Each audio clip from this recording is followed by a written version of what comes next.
Standing on the central platform of the formation, Kong Ryan gazed down at Hua Ran, who was looking at the sky with a pair of unfocused eyes.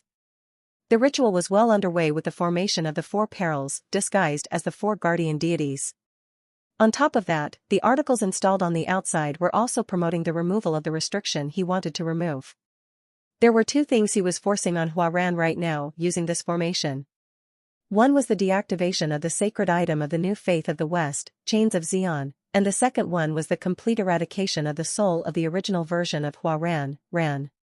The reason why Hua was in the form of a human despite being a Yiksha was because the soul of Ran, the original owner of the body, was a human. The moment Ran's soul was eradicated, that body would become a full belonging of Hua and she would awaken as the true Yiksha. If the restriction cast on her was to get dispelled on top of that, then there would be nothing else in the world restricting her as a Jiangshi. And after that, if she were to eat the concoction of the flesh of 1,000 men, given by that man, Tates Val Taser, Hua Ran's status would go through an immediate transcendence. In turn, that meant she would turn into a hoe. Hoo-ha-ha-ha-ha. 3 years. It was both long and short, depending on how you saw it. After seeing Hua, created by his younger brother Kong Yu, Kong Ryan had been immediately mesmerized by her strength. After that, he used the pretext of Yukai subjugation to cover her with more and more blood, and in the end, he even caused the Moonlight Castle incident to make her accumulate the karma of tens of thousands of people. His stupid younger brother, who had his eyes set on retrieving his daughter, didn't even notice that Kong Ryan had taken over the control rights of Hua Ran. In the end, he was labeled as the main culprit behind the Moonlight Castle incident, was caught by the Imperial Army and got his limbs ripped to pieces. How could Kong Ryan not feel grateful to him? Not only did he give birth to the heavenly Yiksha called Hua, but he also died in his stead as the culprit behind the Moonlight Castle incident. The only thing he wasn't expecting was that Kong Yu had requested the chairman of Merkava Academy to take Hua Ran under their protection. Kong Ryan's original plan was to quickly retrieve the ownerless Jiangshi to build greater karma, but Chairman Aryu Khazar had snatched Hua Ran away from him before he could. Despite being the senior professor of Purple Hawk and the greatest formation expert of the East, even Kong Ryan had no way of knowing what was happening in the other continents. He was in despair, not knowing even the whereabouts of Hua Ran when a man visited him. "I will give you a chance to obtain that Jiangshi, as well as a pill to increase its status. The man introduced him to the Old Faith. Thanks to the influential and financial power of the Old Faith, he was able to prepare all sorts of articles and set up the stage. Tates Val Taser. The legendary spear saint from 80 years ago. There was only one thing that the man had requested of him. Go berserk. Kill as many humans as you can and crush the shell of the chairman. Force her to leave the palace. It was nothing in comparison to him obtaining a hoe. Hua Ran had the power to demolish an entire castle as a unique grade Jiangshi before the restrictions were in place. Her strength was bound to reach an unimaginable degree after awakening into a hoe. A mere city like this could be destroyed hundreds of times. Hoo-ha-ha-ha-ha. I will obtain Hua and become a god. Live an eternal life and defy the heavens. Nope. That is not happening. A short sentence brought him out of his maddened laughter. Hearing that insolent voice, the old sage clicked his tongue and heaved a sigh. Corinne Lorque. You again, huh? The man is back at it again. Kong Ryan glared at Corinne Lorque and his playful attitude, before turning to Yu Hua and Jin Hyuk, who were behind him. Can't even do what you were told properly. Uncle. Please tell me he was lying. Is it true that this ritual is not to save Ran but to eradicate her? Why are you using an article of one of the four perils instead of the gods? I heard that the Moonlight Castle disaster was because you commanded Hua Ran. That it was a command, and not because of her going berserk. Is that true? Yu Hua and Jin Hyuk shouted desperately at Kong Ryan, with eyes eagerly hoping for his denial. It had become apparent from the point that he was using the article of one of the four perils instead of the guardian deities that Kong Ryan's goal was different from the rest of them. But even so, the disciples wanted to believe in him, but Kong Ryan scoffed and betrayed their hopes with ease. Hoo. You foolish idiots. It would have been better off for you if you died a clueless death. Uncle. You bastard.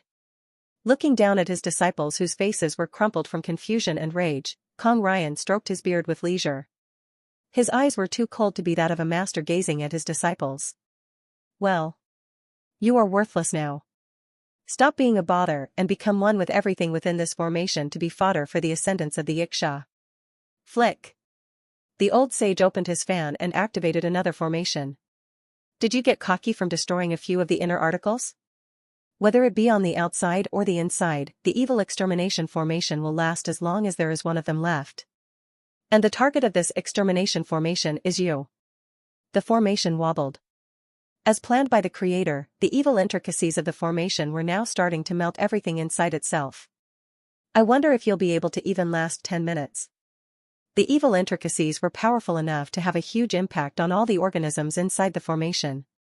Besides, this formation was being supported by the articles outside, which meant there was nothing they could do from the inside. You know what, a military contractor fraud is a huge problem. Tongue. Corinne Lork smacked the ground with the silver spear immediately after saying that and Kuwang.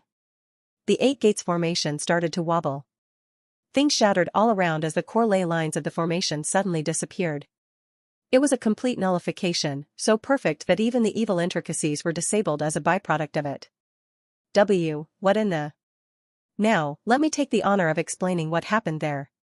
Kong Ryan gasped from the mind-numbing turn of events, but the three people accompanying Corinne instead shook their heads with a sigh. The article's old man Kong Ryan was trying to smuggle through the old faith? I stole them. The merchant corporation that supplied the new items? It was me that introduced them. Who supplied them with the items, you ask? Wait, that was me. And who carved rune letters on those? Of course, that was also me. Don't tell me you. Corinne drove in the last wedge to Kong Ryan, who was murmuring in disbelief. You should be wary of scams at all times. And don't forget to check your items. That's it from me, Immortan Lork. Seeing Kong Ryan stumble on the spot, Corinne gave him a wicked smile. Why? Did you think you were the only one who knew how to lie and scam? Why, you bastard. He shouted with veins popping up on his neck. His fury was evident from his clenched fangs. Now what do you think will happen if Senior Marie destroys all the articles inside the formation on top of that? Cook. There was no need to even say that out loud. Huarant's ascendance was out of the equation and the evil extermination formation would be completely undone. It's all over, Kong Ryan. The conclusion was already set in stone, but Kong Ryan couldn't accept it. No. Not yet. The articles outside are still sustaining the formation and the inside is still holding on. All I have to do is kill you all before they get destroyed. After all, corpses cannot speak. You want to kill us all? How? Hoo. Did you forget it? I have the strongest Jianshi under my command. Flick. He spread his fan as a humanoid figure left the Sison box. After landing on the ground, Huaran gazed at them with unfocused eyes. Miss Huaran? Alicia gulped in shock, but she felt relieved after seeing the chains that were tightly restricting her body. Thank goodness. The restriction is still. Cherek. Kong Ryan waved his hand once as the chains then fell to the ground. Huh? The chains. The holy artifact of the new faith used to be restricting her, and the deactivation of that meant the resurrection of the unique grade living Jianshi, the heavenly Yiksha. Don't be scared. It's a temporary thing. He used the remaining articles of the Four Perils to undo Huarant's restrictions. Looks like he gave up on her ascendance. Hoo-ha-ha-ha. You're right, but that doesn't matter. As long as I kill all of you and take Huaran, I can restart the ritual whenever I want.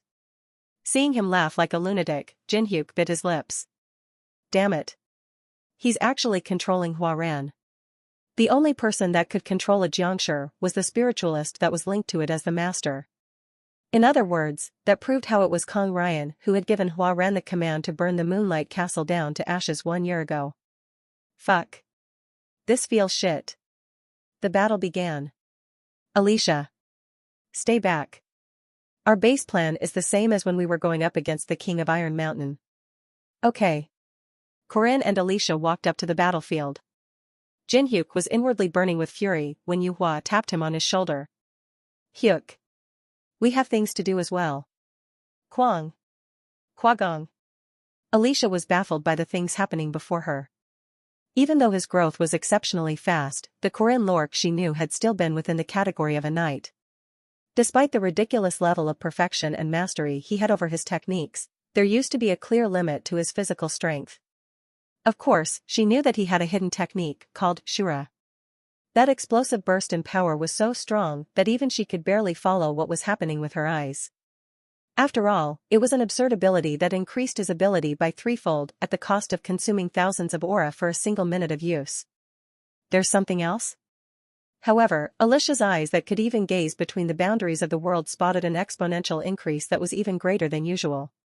The amplification of his stats, thanks to the precept, was beyond belief. Under the backup of the precept, I will save the world, he was rampaging like a comet that just broke through the atmosphere. In less than 1 second, he was hundreds of meters away and was pouncing from all sides.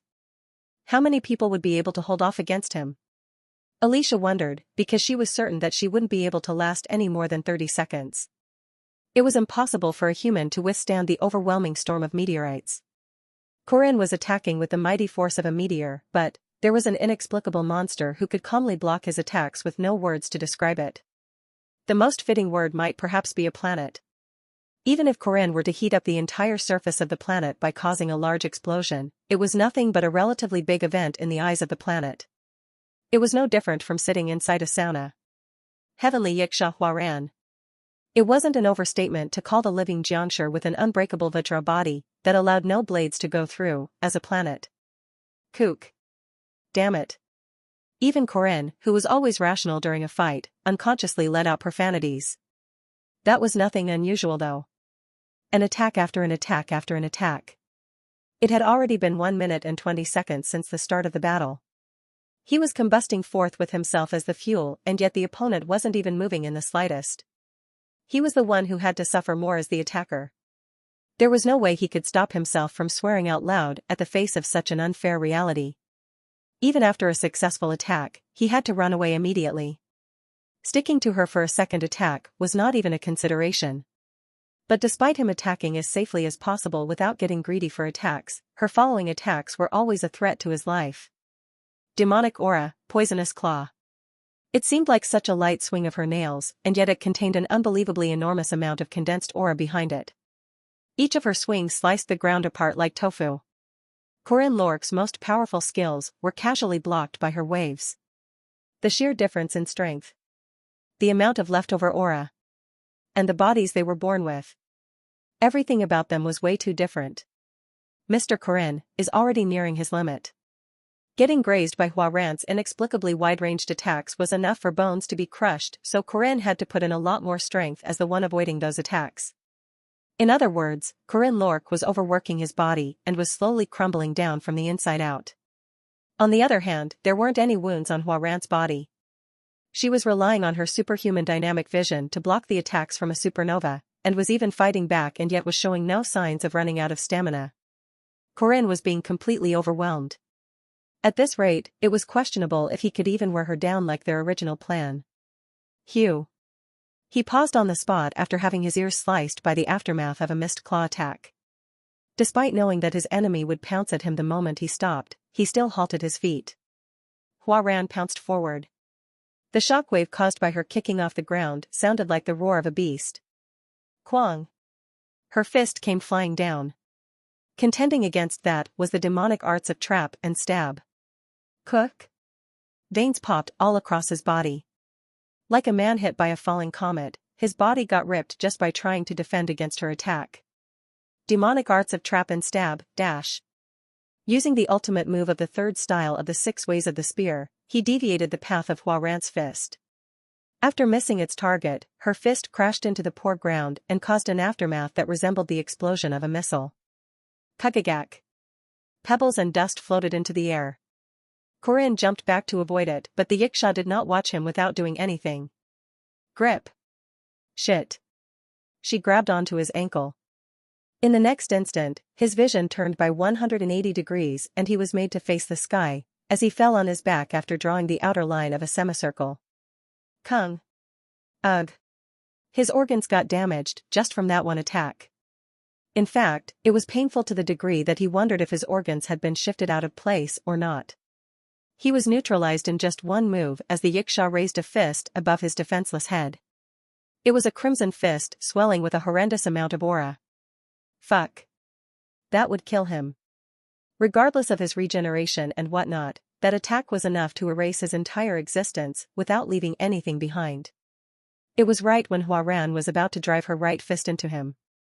Domain severance. Her fist was parried up with a screech. After blinking his eyes, Corinne noticed that Alicia was standing in front with her back towards him. You. She had been watching them fight from a distance until now. She didn't have any skills that could allow her to close the distance of hundreds of meters in less than a second. Don't tell me you. Corinne was shocked after realizing the only possible method she could have used. There was a skill that allowed its user to take a step forward in a suspended world. In other words, Alicia Arden, she. I understand the plan, but I was worried you might die, Mr. Corinne. She had taken dozens of steps inside the domain just to block one attack. Pajik. Pajijic. The price she had to pay for that was atrocious. Her entire body got sliced apart as blood spurted out from everywhere. The fact that she had taken dozens of steps inside the domain had put a massive burden on her body, even more than Huaran's attack. Alicia's body crumbled down to the ground. Corinne barely supported her from falling down. Hack, hack. She gasped for breath, but the Yiksha wasn't kind enough to wait for them. Demonic aura. The Yiksha raised her arm once again in order to get rid of the cumbersome Alicia. In that instant, Corinne used his Shura to its extreme limits to snatch Alicia away from her line of attack. Quang. The swing destroyed the earth behind them and splattered rocks everywhere. The only downside to her ridiculous attacks was that each of her attacks created a cloud of dust that messed with her vision. Hiding behind a pile of rubble, Corinne carefully placed Alicia down on the ground. Ah, you idiot. You should have just taken care of your own body. Why did you push yourself so hard? Hee hee. My body moved before I could even think. Open your mouth. He quickly took out an elixir from his pocket. It was a specially made elixir that he had prepared as the last resort, but if he didn't use it on Alicia right now, it wasn't strange for her to die from blood loss or have a total paralysis for the rest of her life.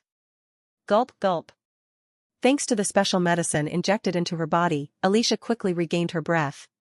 Wha? I thought I was going to die there. The original plan was to hold off as much as possible until Marie destroyed all the articles of the Four Perils. And using a small gap that would be created by that, they would do damage with Alicia's domain severance, which boasted of 100% resistance penetration and use their hidden trump card. That was the plan he had been keeping in mind ever since his return from Nazria, but there were now two variables to his plan. One was that Huaran was a lot stronger than he expected after being unsealed. And two was that Alicia had been wounded after trying to save him, who had been put in a volatile situation due to the first misassumption. Damn it. Fortunately, her life wasn't in danger thanks to the elixir, but after doing something as crazy as running through the domain, Alicia was unable to participate for the rest of the fight. Is Senior Marie not done yet? At this point in time, she was probably destroying numerous stone warriors and making her way to the second article after destroying the first. The problem was that they might not be able to last until she broke the third article. It can't be helped. Sorry. He couldn't blame Alicia for going against the plan though. If he allowed a direct attack from that fist, it was highly likely that he would have died on the spot despite his regeneration ability. There's nothing for you to be sorry for. Thanks for saving me. Using the cloud of dust as a cover, he placed Alicia down in a safer area. During the process, he ended up stumbling due to the deactivation of his Shura buff. Mr. Corinne. Are you okay? No. I'm not okay. He had used up all the aura inside the aura core as well as his body. The consecutive fight against Sa Jinhyuk and Huaran had cost him way too much aura. Do I have to use Sabancia Duke's core? Like a magic sword choosing its master, the demonic core he received from Sabancia Duke had been rejecting him the whole time. It would be possible to use it by force, but the power inside the aura core of a demonic nature was hard for him to withstand with his current body. Despite the backup of the precept, he still wasn't confident. Mr. Corinne. That was when Alicia spoke to him while gasping for breath, hoping that her sentence might help him in any way. Ms. Huaran has never used her left hand until now. Corinne had unconsciously glossed over it at the start, but noticed how implicative of an action that was. Huh. After realizing what that meant, he smiled despite the hopeless situation at hand. He stubbornly stood up, telling himself that he had no choice but to do this. Placing Alicia down on the ground, I walked to Huaran. Meanwhile, I aroused the other core sleeping dormant inside me. The core of a demonic nature that supported the myths of the great hero, Sabancia Duke, although it was too much for me and it was like a pig wearing a pearl necklace, one pig wearing a pearl necklace, a famous saying in Korea about someone having an item of an unsuitably high value. Usually used as a derogatory phrase, I was ready to swallow all that shame and pain. Tuung. The silver spear twitched. As I created a path from the core to the dantian, and from the dantian to the weapon, the silver spear reacted with an echo. A tremendous amount of aura was flowing through my dantian and pounced at my heart before making their way to the spear. Very violent. On top of that, it was painful. However, even though my body was nearing its limit from the previous fight, I hadn't used everything just yet. I remembered Sabancia Duke's demonic sword that he showed at Castle Duke. Look. This is the heaven-defying power, the one I used in my youth to kill a dragon. I couldn't perform the exact move he showed me, at least for now. But it was nonetheless true that his demonic attributes had been passed down to me. I had inherited his experiences and skills. That demonic sword of his. I shaped it into the form of a demonic spear. Instead of swordsmanship, it was like making use of the innate power of a weapon, which meant I could apply that to my spear. Ever since I returned from the south, I had never been lazy even when it came to practicing with this demonic spear. It was just that, this was way too risky of a skill to use in real life. But actually, it was obvious that a prototype or a new skill had to be properly used for the first time in an actual battle, right? That's what happens in every show or movie, after all. Sorry for the wait. I looked at Huaran, the focal point of the battle. I could see that she was looking at me with caution. It was the first time that this girl with an unbreakable Vajra body had become wary of me. That must be proof of just how intimidating of a change my spear had gone through. Right. There were only few people in the annals of history that could stand off against the heavenly Yiksha. Sabancia Duke, the greatest hero from 800 years ago, was one of them. Now, it was my time to reenact that myth. First demon spear. Darkness. I let the turbulent aura flow into the weapon because without that, it would have been difficult for me to withstand the sheer density of it. The silver spear roared, as if it was excited by the higher quality aura that was at a different league compared to my own. Demonic aura. A ridiculous amount of aura gathered at Huaran's fist. Our next course of action was very simple. Huaran threw a straight fist with her right hand, while I thrusted the silver spear that was now tainted in darkness. It was a head-to-head contest to see who was the stronger one out of the two. Kukakakakakakak. A single clash of the two deadly weapons resulted in an intense impact. This, here, wasn't a clash between me and Huaran. It was the frontal collision of two pure forces. The heavenly Yiksha was contesting against Sabancia Duke himself, allowing a glimpse into the mythology of the hero. Resulting from that was a storm so violent that getting caught up by it could only mean being shredded to death. Before long. Kong. The two bounced off and fell back. That was the first even outcome ever since the start of the battle, and I could tell that she was confused. I didn't stop. In fact, I couldn't pause here. Befuddled, the Yiksha swung her right hand once again but was yet again blocked by the black glister of the demonic spear. The one gasping in disbelief was in fact Kong Ryan, who had been fully focused on controlling Huaran. That's impossible. He was right to be surprised. Without the restrictions in place, Huaran could destroy mountains with a punch. That was just how absurdly nonsensical her aura was both in quality and output quantity. The only person inside this formation that could contend against Huaran by sheer force was Marie Dinaref, and definitely wasn't me. Kang. And yet for the third time, Huaran's demonic aura was nullified after crashing into my demonic spear. This can't be. How could someone like you? How could someone like you be on equal grounds with the heavenly Yiksha? Now that his 100% trust in the absolute power he had was being pushed back, Kong Ryan anxiously slandered him with a scream.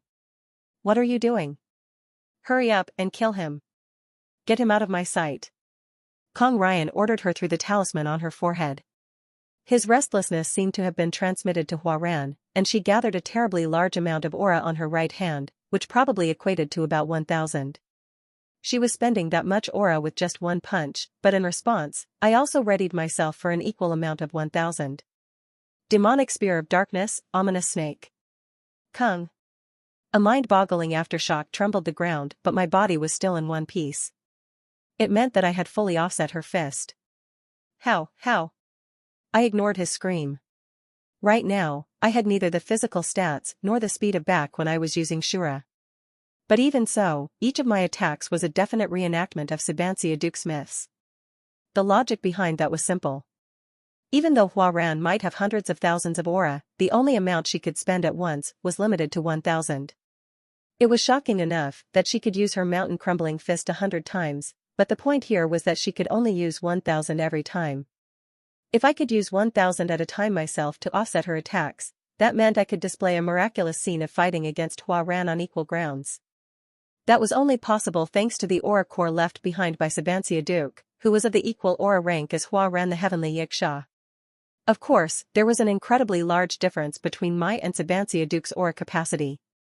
I probably won't be able to parry more than 6 attacks from now. Ugh. Huaran parried my spear away with her fist. It was powerful enough to send the world home crying, but the silver spear withstood the impact. The resilience of the magic stone Marie gave me, the unbreakable stone, was standing firm despite the earth-shattering battle. Therefore, the spear wasn't even a problem, and the only question here was whether my body would last or not. My body was shrieking and being torn apart with each and every attack, but I held on by relying on my resilient willpower and the regeneration of the tenacious warrior. Kiowa. She seemed so bothered by the inability to beat me that her demonic aura kept on getting more and more violent. Every time, my spear was either blocked or parried. This miraculous feat was taking a massive toll on my body, but I did not stop. In fact, I couldn't because Huaran still wasn't using her left arm. You didn't throw it away. Huaran might have delayed it, but hadn't made a choice yet. She still hadn't made the choice of becoming the original owner of the body after chasing ran out. Her left hand, which was most certainly still holding on to the lightning-struck wood, was the proof. I had to grab that hand of hers, and that piece of wood that she was still holding on to even after reaching this point. I had to lead her forward until she could make a decision. Kang.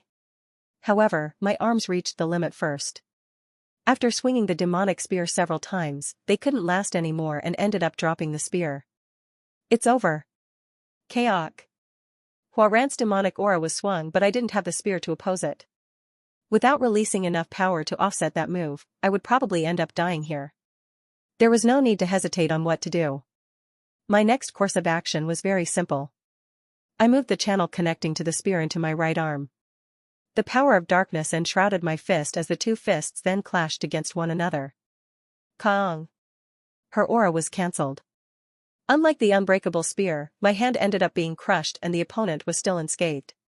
She started emanating aura once again, and it was again through her right hand. Taking half a step back, I twisted my back and met the downward strike with an upward kick of my left leg. Kadak. It resulted in the sound of something cracking as well as a hail of blood. My left leg didn't last against her punch and made it rain with flesh and blood. Kwang. But thanks to that, Huaran was pushed back. She stumbled back from the force of the attack. I could see the confusion on her face. Looking at her arm, she seemed unable to believe that her arm had been pushed back. However, she was fast at emanating her demonic aura once again. As if to make up for the mistake and as if to get rid of the nuisance in front of her, she swung her poisonous claws at me with speed. There and then, I took a step forward. It was a step with my life on the line. That step forward wasn't to avoid her attack. All I wanted was a newer position and a better posture with that one step. Putting my right foot in front of me and firmly rooting it down like MT Tai. I pulled my left leg back as if it was a javelin. With the sheer concentration of my consciousness, breath, and muscular movement, I aimed for half a step more. That instantaneous fissure of time was only allowed once, and missing it wasn't an option. The world stopped. Ripped and scorched. My fist, that wasn't even steel, was nothing but a chunk of meat exposed in a turbulent tornado of blades. However, I was certain. I was certain that this fist would at least maintain its shape until it could reach her chest. 8 trigrams Extreme Fist of Darkness. Mixed origin. Like a short spear, it penetrated into her chest as the Yiksha coughed and gasped for breath. The status of her unbreakable body quivered. That last attack with my life on the line made the heavenly Yiksha fall to one of her knees. But that was it. Her life was still there. Hoo. I took a deep breath. My hands and legs were destroyed beyond repair, showing no signs of movement. Cough. Huaran was the one who coughed out blood. Despite still being under control, the Yiksha looked down at her own blood as if she couldn't comprehend what was happening. But that was all there was to it. The extreme fist of mixed origin might have been able to pierce through Huaran's unbreakable defense, but that was it. Before long, Huaran recovered from the shock and it looked like my impending death was only 1 second away. You. But for the first time, she let out the voice of intellect. She asked as a human and not as a beast, which allowed the upcoming death to be delayed. And during that short period of time, Guang. The 8 Gates formation started to tremble. Things cracked and shattered all around as the chains started to move. Cherek. The sacred artifact of the new faith immediately wrapped themselves around Huaran's body. It worked out, it seems. All that hard work just to buy even 1 more second of time had been worthwhile. Senior Marie, along with Kong Yuhua and Sa Jinhyuk, who were no longer in this place, must have destroyed all the articles inside the formation. Destroying the articles of the 4 perils that had momentarily removed Huaran's restrictions made the chains work again. This can't be. This can't be right. Kong Ryan screamed and doubted his eyes at the unbelievable sight before him. However, his desperate shriek was suppressed in an instant. You better stay still. Professor Kong Ryan. After the complete nullification of the formation, a witch entered through the gaps in the dimension, Lady Josephine overpowered Professor Kong Ryan in the blink of an eye. That side was also done, it seemed. Dragging my leg behind me, I walked towards Huaran, who was vacantly standing there staring at me with a blank look on her face. It was dangerous. 1 more fist from Huaran would probably blow me away in an instant. However, I had faith. I wouldn't die and Huaran wouldn't kill me. Her left hand that was still refusing to open up was the proof. This is not good on a child. Chalk. I took the talisman off her forehead. That removed the connection forged between Kong Ryan and Huaran. Flop. Her body immediately crumbled down on the spot. Fortunately, I was somehow able to support the small body of the girl and stop her from falling down with my broken arms. On the other side of the surface of consciousness, she was deep underwater. It felt like someone was shouting at her. Rather than the usual shout of hatred and rage, it was warm. It was based on an emotion that seemed so far from her that she felt ticklish at heart just from hearing it. The warmth being conveyed directly to her skin made Huaran realize that she was in the arms of someone else. Oh. You're awake, said her unpleasant housemate. You. Her red eyes picked up the state he was in. Her eyes failed to take in anything else, after seeing the miserable condition Corinne was in. Despite that, all she could see on his face was a wide smile. Why? He was in a horrible state. His right arm was crushed and his left leg was twisted beyond belief. His left arm was severed and a part of his fractured bone was poking out of his flesh. He no longer even looked like a proper human. That was the final state of the man who had put his life on the line to buy even 1 more second of time. Is this because of me? Seeing his horrid condition aroused despair and guilt inside her heart. Even she could tell that this had to be the result of him throwing his body just for her sake. I told you.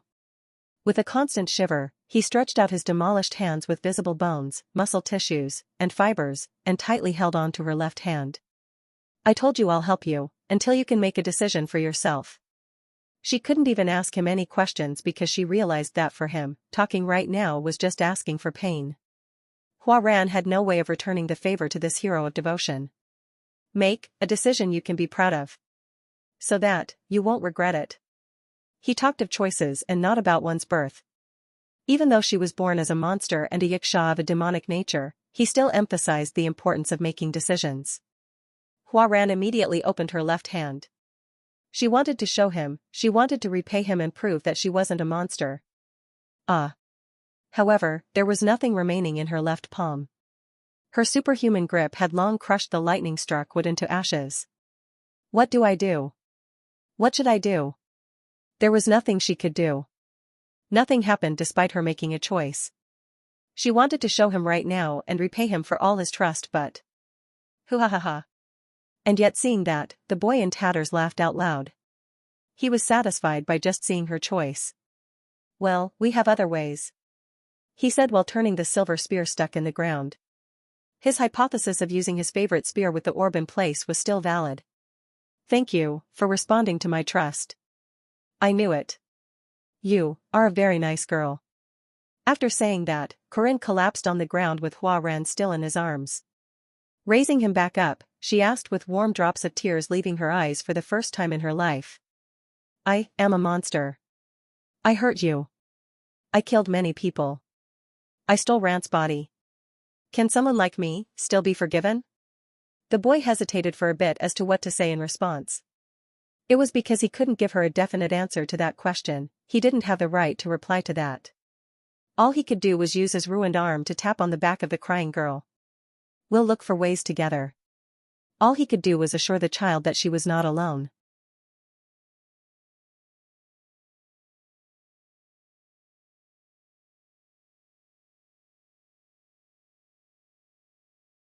Hua Ran's ascension ritual to Ho by Purple Hawk Academy's senior professor Kong Ryan ended as a failure. As for our next course of action, it was as we had always done. I had already been notified by Lady Josephine and Master Aaron on how they were going to deal with this if everything was to go well. Long story short, it was concealment again. It was a big problem that the senior professor of Purple Hawk Academy had attempted such a disastrous ritual, but spreading news of that had chances of increasing the public's wariness or interest in Hua Ran even though she was the victim of this incident. The former would be people condemning Hua Ran from fear, while the latter would be people interested in the potential of Hua Ran's power. That was why Lady Josephine, Master, and I had been planning on concealing this matter from the start. And everything had gone according to plan. Professor Kong Ryan returned first and got caught up in an unfortunate event, is what we will be announcing to the public. We have already discussed this with the chairman of Purple Hawk Academy. They're pretty cooperative, aren't they? Because that is probably the best case scenario for Purple Hawk as well. That made sense. Their senior professor, student council president, and their highest achieving student of the second grade had wreaked havoc at another academy.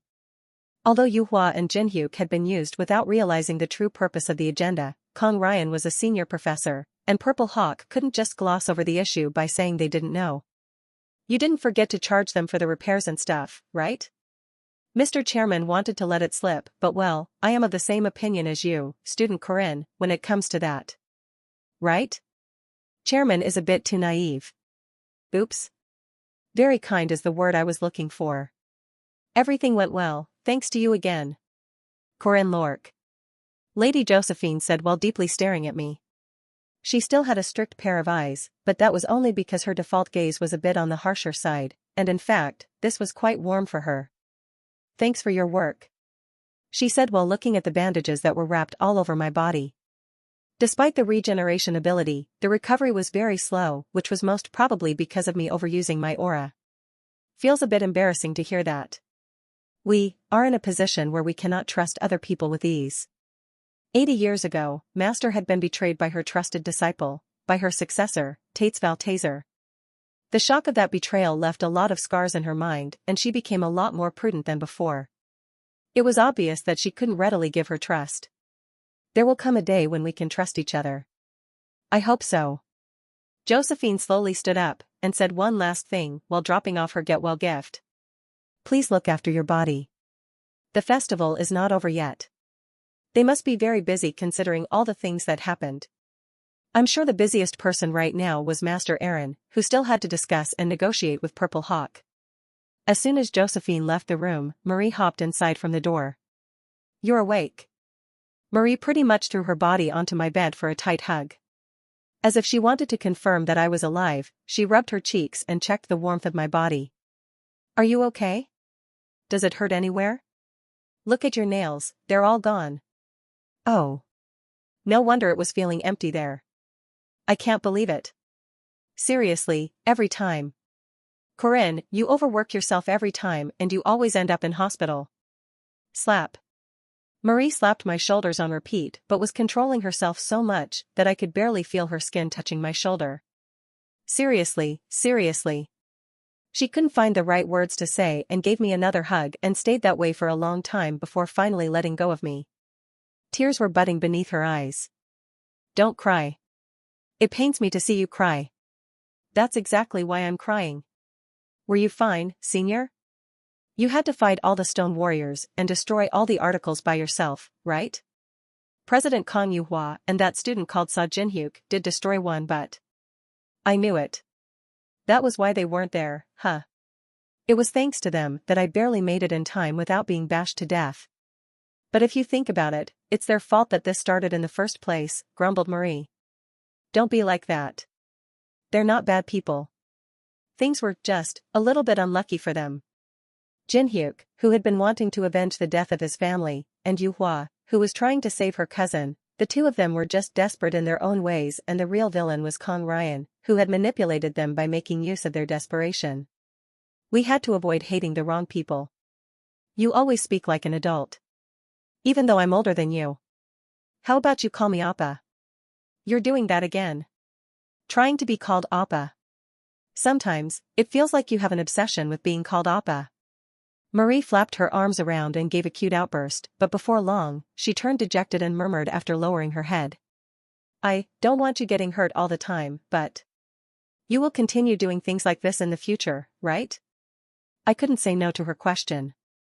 I was someone who had the duty of saving the world, who in spite of that grand aspiration, was weaker off than most other players. Since I was nothing but a sub-player with some spearmanship skills, my body was bound to suffer during the process. You're not saying no. Corinne, sometimes, it feels like you're living in a different world. Tightly holding on to my fully bandaged arm, she pleaded with her eyes fixed on me. I can fight with you. Please let me stand by your side. I can help you anytime. You are already helping me so much. Both in the King of Iron Mountain incident and this time around, I was receiving more than enough help from Marie. In fact, I even thought I was being too rough with people. Senior. I'm a weak person. No, Corinne. You're not weak. Things like that are subjective. In comparison to the upcoming evil, I am way too insignificant of a person and I cannot overcome them without receiving help. Anything's fine. No matter what you are fighting against. I will stand by your side. I felt extremely grateful. And I felt so blessed to be able to hear something like that. All the enemies standing in my path were tough and powerful villains. Some wanted to satisfy their wicked greed, some for their incorrect convictions, and some only wanted to destroy the world. What was the way for me to save the world against these powerful enemies? The answer to that question was always very simple. Together. Please fight together with me. I requested the girl whom I had once saved. She replied with clear teardrops flowing down her cheeks. Even though I was the one making the request and even though I was the one that was supposed to thank her for everything, she was the one crying instead of me. What is this? You're ruining your beautiful face. Smile. It's all done and dusted in a good way. Smile and you'll be happy. How can I smile? When you're in the hospital like this. I'm asking you as the patient. Smile. Just smile. When beautiful ladies smile, everyone gets double the happiness. You're lying. We continued talking for a long time. Slip. After organizing her loosened clothes, Marie stood up from the bed. Her reddened eyes and the tiny beads of sweat all over her body attested for the things that had been happening until just then. Oh right. Straightening out my hospital clothes that had drooping collars, Marie summoned Doggo. I'll leave Doggo behind, so he will look after you. My parents said they'll be sending some medicine from home and Doggo will bring them to you when they're here. Oh. Is Doggo going to look after me? What a good boy. Keen. Unlike what Marie was saying, Doggo didn't seem too keen. He liked his mother, but was very rude to his father. Of course, he might take his revenge later on if I said this out loud, so I swallowed those words instead. No. Doggo, listen to me. You need to be nicer to your daddy. Marie started preaching like an actual mom that was scolding their infant. She was definitely quite abundant with maternity. Yes. I mean her personality of course. And you know that Guardian's Guild thing? I'll apply for that soon, said Marie. Already? It's going to be time for harvest soon. With all the holidays coming up, we need to do it now or everyone will be busy taking a rest at home. Oh, you're right. Thank you. Corinne, you're the guildmaster, and I'm the deputy. What about the rest? The Guardians was essentially a fixed party of the core members that would be moving with me outside for external matters. Not everyone would be combatant, and there would be some who would be helping me in various ways. I had already gotten several confirmations and acquired the 3 core members, so it was probably okay for me to tell Marie their names. First off, Alicia Arden, Anne. HNNN. I knew it. Well, I guess there's no helping it. And Rania Claire. Oh. A female? Yes. She's a pretty lady working in intelligence. I see. Pretty? And next up will be Ren and Ron. Who are they? They're a sibling of Wolf Beastmen. Ren's a girl, so just make sure you check Ron as a boy. Crack. I'm thinking about recruiting Yule, but I'm not sure yet. Well, but we're close, so I'm sure she'll help out for the most part. That druid girl. Are you guys very close? We're close enough to joke around and have some meals together. Crack. Lastly, Huaran is a must, so don't forget to write her down. Professor Josephine allowed it as well. Just like what happened after Marie's incident, it looked like it was pretty set in stone that Huaran would be under my care from now on. Kajik. That was when the sound of something breaking reached my ears. Turning around, I noticed that the pen in her hands was now in 2 pieces. Why did that pen break, I wonder? Senior? It was strange that Marie was staying silent, so I spoke to her, but she didn't say anything for a long time and instead, she quietly and slowly walked towards me. Her clear eyes, that used to glisten in gold, had turned into red by the time I noticed it. That's probably because she just recently sucked blood, right? Corinne. Senior? Are you trying to drive me crazy? What? After my body recovered enough for me to move around, I visited Alicia, who was in the same hospital as me. By the way, Doggo was driving the wheelchair for me. Ehew, little Doggo. Great work helping out with your daddy. He turned his head away with a flick. Buddy. You're not really liking this, are you? I'm sure you want to be with your mommy. How unfortunate that you have to stick with your daddy, but you know what? You have to listen to your mom. What can you even do, huh? Woof. After seemingly reading my impure thoughts, Doggo furiously flipped the wheelchair. Hoo-hoo. It's things like that give away your feelings. You immature little kid. Kau. Mr. Doggo. Please do not howl in the hospital. Woof. Due to moving around everywhere across the campus ever since the start of the semester, everyone seemed aware of how Doggo was a slightly special dog. He was going around running errands for his mom every time, so that wasn't anything strange. Ugh. What are you doing? Alicia seemed to have heard the ruckus from inside her room and she asked that as soon as we entered the room. We're here for a visit. Are you feeling okay? Ugh. Do I look okay? Lying down on the bed with bandages wrapped all around her body, she moved her chin slightly to face our way. Leaving behind Doggo, I sat on the chair that was placed next to the bed. Wow. You look like a mummy. Ugh. Whose fault do you think it is? Thanks. Huh? NN. Well, you are welcome, I guess. Because she had to take dozens of steps through the domain just to save me, her entire body was in tatters. Her bones were back together thanks to the made by Marie elixir, but apparently she still needed to rest for at least 2 weeks in the best medical facilities. There was only about 1 week left of the festival, so she probably wouldn't even be able to make it to the closing campfire. I'm probably going to be leaving soon, but I guess you need to stay hospitalized for a bit more. Hing. I wanted to go to the campfire though. You can wait until the winter banquet. But that's different from this. She was right. Besides, even though I had experienced them multiple times in the last iteration, this was the first one for Alicia and I felt a bit guilty considering how she was in this state because of me. I will get you a Gasquir dress for the winter banquet. Huck. Really? Why, you mean that super expensive brand? Tell me anything else you need. This Appa here is loaded with money now. You're not an Appa. We're the same age, okay, oh right. What about your hotel? Did you earn a lot? Hoo. We do have enough to buy our esteemed investor a dress. Am I going to be rich now as well? You can fill a bathtub with gold coins. Okay, maybe not, but you can probably fill them with silver coins. Yua. Yay. We, who had been petit bourgeois until just yesterday, danced despite having bandages all over our bodies. Flex. Flex. We're rich. Discussing what to buy with Alicia was a very fun conversation topic. Woof. That was when Doggo took out a bill from his furry coat. The name of the store was Puppy Coat Manufacturing Salon, or something like that.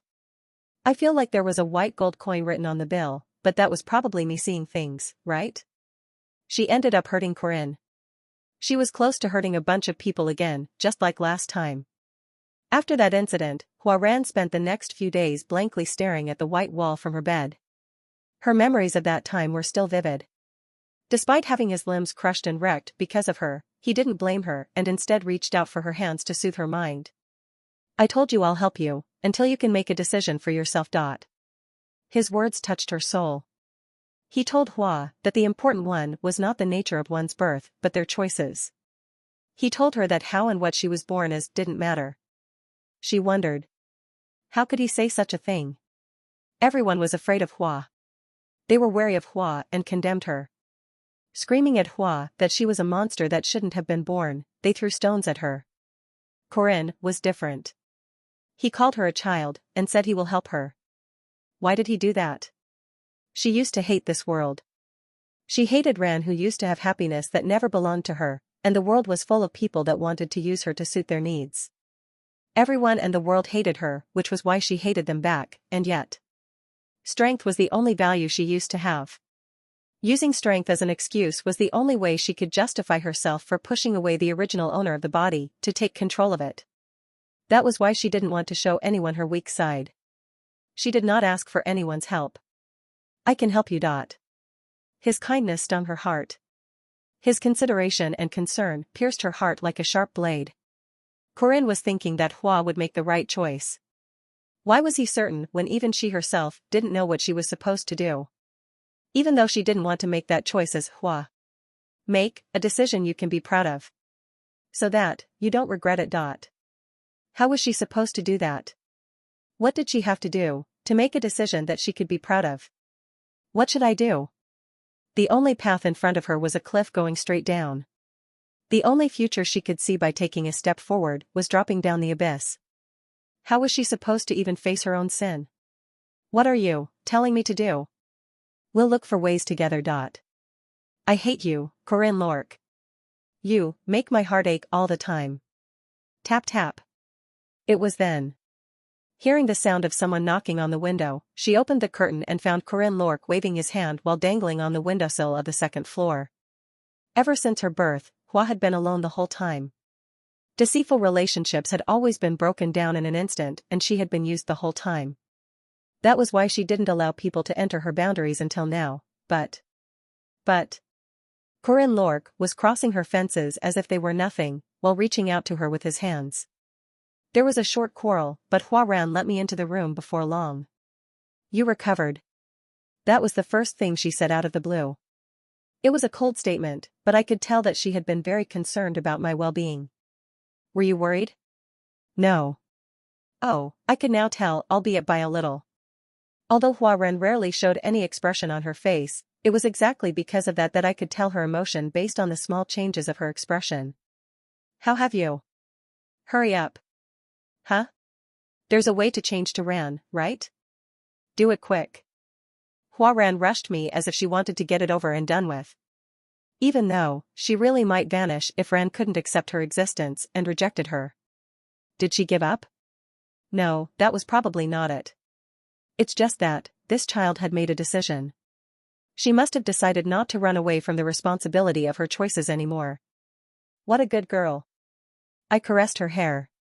Usually, she would have flicked my hand away, but she obediently let me stroke her hair and closed her eyes as if this was her last moment. She seemed determined. Then. Wait. It was then. Huaran suddenly held onto my hand and fidgeted her fingers while hesitantly looking for words. What's wrong? Fish. Huh? I want fish. The last lingering attachment stopping her after she resolved herself was my cooked fish dish. Get rid of the bones, please. I came back after cooking a mackerel in the kitchen. Calmly, Huaran waited for me to debone the fish and slowly put them into her mouth. She loved fish, so she used to munch through them in one go, but this time, she was slowly consuming them as if she wanted to buy even a little bit of more time. It was natural for her to be anxious. It was normal for her to be scared. There was no guarantee that she would be able to regain control over her body after changing the owner once. Despite resolving herself, the child was still very scared. Although it took quite a long time for a single meal, I patiently waited for her regardless. I am done. Let me wash the dishes first. After cleaning up everything, we went to the backyard. Start. Huaran resolved herself and looked at me with a composed pair of eyes. However, she still couldn't hide the tension on her face. Things like this actually made her look quite cute. Stay still. I took out the silver spear that I was carrying behind my back as she watched me while vacantly blinking her eyes. That. She mumbled while looking at the ferocious-looking gem that was stuck on the spear. Orb of the Grim Reaper. The attack will always hit the target, it will separate the flesh from the soul. The attack ignores defense. It was the 100% accuracy soul collecting ability of the Grim Reaper that only existed as a concept. Of course, the effectiveness would be greatly reduced when used by a human, but it would be infinitely different when I was the one using it. I do not perceive spirits. Because of the absolute rules of the precept, as soon as I used the power of this orb which counted as a spiritual attack, the accuracy would be multiplied negatively by an infinite amount. As a result, it would become a never-landing spear that couldn't kill people. But there's a catch. I took out a blue stone from my pocket that resembled a gem. It was a mana stone carved by a first-rate blacksmith into the perfect size. That was one of the mana stones I purchased in bulks at the festival, which was then polished by Fergus. What's that? It's a faulty mana stone used in the festival. When I take this to the orb. Suaruk. The mana stone was then absorbed into the orb. Strictly speaking, it was closer to the mana stone burrowing into the orb of the Grim Reaper. Now, let's think this through one more time. Adding mana to the festival use faulty mana stones made them explode from overload. In the game, the explosion range decreased with higher accuracy rating to make it easier to clear the minigame, and a lower accuracy increased the explosion range. No matter how low your accuracy rating was on the system, the maximum range limit was 100 meters. It was a decent AoE skill that was often used in the game. Now, what would happen if the mana stone was absorbed by the orb of the Grim Reaper, when it has the same rules of the second precept applied to it? Watch. I'm going to do some magical stuff. Jumping onto the tree in the backyard, I landed on one of its branches. The explosion of mana wouldn't go through the wall and wouldn't reach the sky either, so staying here should keep me out of the range. I'm going to throw it. Either because of her trust in her unbreakable Vajra body or me, she didn't even blink her eyes after I tossed the spear at her. The spear that was traveling straight at Huaran suddenly turned its direction in midair and landed on the ground. It was a strange phenomenon that didn't abide by the original laws of physics, but that wasn't the end. Boom! The mana stone absorbed by the orb of the Grim Reaper led to a small explosion that dispersed the mana inside it. In the blink of an eye, the backyard was filled with the Grim Reaper's mana. Yes, this was it. After a single groan, Huaran immediately fell on the ground. It was simple. The orb of the Grim Reaper was one that targeted the soul. After absorbing that specific trait of the orb, the mana stone exploded and applied the power of the Grim Reaper to Huaran, who was within the range of the explosion. A little trick people found by playing around with these niche items. When used by a human, the orb of the Grim Reaper wasn't a strong weapon, but when combined with these festival-use faulty mana stones, they were surprisingly quite effective. It was effective to the point that they could make me indirectly have an impact on spirits, despite my inability to affect them due to my precept. Strictly speaking, it was not me that touched Huaran's soul, and it was the exploded mana stone, so I wasn't going against the restriction. I was going to use it inside the evil extermination formation if necessary, but it was a shame that I couldn't use it there, but it was still okay since I got to use it here. Huaran. I only used a little bit of mana this time.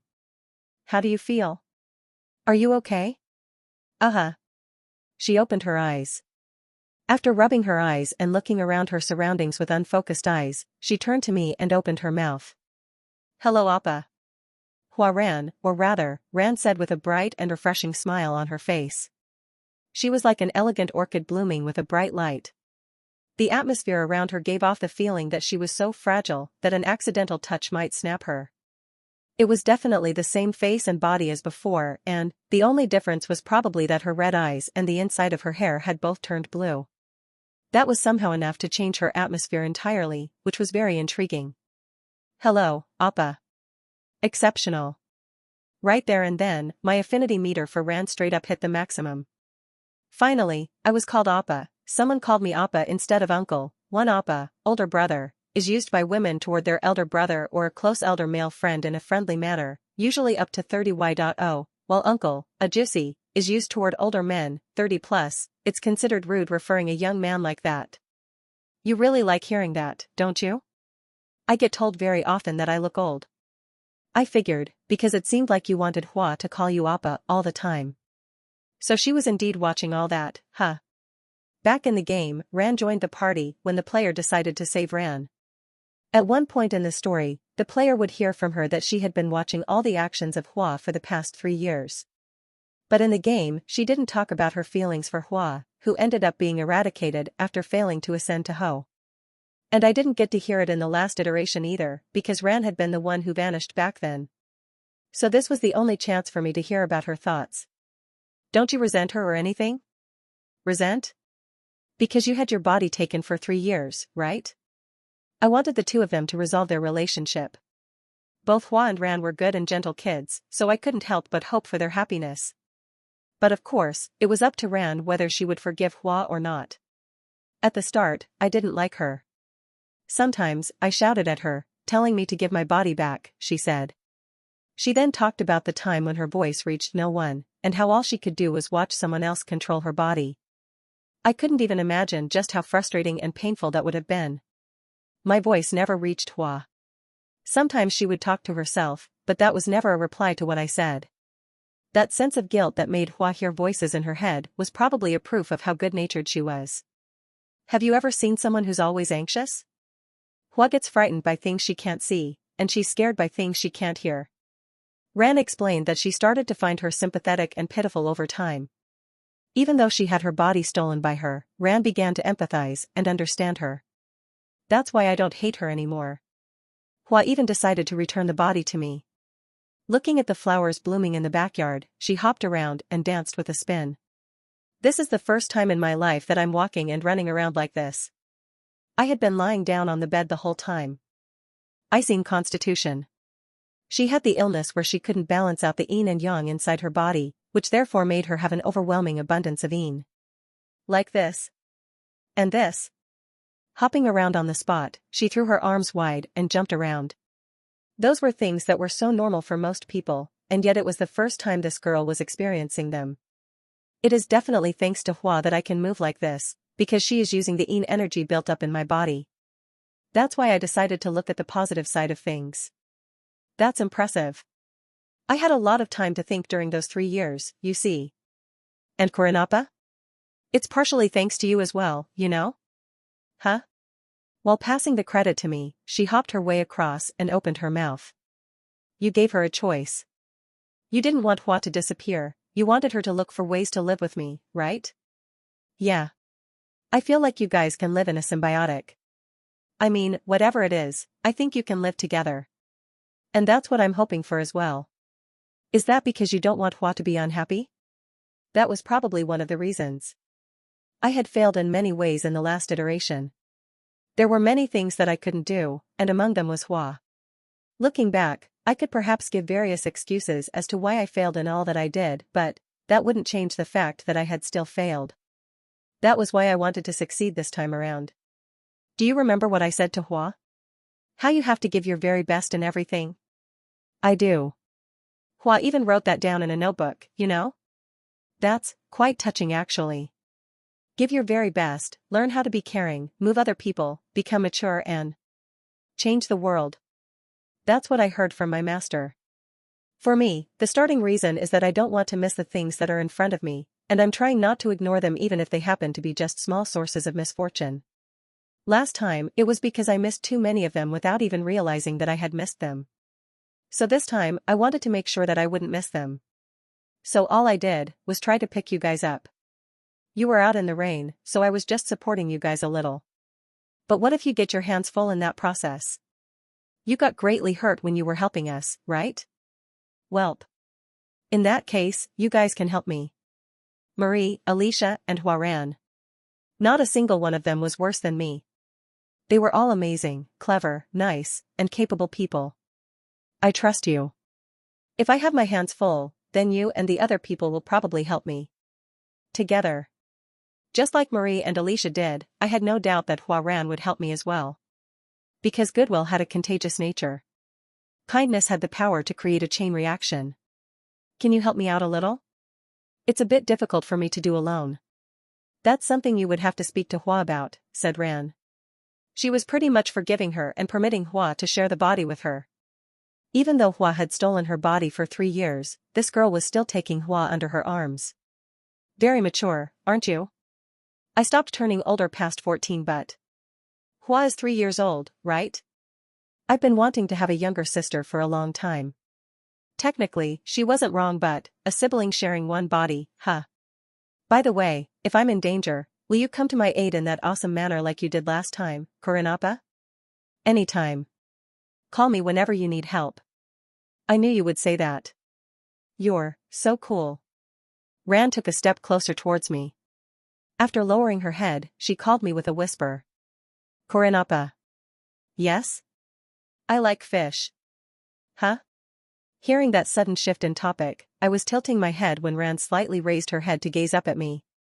You see, Hua and I have the same tastes. Whether it be food, music, books. Really? That's good.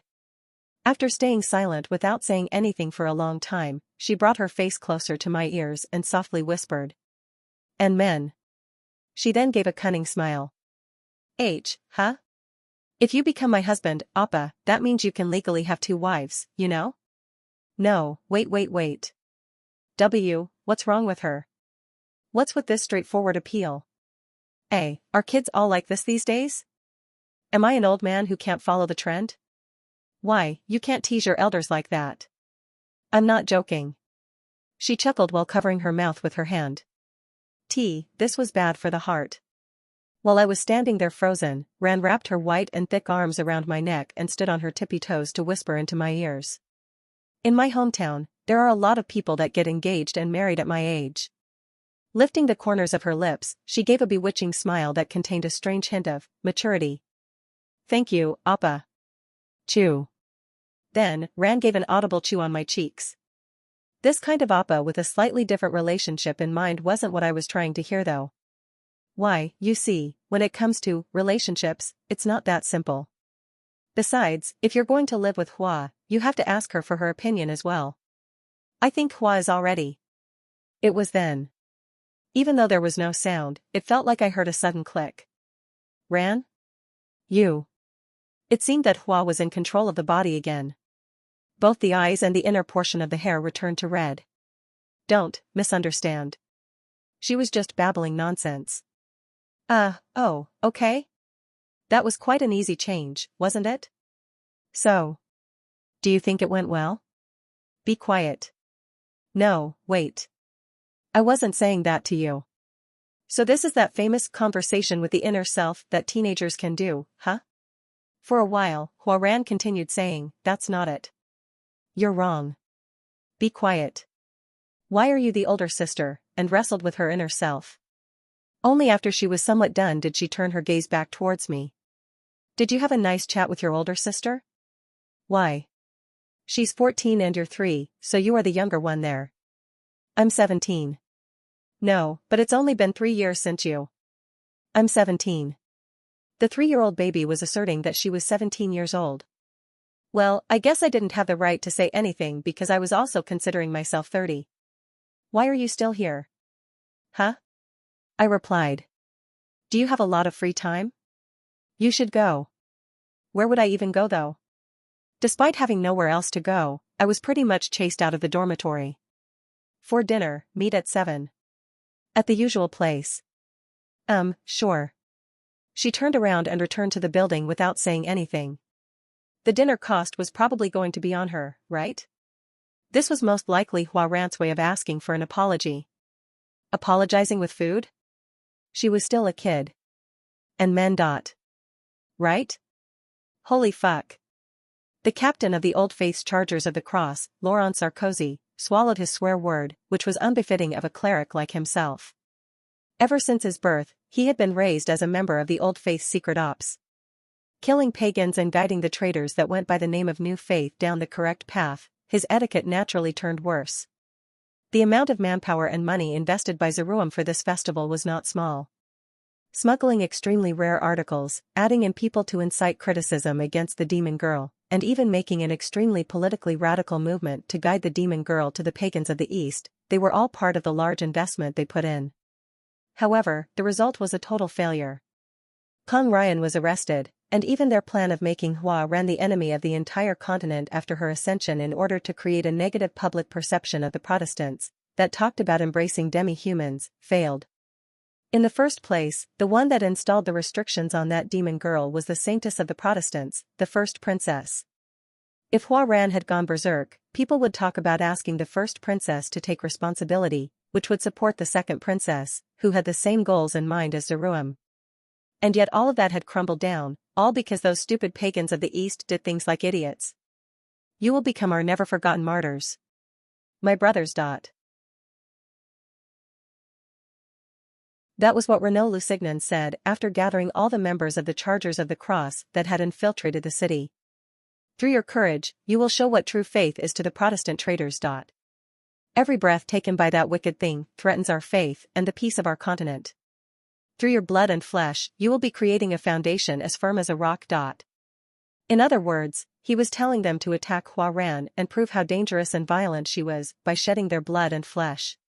Chairman Ariu Khazar of Merkarva, and the first princess of El Rath Kingdom, who was at the same time the saintess of Xi'an, had worked in cooperation to put a restriction on the heavenly Yiksha and admit her into the academy. That was in alignment with the New Faith stance of having a social harmony with demi-humans, but the fear and wariness against demons were still very prominent in this world. Taking a demi-human into the academy, despite the negative social perception of the continent, was definitely a risky move. What would happen if news spread about how Hua Ran had massacred more than 100 people? Whether she was acting in self-defense or not didn't matter. The important thing was that a demi-human had brutally killed people. As long as they could spread a notorious news about the New Faith, one secret squad of the Old Faith was a cheap price to pay. Besides, the Chargers of the Cross was a secret organization that consisted of unidentifiable people. After they were all dead, some might realize their connection with the Old Faith, but there was no way of proving that to the public. But all of that would only work out if all the members of the Chargers of the Cross were to die. In order to avoid being tortured, they even had to commit suicide with a hidden poison if they somehow initially avoided death. Fuck. And the captain of the Chargers of the Cross, Laurent Sarkozy, was a bit too old to walk the path of a martyr. Brothers, your names will be forever etched into the Templar archives as honorable martyrs. Laurent wasn't interested in etching his name or whatever. You had to die the shittiest of deaths to have your name written there, did you not? That was the archive of names that old men read through over 100-year-old wine, while reminiscing about the young fanatics that they forced to death. The most disgusting part was how Laurent couldn't even refuse the order. He had grown up as a part of the secret organization and knew what not to do better than anyone else. Even if he were to run away after ignoring the command, he would only get assassinated by a different organization and die a worse death. In the end, he had no choice but to charge towards his death as the so-called martyrs. Fuck. It was in the middle of the night with shadow crawling up the buildings when a bunch of people with impure motives appeared on the empty fields of Merkarva Academy. They appeared from underground, which had been dug next to a fake set of shops owned by the Old Faith. Through the old hole, which they had dug out in order to one day attack the education facility of knights and mages that had fallen out of the religion's influence, the 100 men led by Laurent infiltrated the academy and made their way to their destination. We are all here, Captain. Hearing the words of his vice-captain, Laurent looked at his men that were wearing black robes over their faces. They were the young fanatics that could sacrifice their lives anytime for their faith, and seeing them made him wonder if that was how he had been in his own youth. "Take out your holy swords," he said as the 100 chargers each took out a dagger from their clothes. Those daggers, which were quite shabby for holy swords, were painted in darkness and were giving off an evil aura of a cursed dagger. In fact, the method of manufacturing these cursed items that the old faith laid their hands on after dealing with the wicked sorcerers hundreds of years ago, was reframed as Daruam's secret skill after the witch hunt and the religious revolution. It contained a curse of mental aberration.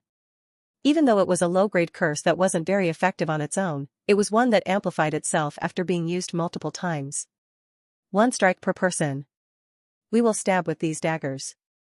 Let's move. Right when Laurent was about to lead forward the fanatics that were ready to sacrifice themselves. I don't think this is a good time for a walk. A bold voice of a different person echoed across and halted their feet. Laurent immediately lifted his head and turned to where the voice came from. On the rooftop of a building that was close to their destination, the special dormitory, at around 40 meters above ground level. It's time to sleep, so let them rest. They're tired from all the festival and stuff.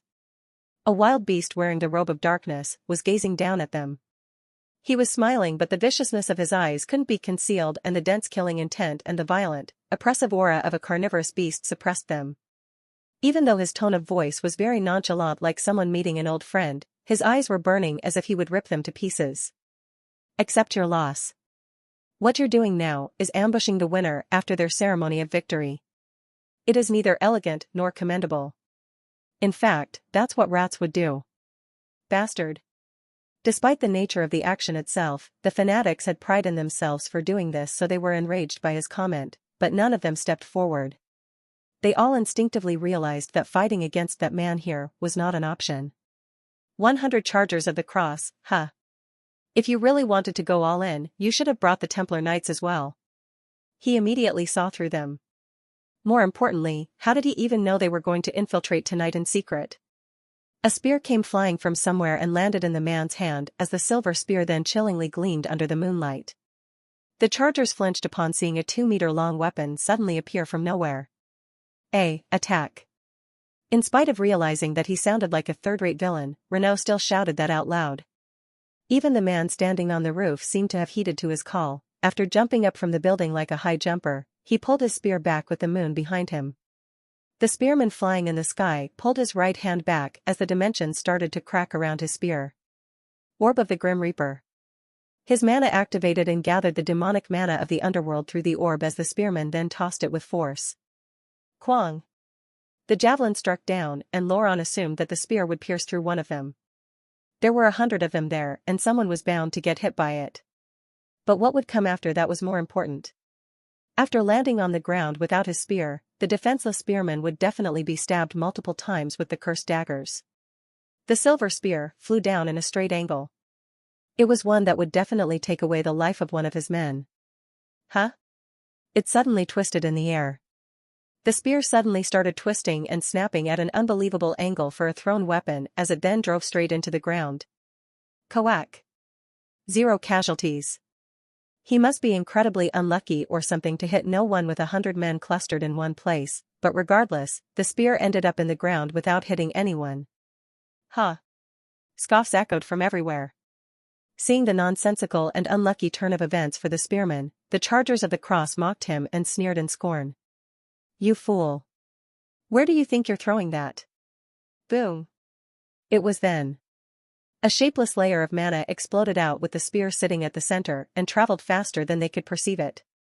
When Laurent came into contact with that outburst of mana, Kung. His heart dropped an inch. It felt like his soul had been sliced apart by that burst of mana. Kook. It was an unblockable attack that didn't even give them any time to respond, but somehow, Laurent remained on his feet. As a veteran with plentiful experiences and as the only person in the Chargers of the Cross that was at the level of a knight, he managed to withstand the feeling of his soul being hacked and sliced to pieces. Puhum. Laurent was shocked after looking around. Not a single man was standing behind him. What the? In just one move, 100 of them were neutralized. Magic? Fainting for non-knights, huh? This is actually not that bad. Dash? Koak. The spear traveled down like a mace. Loran quickly blocked the attack, but the turbulent black aura of the spear suppressed him. Kuak? It was the simultaneous activation of Shura and the demonic spear of darkness. The force behind the attack was so immense that Loran fell down, despite successfully blocking the attack. He was gasping for breath with his back feeling like it was being crushed when the man walked up and scoffed like a longtime friend. What's wrong? Try a bit harder. Go on. You can do it. Suddenly, he trampled down on his face with his boots. Along with a deafening thud, the ground split open. I am done with them. After kicking Loran so hard that his face might have crumpled inside, the man, Corinne Lork, turned around and gave a shout. In response, Lady Josephine slowly walked towards him. I could have dealt with them myself though. There was something I wanted to test out, I replied. You mean that skill just then? It's great for dealing with weaklings, right? Anyway, thanks for your work, even when you haven't fully recovered yet. We will arrest them now. Securities of the academy suddenly appeared from the darkness all around, and began tying up the unconscious chargers of the cross. Oh right. They have a capsule of poison instead of their right back teeth for suicide, so please get rid of those. There were a lot of things Josephine wanted to ask him, ranging from how he knew about the hole the Old Faith had dug out over 100 years ago, to the reason why he requested her to observe the Old Faith. Hugh. For now, she just decided to be content with the fact that the boy was their ally and proceeded with arresting the unconscious Loran. The moon began to set over the horizon. Night was coming to an end, and the unending heat of the festival was about to pick up once again. Huaran was on a relatively lazy side. Her birth as a powerhouse and her body that made it so that she couldn't get hurt by anything in the world made the living Jiangshi girl slower than others. It probably wasn't a wrong expression to call that lazy. Wake up, Hua. It's morning. The faint source of light shining in through the curtains told her that the sun had come up. Opening her eyes a little, she checked the intensity of the light and noticed that the room still wasn't that bright. It meant that it wasn't time to wake up yet, but... You're awake, right? Hurry and get up. So noisy. Excuse me. How can you say that to your older sister? Why are you the older sister? She wanted to ask but decided against it, because she was bound to get caught up in the opponent's pace when talking to her new roommate. In the end, Huaran didn't want to continue listening to the noisy chatterbox, so she had to get up from the bed. 7 a.m. The alarm of the cuckoo clock was 9, which meant that she had woken up 2 hours earlier than usual. Let's have breakfast. Breakfast? Without replying to her, Huaran slowly finished her preparations. The chain slowly crawled back up with hints of yellow talismans. They were quick, improvised versions but were enough to stabilize her mind as long as Huaran didn't pull up the abundant aura inside her. Leaving the room, she walked down the corridor and the staircase. On the first floor was the sunroom with a view of the garden, the kitchen, and the dining room. Huaran was about to head to the dining room straight away, but was stopped by a loud kung that echoed from the sunroom. What was that? What was that? Hua, let's go. Let's go. Huaran didn't like the fact that she had to listen to each and every command of the noisy roommate, but was also curious about the sound, so she headed to the sunroom. This wasn't because Ran told her to go there, this was purely based on Hua's own choice. Creak. Opening the door, she found the backyard garden and the recreation area connecting to it. The room contained large glass doors with wooden floors and walls, with occasional sofas and tables for a small chat and a morning tea. Huaran had never used this place though. Usually, it was Marie and Corinne eating baked potatoes here after baking them at the backyard, or Josephine for a tea time by herself. On one of the sofas of the sunroom was Corinne Lork, but actually, his body had fallen off of the sofa onto the floor. The loud thud just then seemed to have been the sound of him slipping from the sofa. Considering how he was still fast asleep despite that, he seemed to be in a very deep sleep. It's Corinne Appa. Leaving behind the noisy Ran, Huaran headed to the sleeping Corinne and crouched down next to him. Poke. She poked his cheek. Her finger went straight in as if she was poking through water. Kuhong. The boy let out an inelegant snore. He appeared very exhausted and didn't seem to be waking up any time soon. Pinch. Pinch. Pinch. Hua. With late autumn on its way, the sunroom was quite cold and refreshing. Her heart beat slowly and was far from warmth, but then. What was this warm feeling in her heart? She wondered. I knew it. Hua, you like him too, right? I don't know. Without even noticing the wide smile on the face of her self-proclaimed older sister, Hua Ran slowly continued her words. He always acts as he pleases, does stuff for me even though I didn't ask him to, and always works hard. I just can't understand. Do you hate him? No, I don't. Then do you like him? Hua Ran didn't respond, not because she didn't want to fall for Ran's tricks. Despite her knowledge and physical appearance, the Jiangshi girl was still only 3 years old and had trouble understanding the nature of the emotion she was feeling. All she knew was that looking at Corinne would make her heart ache every time. Seeing him in bandages made her heart feel like it was being stabbed. Even though blades couldn't pierce through her skin, the sight of the tattered body of the boy pierced through her unbreakable skin with ease. That was why she hated him.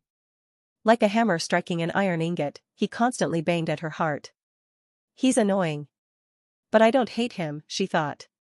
The Jiangshi girl didn't have a wide enough vocabulary to be able to explain her emotions. It's okay. I will help you learn what that is as your older sister. Without replying to Ran's words, Hua Ran continued fidgeting with Corinne's cheeks. After continuing that meaningless action for a long time, the girl was about to get up from either boredom or satisfaction, but it was then. What are you doing? A familiar voice echoed from behind. It was the voice of her other housemate, who always had a bright smile on her face. As expected, she found the vampire girl with watercolored hair after turning around. Marie Dinaref was gazing down at Hua Ran. Usually, she looked so kind and generous that it was annoying, but her current expression wasn't gentle in the slightest. In fact, it even seemed to contain a faint aura of dreariness. You woke up earlier than usual, didn't you? Marie asked. It was noisy. Although Hua Ran had never talked about Ran to her, Marie nodded after being convinced and walked past her. Corinne. She then stopped next to Corinne. As if Hua Ran wasn't even there, she spoke to him. Corinne, wake up. You'll catch a cold if you sleep here. However, the boy, who had come back after helping the securities of the academy deal with the fanatics last night, needed more sleep. Can't be helped. Doggo. A 2-meter-long dog revealed itself from her shadow. Without even needing to listen to her command, the dog immediately started to lift Corinne up. Looks like he fell asleep here without even changing his clothes. Take him to his bed for me.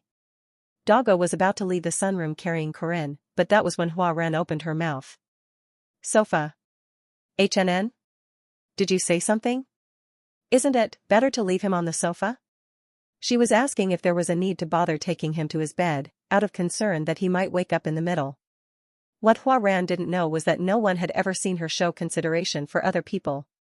A bed will be softer than the sofa. He might wake up. There aren't any blankets here. It's autumn, so it might be cold for him. Hua Ran couldn't come up with a logical rebuttal, and in the end, she couldn't stop Marie and Corinne from leaving the sunroom. There are steamed potatoes in the dining room, so have them. I can have breakfast together with Corinne, so feel free to have everything there. Seeing her back, Hua Ran felt slightly ticklish at heart and scratched herself. The word, together, which she normally would have ignored, remained vividly as an echo in her ears. I knew it, she's our enemy, huh? Despite not really understanding why, Hua Ran inwardly agreed with Ran's words. The festival wasn't over, but the lectures were back. Even though they were relatively tolerant with lessons. It was in fact because of that students weren't exempted from lessons even during the festival. Besides, the lessons were only in the morning and most of the afternoons were free. These are ingredients you can gather anywhere during emergency situations. The tender voice of Professor Lalara combined with the boring lesson content inevitably ended up resulting in students dozing off. Her voice and the sound of scribbling pens were the only sources of sound in the lecture room. Since it was something I heard in the last iteration, I decided to ignore it and instead focused on something else. Corinne Lorque, hero. Aura rank, lower high, 8,130. Mana rank, upper low, 6,770. Specialty, regeneration of the tenacious warrior, pain tolerance, domain comprehension, triple core, demonic aura release. Strength, 111. Agility, 107. Vitality, 114. Aura, 104. Mana, 104. After Huarance incident, my overall stats went above 100. Phew, I still remember them being around 20s and 30s like a trash mob, and being able to reach this far in less than 1 year was extremely moving. All the hard work I put in to diligently train my body instead of solely relying on the stat amplification of precepts was coming in handy. With this, I should have exceeded the initial stats of Alicia, and my stats were probably higher than the current Alicia's stats as well. It was nothing new at this point that Alicia was also a tremendous genius, and she had been growing exponentially after the fight against Lunia through constant practices. However, my current growth speed was even faster than the player of the original game. I was confident in beating the game player as long as it wasn't like last iteration's Park Sihu or something. I even got the third core and the new skill, Demonic Aura Release. Apart from stats, there were 2 things I gained as rewards of the precept, and they were the increase to my aura and mana ranks, as well as the new skill. Now, my aura rank was at low-high, where knights first gained their cores. It was the official stairway to becoming a superhuman. However, I had the core from the white-silver Mandrake as well as the one with a demonic attribute that I inherited from Sabancia Duke. In other words, all the other knights were getting their first aura core while I was in possession of 3. This difference should be massive. Even aside from how the demonic core contained ridiculously high-quality aura, a simple calculation meant that I had 3 times the aura of others. Alicia even gained hers as well. It seemed that taking dozens of steps in the domain had exponentially helped with her growth, and her aura rank had also gone up to low-high according to her. She had already been upper medium from the start, which was only 1 step away, but that was still half a year faster than her progress in the game. Her future was looking very promising. Next was Demonic Aura Release. Demonic Aura Release. Pull up aura, and amass it into high pressure. You may build up and release up to 20% of your total aura and mana. It was an incredibly useful specialty. That much was clear and straightforward, but it was rather difficult in terms of use. My current aura capacity was 8,130, 20% of that meant an instantaneous release of 1,600 aura. That would lead to a ridiculous one-off output. The problem, however, was that I had no idea how to use it despite carefully testing it out at the hunting grounds. I feel like this would allow me to do something similar to what Sabancia Duke did with his demonic sword.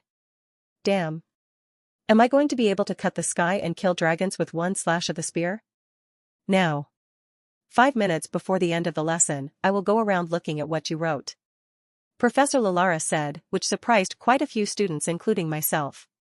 Checking what we wrote? She wasn't the type to do that though. Was she mad because everyone was sleeping in her lesson? This was bad.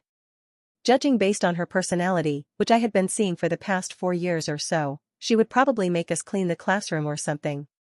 The problem was that this classroom was solely for alchemic studies, and all the old stains built up from experiments were nothing to scoff at. Hey, can I look at what you wrote? What? No. I haven't even finished mine yet. The students buzzed from everywhere. This lesson with Professor Lalara was the end of morning lectures for most people. Most of the students, including me, were eagerly waiting for the free sessions in the afternoon to enjoy the festival. I threw my hand to the left and quickly looked for something to write with when my hand ended up touching something soft.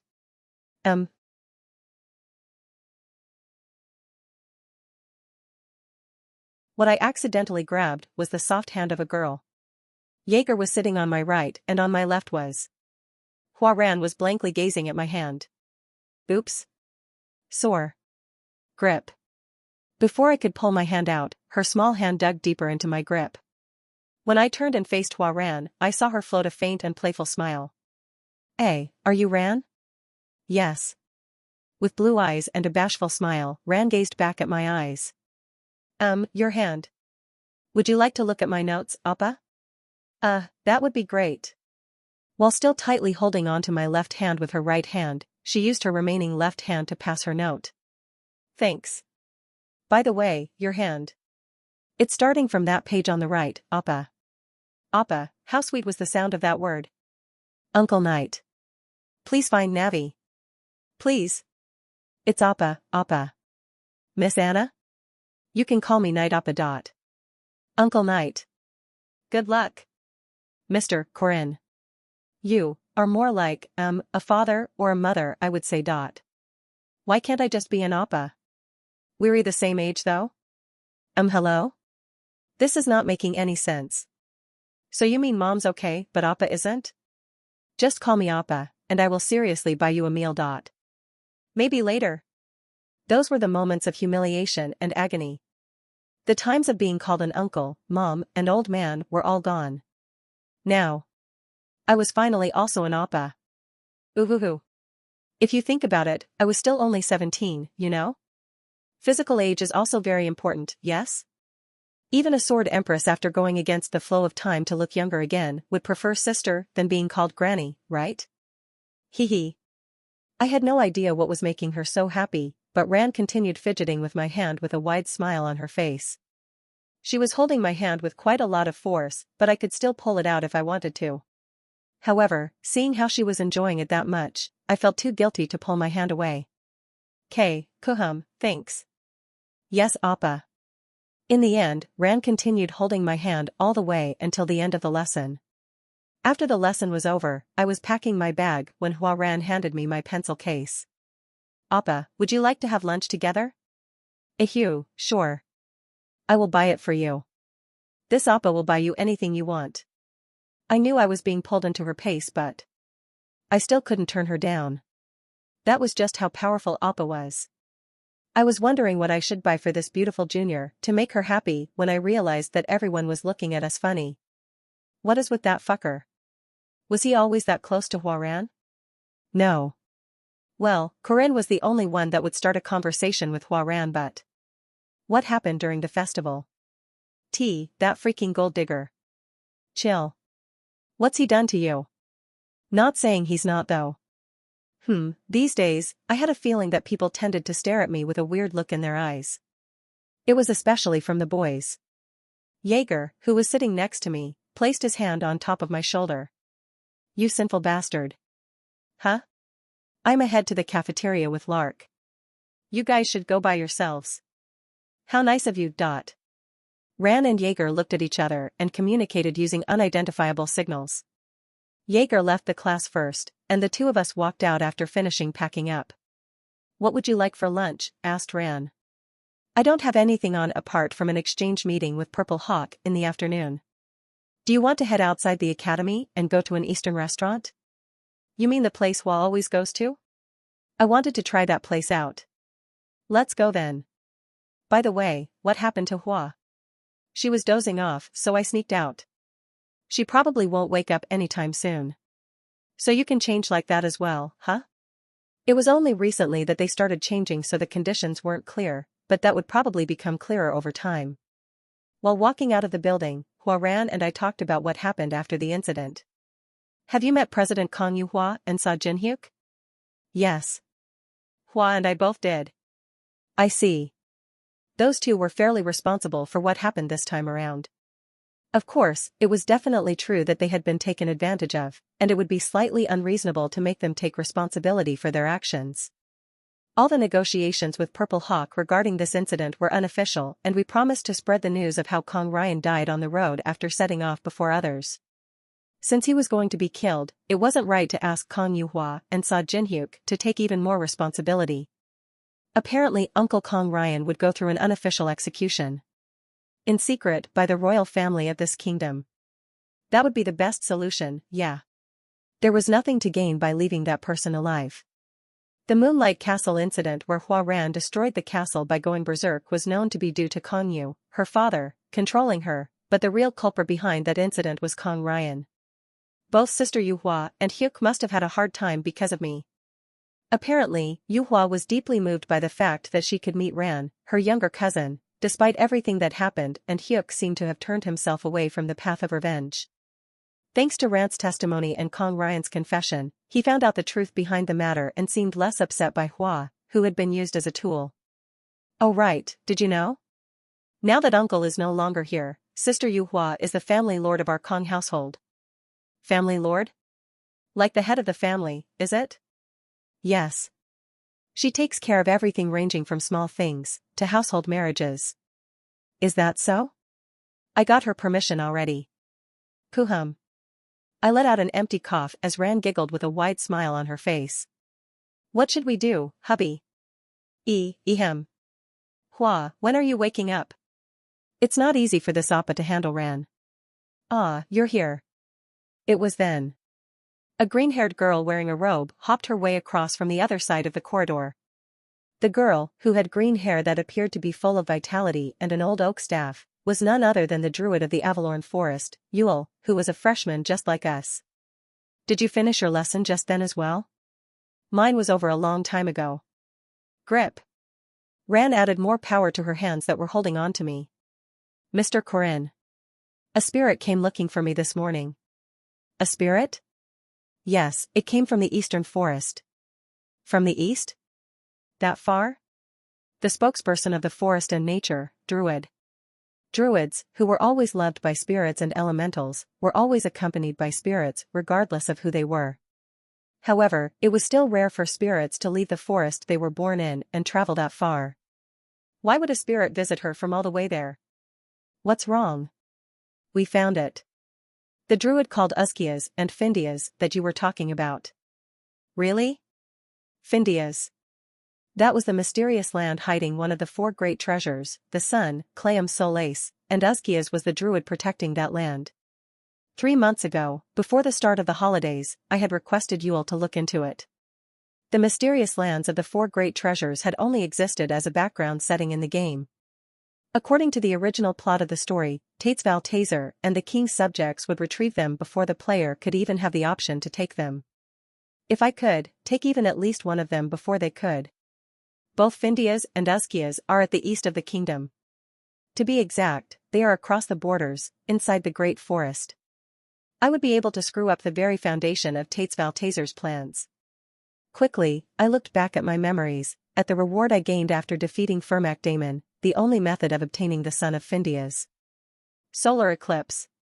The weakest moment of the power of the sun was the only chance to obtain Clayum Solace. And going through the memories of the past iteration, I realized that there had been only one solar eclipse during those 3 years. 8th of February next year. During spring holiday, It seemed that the upcoming holiday was going to be quite the spectacular one. I saw it. It's 100%. The words weren't fully conveyed because of the turbulent wave of emotions, but the important part had definitely gone through.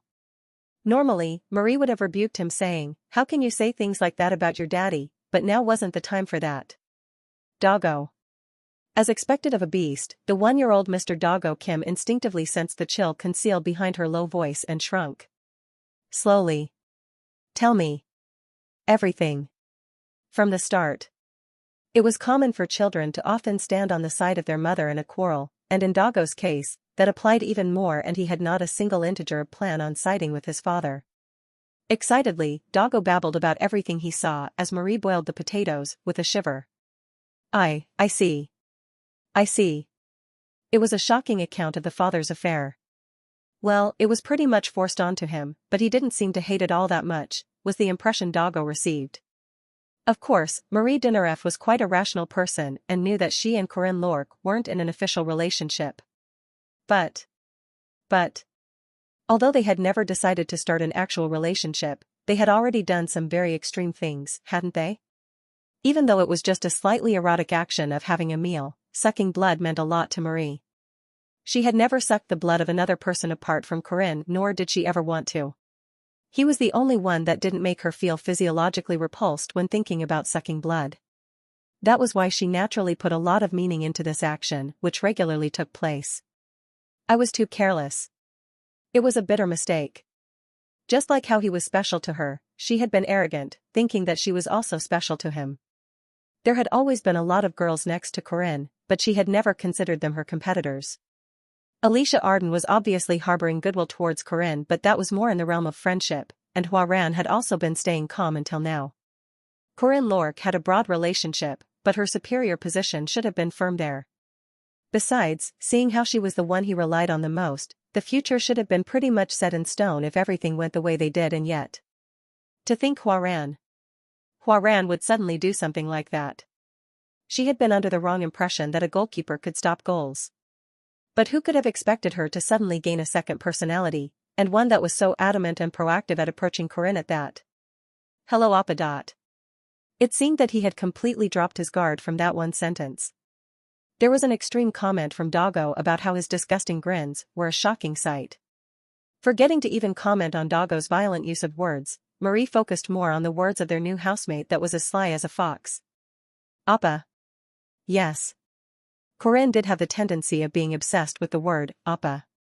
He seemed very mature and that was a plus in Marie's eyes, but in any case, he had been very far from hearing that long-aspired word because of his face and actions that seemed a lot more mature than that of his peers. But to think he would be completely mesmerized by that single word. Her shoulders trembled from the overwhelming sense of betrayal. After Appa was hubby, and what? 2 legal wives? Marie was baffled by that expression. Marriage wasn't a 1+1 promotion of a dollar store, was it? It wasn't supposed to be like that. I can give him a potato farm and a diamond mine though. There were probably like 3 diamond farms under her name or something. And this year, the best one out of them had returned a profit of about 97 times the gross income of the hotel he ran this time around. From what Marie could tell, he did have some level of interest in money. If she were to give him this as a present. No. That's way too much about money. The relationship she wanted to forge with Corinne wasn't something as calculative as that. It was more of a sweet romantic one that palpitated her heart. She would have had it if not for the sudden competitor sprinting like a cheetah. This is not good. I need to take some special, very special means. Should she be as proactive as Hua-Ran? That could be an option, but she had been doing something that was even more explicit than that for a long time. Would being more proactive be a good choice? She needed help. Marie Dinnereff. For the young maiden who had never even held on to a boy's hand apart from her father and her brothers, romance was a very difficult problem to tackle. Should I ask? Fortunately, she had a lot of friends. Even though she recently started being especially nicer to one specific person, by nature she was a very kind and generous girl that was loved by others. Finding a person to consult with wouldn't be that difficult. No. I don't want them to find out though. However, the sensitive feelings of a maiden did not allow her to do that. Actually, many of her close friends had already noticed signs of her standing on the battlefront of romance, but Marie was still caught up in her groundless assumption that no one had figured it out. That was why she had to avoid any leakage of information. Then who was she supposed to consult with? Now that her friends weren't an option, who was she supposed to go to? The first candidate she thought of was Lady Josephine Clara, who was also the dorm master of their current dormitory. That beautiful professor who was full of the mature appeal of an adult might be able to give her some perfect pieces of advice, but… Probably not. However, the lady, Josephine Clara, who had been living healthily until she was 17 years older than the age limit of 100 that was predestined by the heavens, was a great figure that even came out in history books, but the students of the academy called her using a different title behind her back. Old Maiden. The legendary gold lady who never even touched a man's hand in her life. She was definitely not someone she would consult with for matters regarding romance. Ugh. Then who was she supposed to ask? Her parents? No, absolutely not, because there was already a precedent during the summer holiday. Her father had wreaked havoc while her mother only told her that laying him down on the bed would solve all problems. Those two polar opinions weren't very helpful. Someone, with a lot of experience, that knows how boys think. Suddenly, an incredible candidate appeared in her mind, but she shook her head and decided against it. No, that's not going to work, right? No, but this is a bit. Anyone listening to her grumble would wonder just how shocking of a candidate she was thinking of.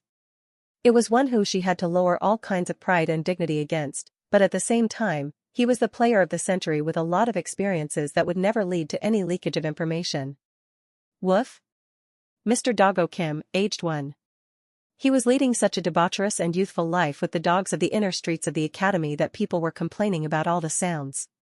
Marie turned to her biological child, who had taken after the bad side of his father to live a disordered life.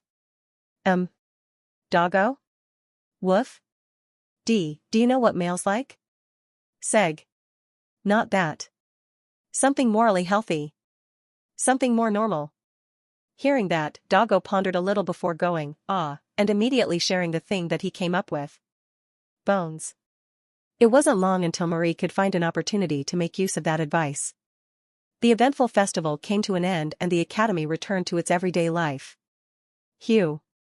On a certain weekend morning, I was eating with 3 of my housemates in the dining room. Lady Josephine Clara, Marie Dinaref, and Huaran. The reason I started living in this special dormitory that was made separately for the unique grade demi-human, Huaran, was because I was supposed to help look after Marie. These days, I also had to look after Huaran, and I became like a semi-deputy dorm master in this dormitory of 4 people. Should I clean the backyard today? Since I was getting 5 extra gold coins per month, I decided to display my diligence. Clean the backyard. Lady Josephine seemed puzzled, so I returned a reply.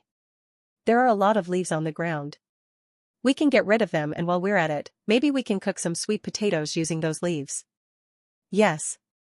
Potatoes taste amazing when you cook them using dry leaves. I said sweet potatoes, senior. Potatoes are delicious as well. Lady Josephine pondered a little, and she seemed to be wondering whether she should make students do something as tedious as removing leaves or not. Ever since this place was built, Lady Josephine appeared to have been the one taking care of everything before I came in. There were a lot of things that had to be hidden in this special dormitory. Because it was essentially a dormitory built for a unique grade demi-human, it didn't allow strangers to enter. There were a few old ladies that occasionally came in to clean the rooms, but making them clean dry leaves was a different problem altogether. I have a staff meeting now and can't help you. How about we do it next weekend? Making them pile up even more over the week is not going to be that good. I can just do it. I can help. Me too. Huaran, you cannot. After my staff meeting, you need to come with me to meet the spiritualist guest. We need to strengthen your talismans. Wow, it can't be helped then. It will be just the 2 of us, Corinne and me. You don't have to do it with me, Senior Marie. No. I can't do it. I would feel bad making you do all the work by yourself. And Doggo can help us out as well. Doggo alone would be fine, but, well, having more manpower was never a bad option anyway. Chic. The straw broomstick raked across the leaves of the ground. Those leaves, the symbols of autumn that used to show off their crimson colors, were now filling the ground like desert sand. I couldn't get rid of them no matter how many times I raked the ground. However, that didn't mean we could afford not to do this. It was already November, it was starting to get cold, and winter was just around the corner. If we hit winter, we would have to rely on mittens to do any level of work outside, and it was questionable if it would even be possible to rake the ground and remove the dry leaves while wearing mittens. Phew. At least it was great that I had someone working with me. Despite having tiny hands, Marie was gathering the dry leaves and collecting them with skill. For about 2 hours starting from 10 a.m., Marie and I had been diligently on task. Doggo. You can't eat the carps in the pond. Don't make me get angry at you. One unprincipled member of our group was trying to eat the carp in the pond that would freeze in winter instead of saving it, so we had to stop him from doing so. Woof. Seemingly discontent by the fact that he couldn't bite into the fresh, hopping carp, Doggo howled out loud. I will buy you tuna later. My miraculous negotiation skills let the carp survive yet another day. After putting them into a pre-prepared water tank, I came back and found Marie standing in front of the pond. Are you going to clean the pond as well? I thought, why not? It's not going to be easy though. Not really. Without even using a staff, Marie used magic with a simple uplift of her hand and made all the water inside the pond surge into the air. The pond that had been filled with water until just then was now empty, with not a hint of water inside. Water manipulation, was it? I used to help with connecting the reservoirs to our farms. Did you know? When you lift all the water of a reservoir, you actually find that there are all sorts of fish inside. The girl shared her experience, talking about how the nearby towns would have a feast of fish on such days. Hugh. Are we done now? It took about 3 hours. Thanks to the reliable help from Doggo, we were done cleaning the pond as well as the garden. Well then. They're ready. Next to us was a basket full of potatoes and sweet potatoes.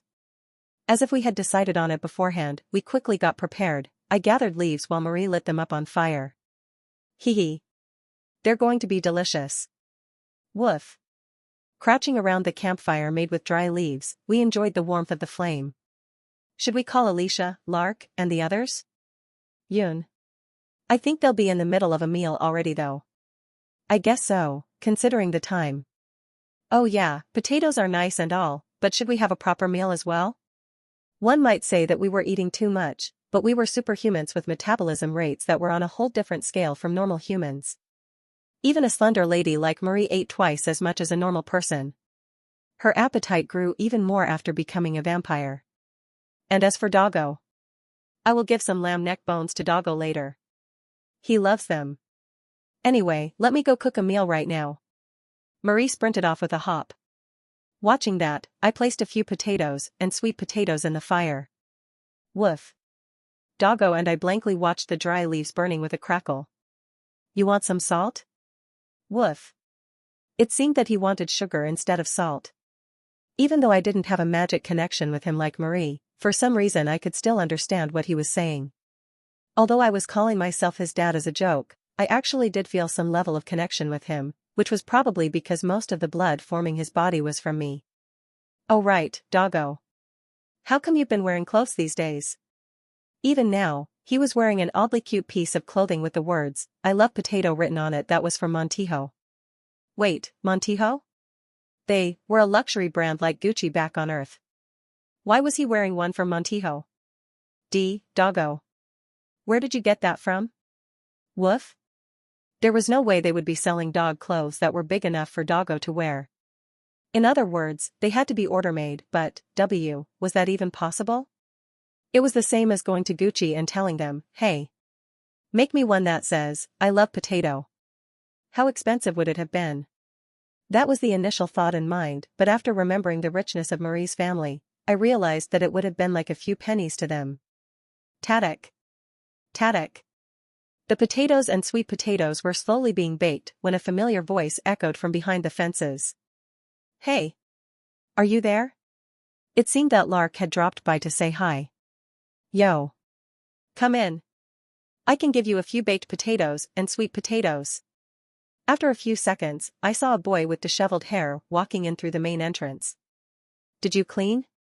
Looks a lot better. And did you say sweet potatoes? There are potatoes as well. Lark nonchalantly walked up to the campfire and greeted Doggo, but Doggo curtly flicked his head away. As if he was worried about getting his bum dirty, Lark gathered a few leaves and placed his robe on top to sit on it like a cushion. Did you have lunch? Yeah. I ate with Jaeger. Oh okay. What's happening with Jaeger these days? Apparently he's close to dating someone. Really? Who? Miss Maya. Well, I think he's the only one thinking that though. How young? It seemed that Jaeger was at least trying to date someone, but Lark didn't look too keen. Anything going on for you? I'm busy studying. He was a nerd after all. Even though Lark did tend to go around with the proactive nights, he still spent most of his time reading and studying. What about you? He asked. Huh? You're living under the same roof as girls. Isn't that pretty much decided then? That is a very old way of thinking. It was true that the two girls were very attractive, and seeing Rand proactively appealing herself these days did make my heart beat, but... You see, I have too many things to take care of right now. Although I was interested in dating, now wasn't the best time for it, especially when there was a time limit of 3 years. While looking at me, Lark heaved a sigh and shook his head. Very ethically healthy, aren't we? Very healthy indeed. People might say otherwise if they saw the process of Marie sucking my blood, but that was just an emergency measure related to her survival. Do you really not feel anything though? Lark asked again. Of course not. There was a strange sense of arousal whenever Marie bit my neck. In the first place, the surface area of our body contact was a bit too much. It was inevitable for my body to react whenever the excited Marie pressed her body tightly against me. You look pretty close to Huaran as well these days. Well, I guess you were the only one who really talked to her in the first place, but still, you look a lot closer than before. It's a long story. The story of another soul existing in her body was not publicized. There was no need to hide about Rand's identity per se, but I couldn't reveal it on my own accord either. Well, looking at you, I guess you really wouldn't have time to date people. Lark seemed convinced after thinking about my schedule again. After all, he also knew how I spent most of my free time practicing spearmanship in the training rooms. Because of various reasons, I didn't have time to date anyone. I was about to hand him the baked potatoes and sweet potatoes when Marie came in after opening the glass door of the sunroom. Corinne. The meal is ready. Huh? Lark? Good afternoon, Senior Marie. You don't have to be that polite. Did you have lunch? Yes, I already have. Can I take a few potatoes and sweet potatoes though? Of course. I can give you some bags of fresh ones if you want. No, that would be a bit. After turning her down, he took the small pack of baked potatoes and Doggo, you can have potatoes and sweet potatoes first. Corinne, let's eat our lunch first. It was slightly late, but we decided to have our lunch in the sunroom. What's for lunch today? At the dormitory, it was always me or Marie that took care of cooking. Lady Josephine was so busy that she could only rarely ever help for breakfast, and as for Ran. I wasn't sure about Ran, but I just couldn't imagine cooking anything. Right. You said you like eating anything, right? So this time, I brought a special Eastern menu. Oh right, she did ask me in the past whether I could eat the so-called disturbing food like insects or not, and I told her the only reason I wasn't eating them was because I couldn't find them. I loved having baked locusts and pupae, but I just couldn't find them here. You see. I was researching this for a long time, just to give it to you, Corinne. What is it? Kung. A black stone pot with soup inside was placed on top of the table. It was a spicy soup made with chili powder, beef stock, and all types of vegetables, that could only be completed with the addition of a special ingredient. It was something I hadn't seen for a long time. All the old workers of our farm love this, and I thought you might like it, Corinne. Of course I did. I had been going to a special Korean barbecue place for 20 years, and they always gave me this soup as a side instead of soybean soup. How does it look? It's a super healthy special made, coagulated blood soup, 1 coagulated blood soup. Raw equals seonjiguk, made with many ingredients, with the most notable of them all being the coagulated blood. Some love, but some hate it. Personally, I have never eaten it and that would most certainly stay that way. Marie said while twirling her body. Even she didn't seem very confident about this, but I love coagulated blood soups. How did you even know? I raised the Eastern-style spoon that came out with the soup and scooped up a spoonful, as the red and clear soup of beef stock immediately warmed me up after entering my body. This is it. The spicy soup stimulated my throat. The pieces of coagulated blood floating in the soup looked like black jelly. I made them by solidifying blood, but I'm not sure if you would like them. The only reason I don't eat them is because there is none out there. It's the softness of these jellies that are just unbearably tempting. Really? Thank goodness. Hurry up and try them. I was already mesmerized by the dish, without even her needing to rush me. The slippery texture unique to blood jellies was amazing. They were well seasoned with salt and pepper, and the intense flavor was supplemented by the beefy soup. This is Diring. You have consumed an elixir made of unique grade blood. The elixir contains a special ingredient. You have acquired Herculean strength. Your strength has increased by 30 points. Huh? What? Why was this popping up now? The soft texture of the coagulated blood was still in my mouth. When I swallowed it, the scent of ginger that was used to erase the rust-like smell of blood soared all the way up to my nose. Senior. Her deeply flushed cheeks were awkwardly twitching up and down. Seeing that, I immediately realized it. I ended up noticing that the blood used to cook this dish wouldn't have been from a normal animal like a pig or a cow. But at the same time, the system message in front of my eyes was: you have acquired Herculean strength. Your strength has increased by 30 points. Holy shit, holy shit, holy shit, holy shit, holy shit, holy shit. I love you, Nuna. Herculean strength. Momentarily increase your strength by 200%. Cannot be amplified by other buffs. Ran. Looks like you would have to go back first. The meeting with the spiritualist ended earlier than scheduled. The spiritualist placed the prepared talismans on the chains, and that was it. Thanks to Ran, there was no need to put that many stabilizing talismans anymore. In the first place, the most crucial factor of the restriction was the chains of the new faith, the chains of Xion that were forced by the prayer of the saintess. Conference? Yes. Do you want me to drop you off? Un. The normal Huaran would have replied to Josephine that she would go back by herself, but for some reason, today, she wanted to go back to the dormitory as quickly as possible. If we go back now, we might be able to have lunch with Appa.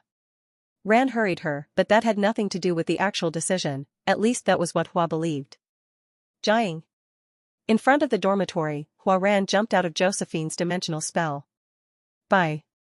I should be back by dinner. The dimensions cracked open once again as Josephine disappeared into the fissure. Let's go. Let's go. Even though she wasn't being chased by anything, Huaran walked at a speed that was 1.3 times faster than her normal speed. Opening the front entrance, she was met with a savory fragrance that was permeating from the backyard. Potatoes. Let's go. She walked across the grass to the backyard that no longer had any leaves. It seemed that Corinne and Marie had finished cleaning up the yard. After arriving at the backyard without going through the building, Huaran found a large dog cooking potatoes using a campfire of dry leaves. Woof. Seeing her, Doggo gave a short bark. Before long, Huaran reached far enough to see what was happening inside the sunroom. Through the glass, she saw the silhouettes of the two familiar people. Corinne Lorque and Marie Dinareff, they were tightly hugging each other. Huaran blankly watched that happen from the backyard. Their chests were aligned together and were so close that they would be able to hear the heartbeats of one another. Burying her face into his neck, the girl with watercolored hair gasped for breath while craving the boy's neck. Meanwhile, the boy repeatedly tapped her on the shoulder and gave her a tight hug. How special and unique of an action was that? How much bond and connection did they have to build up to do such a thing without any hesitation? She's just drinking his blood. It's nothing strange. Huaran already knew that Marie Dinareff had to drink blood due to the characteristics of her race. The act of drinking the fresh blood of a human was linked to her getting stronger, and Huaran could also understand why she would specifically borrow the blood of that boy, considering how he excelled in regeneration. But understanding was different from acceptance. Despite the necessity of the action itself, she found it to be very unfair, but had no idea about the reason herself. Vacantly, Huaran watched the two of them. She couldn't take her eyes off of the girl who was indulging herself in the boy at a very close proximity. Didn't he say he will look for ways together? Didn't he say he would help and stay with her? A myriad of emotions butted inside her, but she knew. She knew that she wasn't the only recipient of the goodwill of this boy who liked to stick his nose into other people's business. That vampire girl was one of the other recipients. She thought she knew it already, but her heart was still in pain. Was she too arrogant, thinking that she was special? In the first place, why was her heart in pain just from looking at the two of them? She couldn't understand. Unable to find answers to all the questions in her mind, Hua simply watched them like a candle in a blizzard. And their eyes met. The crafty reddened eyes of the vampire girl turned towards her. Marie had already noticed her presence. Her red eyes were showing off to her that she was already different from her. Licking the remaining blood off of her lips, she then licked the side of his neck that was still dripping with blood. The two pairs of red eyes looked deeply at each other. Their sharp and squinted gazes were clearly not that of a person looking at their senior or a junior. When it comes to intelligence, people might link them to a group of well-educated elites, but that couldn't be any further from the truth. In this world, the only source of long-distance communication was the communication spell between priceless mages, so most news had to be shared through people's hands and feet. The primary collectors of such pieces of information weren't elite agents but the hostesses and bartenders. Even determined people tended to lower their guards around hostesses when drunk. Sister. A fountain pen paused from its rhythmical pace. What is it? Asking that, was a lady who seemed overly intelligent to be working at a bar. Rania Claire looked at the barmaid that barged into her office. We have a pushover. He's loaded. Pushover was a term they used to refer to people with a lot of money that wasted a bunch on gambling. By nature, bars tended to have all sorts of things, so brothels and gambling dens were nothing out of place. However, bars in the backstreets were sometimes far from the reach of legal measures, so wealthy nobles and merchants generally stuck to their own home grounds. In other words, the only group of pushovers that would blatantly use a lot of money at a backstreet bar instead of a bar for aristocrats would be a guardian? He looked like a knight. That's going to be annoying. Don't make him lose too much money. Knights were literally superhumans. A single punch from them could blow away human heads. If he decided to go on a rampage after losing money, the backstreet ruffians wouldn't be able to do anything to him. What is it? We already ate up a purse of gold coins. Okay. At this rate, they could only hope that the pushover was someone with a gentle personality. Kwang. Kajik. Get your boss out right now. Damn it. It seemed that she wasn't in luck today. Heaving a sigh, Renya walked out of her office. Bring the siblings, Ren and Ron, just in case. She had been teaching a sibling of wolf beast men for a long-term commission that she recently undertook. She was told to teach them how to sneak in and gather information, but she still called them, thinking that this much should be okay. Renya headed to the illegal gambling den underground and found the knight that was wreaking havoc there. Who do you think I am, huh? Do you know me? Listen. I am friends with your boss, you know that. Och.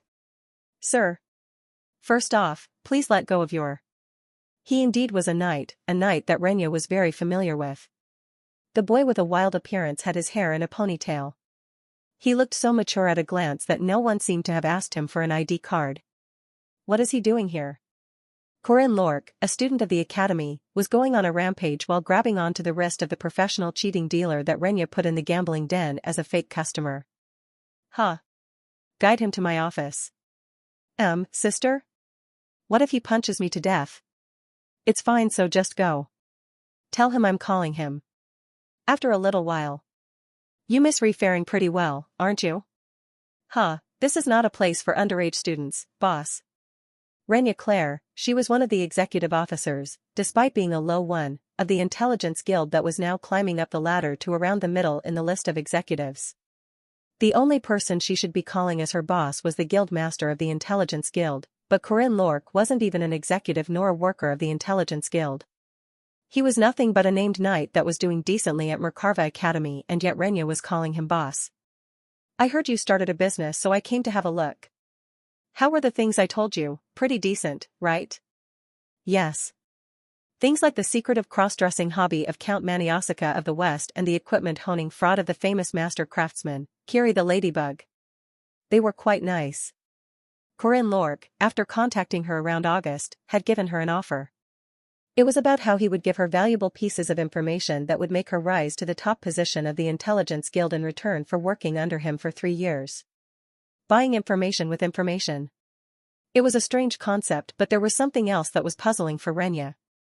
Every piece of news shared by Corinne Lork was so priceless that they would be ranked at either grade 1 or grade 2. With so many of them under his belt, he would have been able to strike a deal with the higher executives of the Intelligence Guild from the start, so she couldn't understand why he would try to raise someone like her up to the top in the first place. How much authority do you have as a medium-level executive? I can access pretty much every piece of information related to the city. For example, like the teddy bear craftsman that Josephine Clara is sponsoring in secret. I know that already. That's semi-grade 1 information, by the way. It was related to the privacy of a semi-unique grade mage, the Dimensional Witch, who even appeared in textbooks. Renya had no clue how he even knew about that. This is something that will increase your contribution. According to your standard, it would be at least grade 1, and it might even be a semi-unique grade info. Are you serious? Royal Courtroom's grade 4 public officer, Edna. Her last name is Alusin. Just a normal officer, no?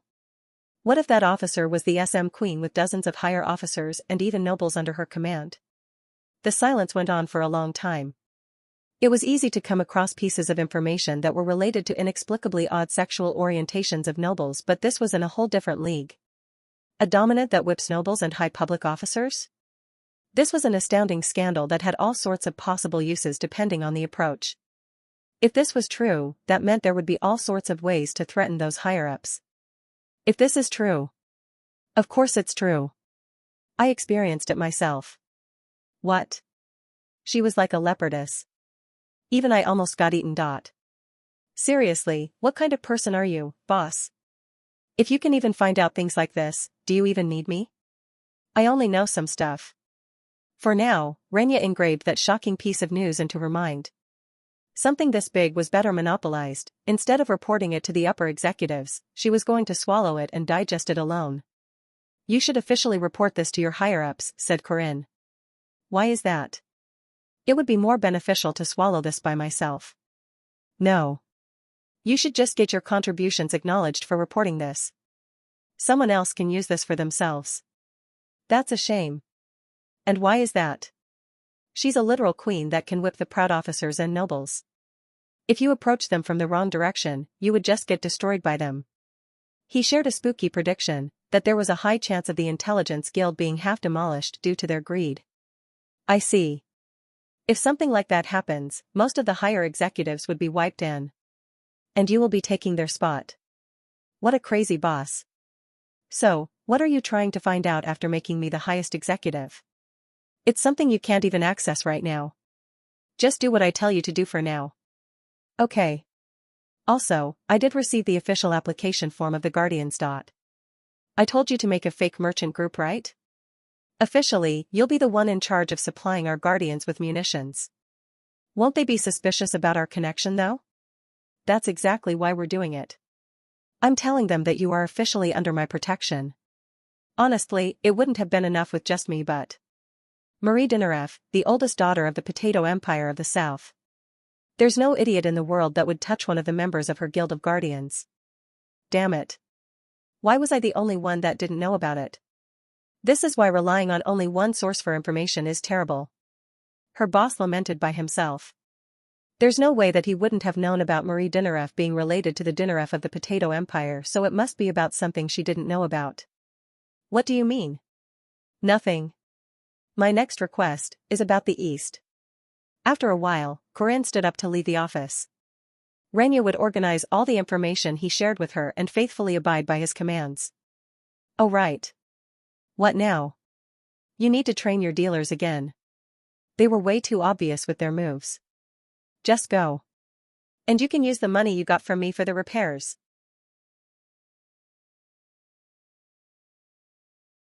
Late at night, Josephine changed her clothes for bedtime. Undoing her hair, she changed to a comfortable set of lingerie and removed her makeup at the dressing table. It was when she was about to finish her day off. Knock knock. Someone knocked on the door of her room. Hearing how rigid the sound of the knock was, she thought it might be Corinne Lork, but soon remembered that he had requested for an overnight stay this evening and was currently out of the academy. Student Marie? It's me. It was a very unexpected guest, because this girl had never visited her room this year. Please come in. Considering how they were both female, Josephine didn't feel the need to hide her bare skin and let her in. Even a strict dorm master like her was a lot more slack at night. Creak. Huaran walked into the room in large strides after opening the door. She was wearing cute pajamas that were vastly different from her normal nun clothes.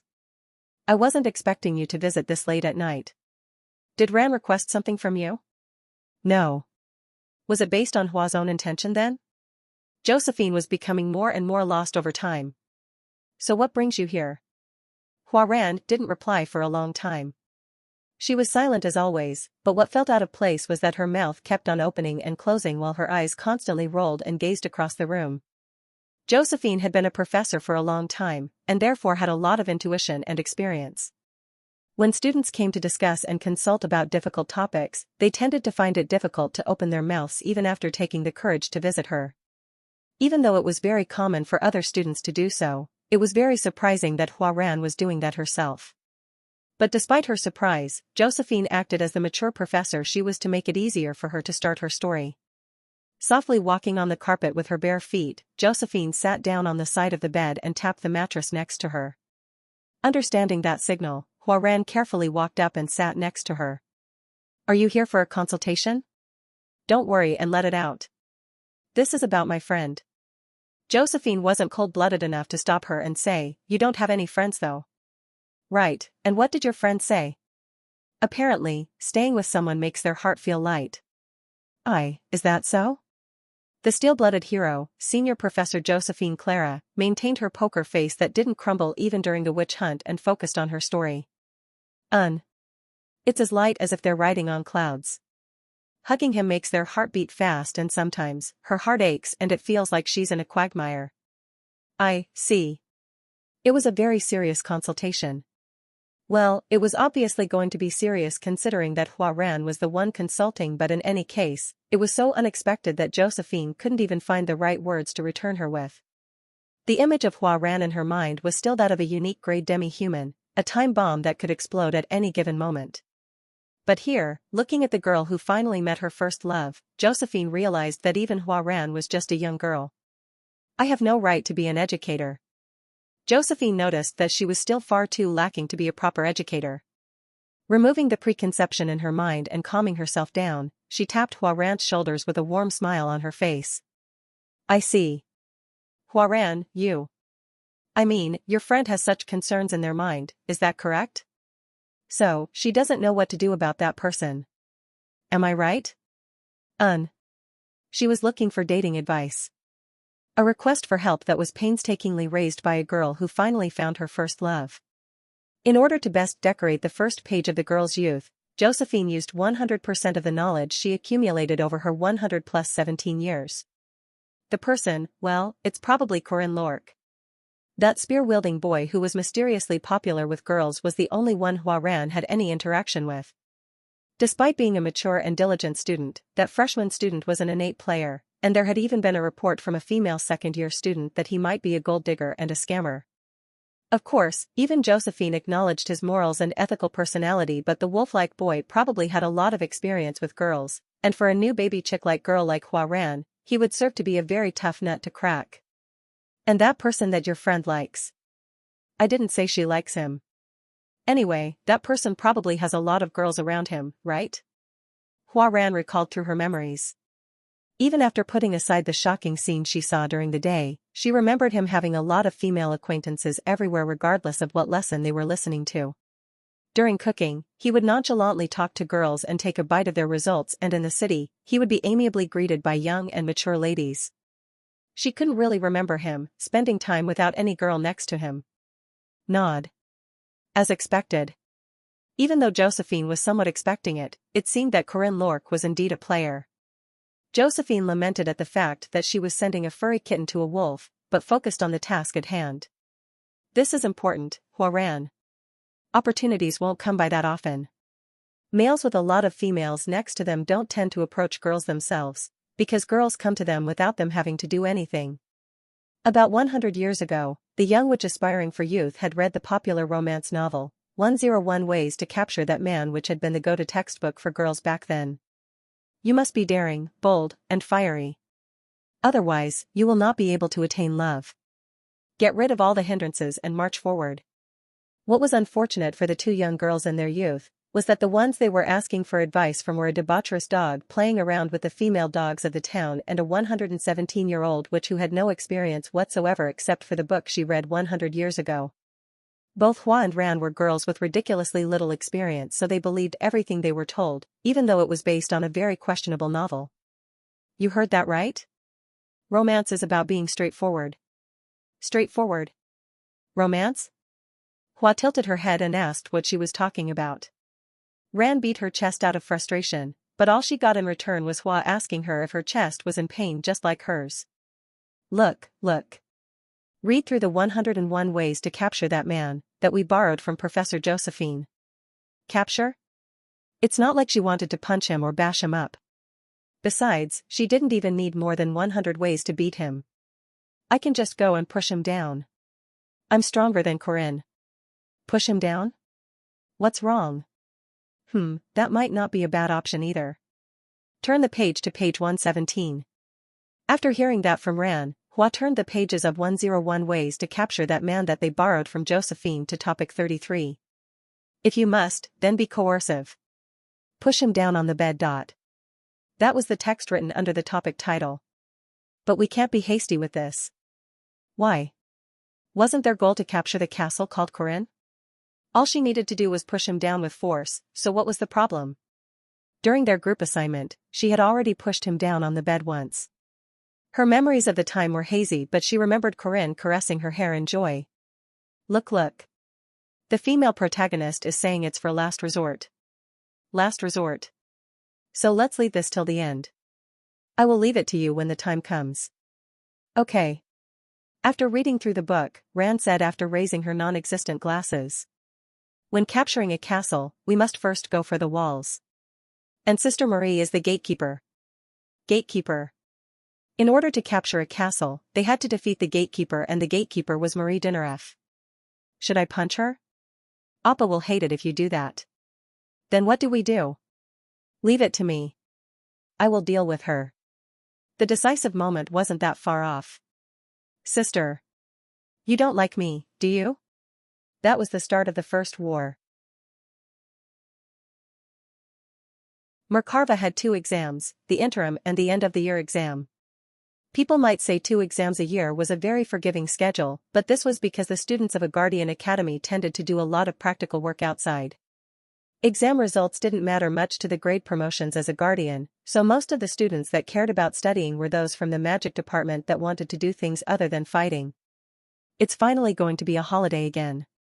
Before that would be the final exam though. Maybe you guys should study. Nah. Tests are there to judge your average ability, not your procrastination skills. Lark and Jaeger were the same as always. Well, considering how Jaeger was a grade 3 knight who was more than likely to reach grade 2 by graduation, he probably didn't care too much about test scores. Didn't you get pretty much full marks in your interim exam apart from the prac test? I asked. Don't remind me about Miss Lunia.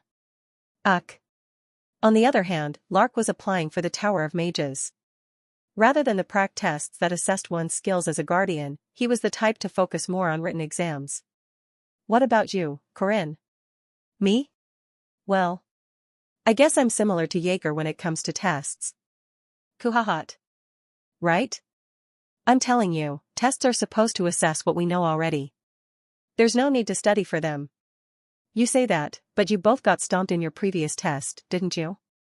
If you bring that up, I guess there's nothing for me to say in return. I was overly reliant on my memories of the previous iteration when sitting the last exam and went horribly. It was only thanks to getting full marks plus some extra points during the prac test against Lunia Arden that I landed somewhere between average to high-performing students. 60 out of 400 or something like that. The prac tests were definitely very important.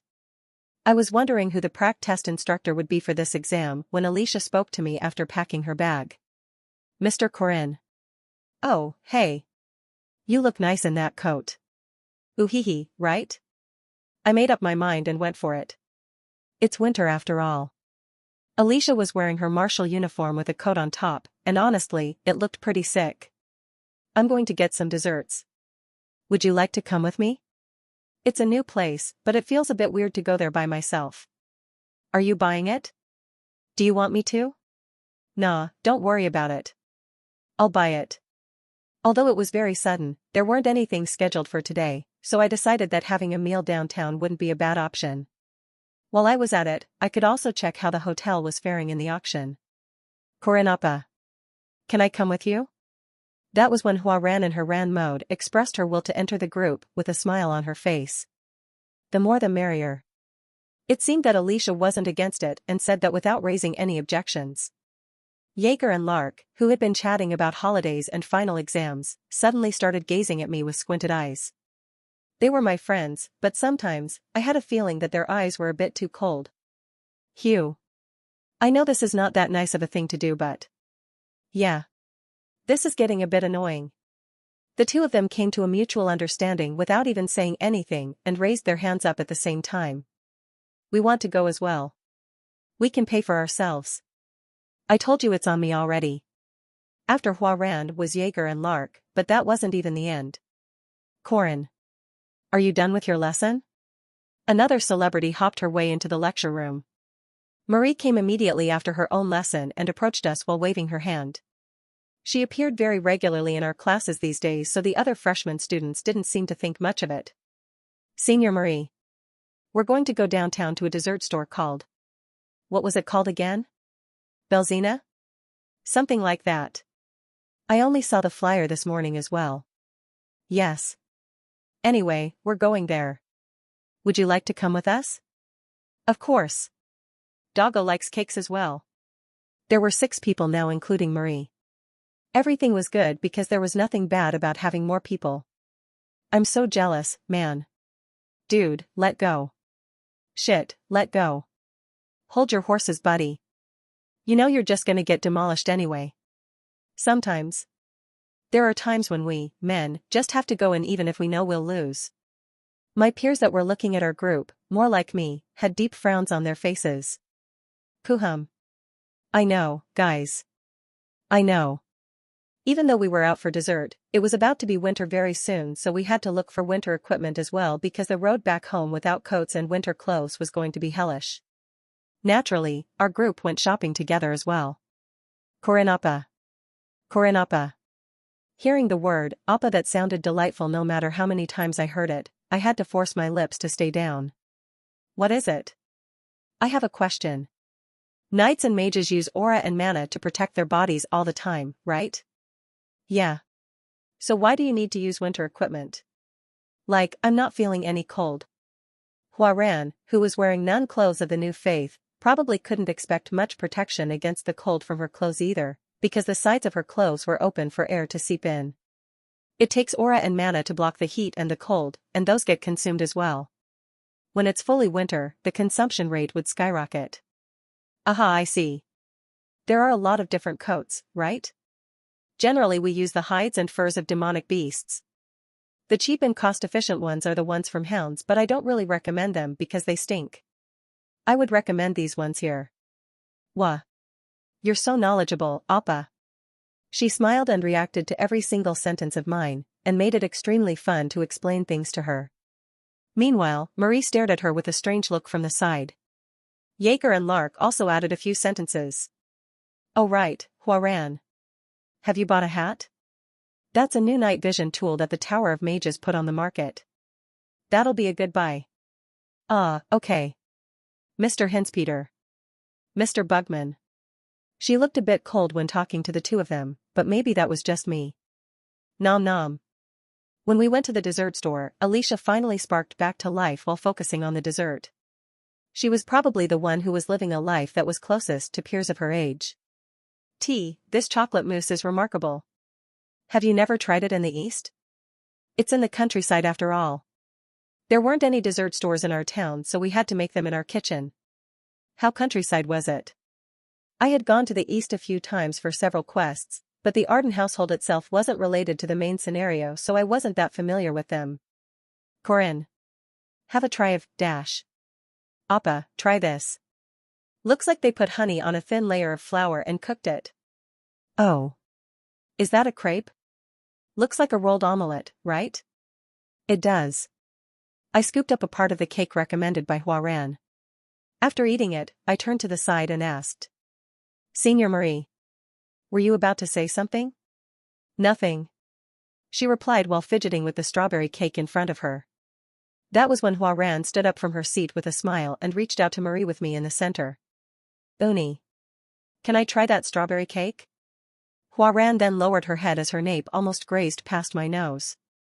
A nice fragrance of lilac seeped into my nose. It seemed that she was wearing perfume. With a poke, Huaran picked up a tiny piece of the cake with her fork, that was as small as a grain of rice. Was there even meaning in eating just that much? Hee hee. While Huaran was going back, she looked at me and gave a bright smile.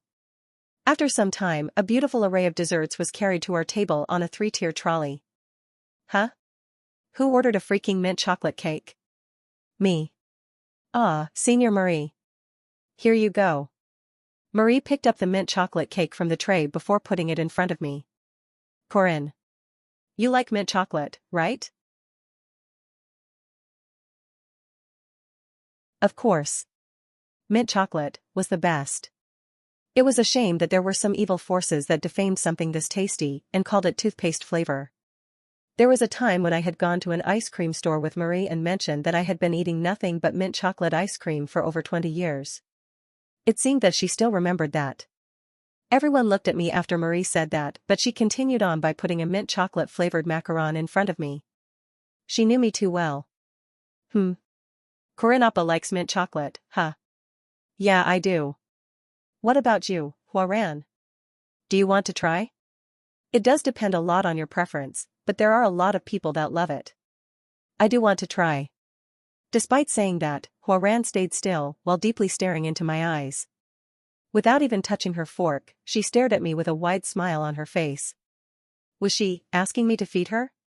It didn't feel right to leave her be, so I sliced a part of the mint chocolate cake as Huaran went, all while adorably opening her small lips. Right when I was about to move the fork, a mint chocolate macaron entered her mouth. Huaran, who had been waiting for my mint chocolate cake with her eyes closed, immediately opened her eyes. The one who shoved macaron into her mouth was none other than Marie. This one's also mint chocolate flavored. Tasting the mint chocolate macaron in her mouth, Huaran returned a smile. It's very delicious, Sister Marie. Right? Do you want more? Sister Huaran? Haha. I'm okay. What a shame. Did you not like it? Of course not. They were both smiling, but their eyes weren't. Those cold smiles stayed on their faces for numerous seconds until I raised a teapot and filled up their empty cups. Naturally, the two of them turned towards me. Kuhum. Looked like your cups were empty. Thank you, Corinne. Thank you so much, Appa. You're welcome. I then realized that Jaeger and Lark were staring at me with a strange look in their eyes, so I jokingly told them off for a change of mood. It's common sense to fill these up whenever possible, guys. Don't you know the etiquette of a gentleman? Right. Very smooth, I see.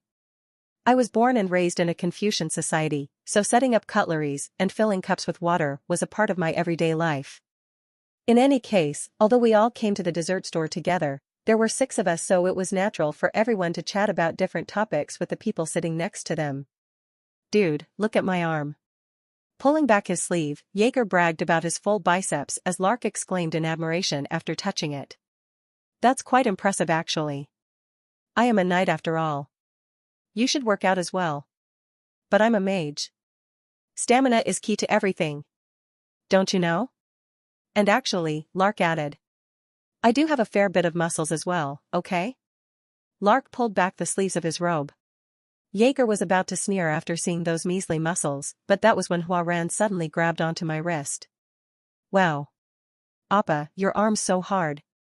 Her soft palms traveled across my arm. Haha, I'm glad you found out. This is the type of muscle you get after training for 8 hours every day. Whop. I flexed my arms, allowing Huaran to touch the bulky biceps and triceps. Wow, this is amazing. It's as big and tough as a piece of rock. Unlike Huaran had exceptional reactions, and it felt great to show off to her. Kook. I do have to admit that stupid Ko does have better muscles. Maybe I should work out as well. The two of them accepted their defeat. Putting aside Jaeger, Lark really did need to do some exercise. He wasn't even going to be able to climb the stairs of the Tower of Mages at this rate. Wow. Your muscles feel like a piece of rock with steel implanted inside. As if deeply intrigued, Huaran stroked my arm all the way from my wrist. I was confident that I would immediately get shit on if we did arm wrestling right now, so it felt kind of odd to hear that from her. Kuhum. Someone gave an empty cough from the side. It was Marie. Huaran. Don't you think you're being too improper as a girl? And Corinne seems troubled as well. Hearing that, Huaran seemed surprised. After carefully letting go of my arm, she asked with an extremely apologetic look on her face. Really? Was it annoying for me to touch you, Appa? Huh? No? Not, really. Thank goodness. I was worried that might have put you in a bad mood. She started stroking my arm again with a faint smile on her lips, but for some reason, it felt like she was staring past my face. Do you like muscles? Yes. I love them. We're talking about muscles, right? I could feel a piercing gaze staring at the back of my head. We had ourselves the third dessert as well as a new type of black tea, and yet the air around our table was still very heavy. Why, one might ask. Why was it so heavy? You have a potato farm? Do you have potato cakes as well then? We do. We put them in a pan and bake them in the oven. Ah. But that's a bit different from actual cakes, no? We call that a cake though. So it's a cake. I guess, if you say so. Eek. At this point, even I could tell that there was a war of nerves happening between Marie and Huaran, which had started from who knows when. Kuhum, let me go to the bathroom real quick. Oh yes. Me too.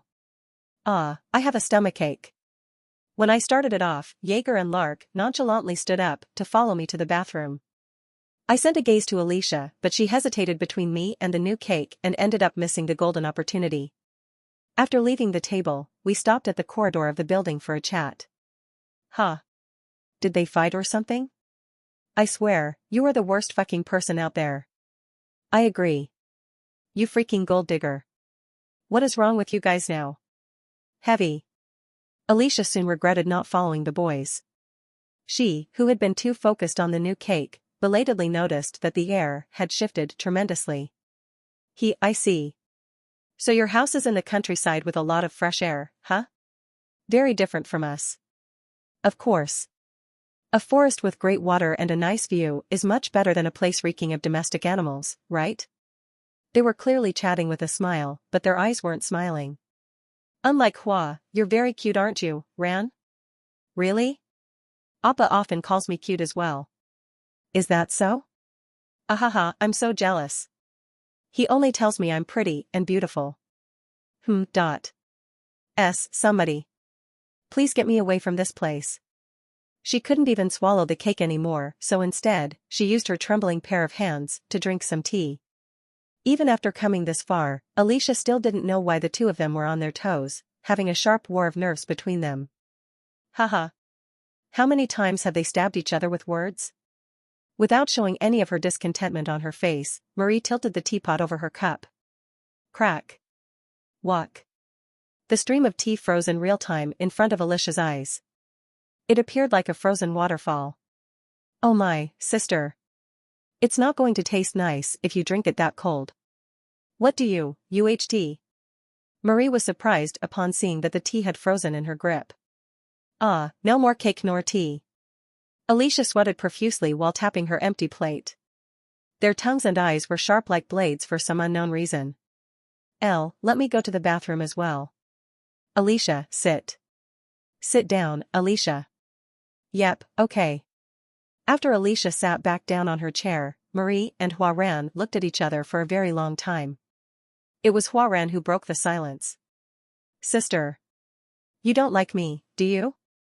Ah, so the real sword wasn't even out yet, huh? HNN. Of course not. I like all of Corinne's friends. Maybe you were misunderstanding something. That's great. I thought you hated me, sister. So heavy. In Alicia's mind, both Huaran and Marie were like small and harmless animals. Huaran was an indifferent type, whereas Marie was a second-year senior that was kind to everyone. They were like a lofty cat and an energetic dog, respectively. But now, it felt like a battle between a panther and a wolf. What do you think, Alicia? Yes? Sorry? Me? Is this about the desertification of the East? No. B, because I don't think it will turn into a full desert until the day of my death. Alicia. Seriously. I've been to a place that was already turning into a desert, but compared to that place, the East isn't that warm. Alicia. Please focus. Oh, okay. How about we be nice without fighting? We're not fighting though? I think you are. Alicia. Yes. Of course. Of course you're not fighting. They were smiling while stabbing each other with invisible swords. What were they doing if not fighting? Sweet words were leaving their mouths, but there was a serpent waiting inside their bellies. Besides, why would I not like Huaran? It's all thanks to you anyway. What do you mean? Don't you remember what happened at the hunting grounds? You pushed me back, right? And I couldn't do anything because I was limited to elemental spells only. Huaran couldn't catch on to what she was trying to say, but regardless, Marie continued with a bright smile. It's because of that I awakened into a vampire, you see. Thanks to that, Corinne came to help me and our relationship developed this much thanks to that so. Yep. I would have to thank you for what you did. A crack appeared on Huaran's smile. It's thanks to you that our Corinne also came to my house and greeted my parents. Thank you. You shouldn't thank me for that. That's far from having your marriage permitted, right? I already have the permission from the family lord of our household to marry Corinne Appa. Eek. TCH. Alicia had trouble breathing properly. What was wrong with the two of them? Why couldn't they be nice to each other? Humph. Well, I will go to the south again with Corinne this winter. I have a few hot springs. Corinne needs to have some rest at a good hot spring. Really? I'm going to invite Corinne Appa out to Chapel Zion. There, he can get blessed by the saintess. A blessing from the saintess is going to be a lot better than a stinky hot spring. Mr. Corinne said he would be coming to my house though. Their eyes turned with a frightening flick, as Marie and Huaran glared at Alicia with a blazing pair of eyes. Alicia. What did you say? Mr. Corinne said he had something to do in the east. He said we would form a party, and watch the solar eclipse together. Did he not say anything to you? Facing the burning eyes of the two people who felt like they had been dogs barking up the wrong tree, Alicia wanted to faint if possible. Nothing big happened after the final exam until the start of the holiday. The only thing related to the main scenario in the second semester of the first year was the festival and a few small quests from the mission board. A few of those missions were in correlation with my precepts, so I cleared those and focused on training. In the end, I couldn't reenact the demonic aura release and Sabancia Duke's demonic sword, but regarding that, there was no choice but to meet the old man from the east and ask for some advice. Knock knock. Senior. I'm here. Marie had told me to come to her room on the day before the end of the term ceremony, so I went and knocked on her door. It was right after dinner, so it shouldn't be discourteous of me to visit her room. Come in. I opened the door after receiving her permission and walked inside. The girl wearing casual clothes handed me a small golden board with an engraving of a potato flower as soon as I walked into the room. This is the emblem of your family, isn't it? Yes. I had seen the emblem of the Dinaref family a bunch of times during the summer holiday, so I immediately recognized what they were. We are still a duke, so as long as you have this board, you should be able to ask almost anyone for cooperation. That is a very valuable item then. The emblem of a noble was the symbol of the household and its power. It was pretty much a license saying that I was under the protection of the dukedom that reigned over the south of the country. In the last iteration, I had received an emblem of the royal family, so I knew just how powerful these were more than anyone else. These didn't exist in the game, and players had to follow the right procedure for every quest. If the quest NPC went, "Good sir, please harvest some of the crops we are growing in our front yard," then the player had to crouch down and harvest them regardless of whether they were a hero or not. But in the real world, it was possible to use power and authority to say, "Shut up. Just give me the information I need," and press them on. Is it okay to give something this precious to anyone? You're not anyone, Corinne. She said while placing the board firmly in my grip. Corinne, you are the benefactor of our family. You really need to think through on who exactly it is that you have saved. Of course. I did save the Imperial Princess of the Potato Empire after all, right? You're teasing me again. At least treat me like a princess if you are going to say that all the time. Marie said with a big pout as if she was upset, but when I tapped her back with a smile, she quickly returned to her original expression. You're going straight after the holiday ceremony tomorrow, right? Yeah. You're going back home as well, right, senior? Because Marie was the oldest daughter of that Dinaref family, she had to return home and show her face every holiday. From what I heard, it seemed that there was a winter festival that was hosted by the Dinaref, which she couldn't miss as the successor of the household. I will quickly go after you. Go and wait for me there. Sure, and thanks for your help. As I've said before, there might be some dangerous people coming there as well, so I really need your help. Yep. I will definitely go and help you, Corinne. Since Park Sihu, the player, wasn't here, the strongest powerhouses of our group were Marie and Huaran. I hoped they could make it there before the solar eclipse. Don't hurt yourself. Don't forget to take the bag of potatoes that I gave you.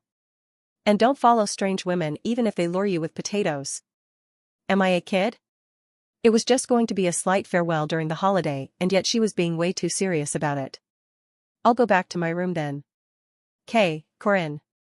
I was about to turn around and leave the room, but that was when she held on to my sleeves. Her skin, which was as white jade, was flushed and red. It was something we were both very used to. Before you go, one last time. Don't hold back and suck as much as you want.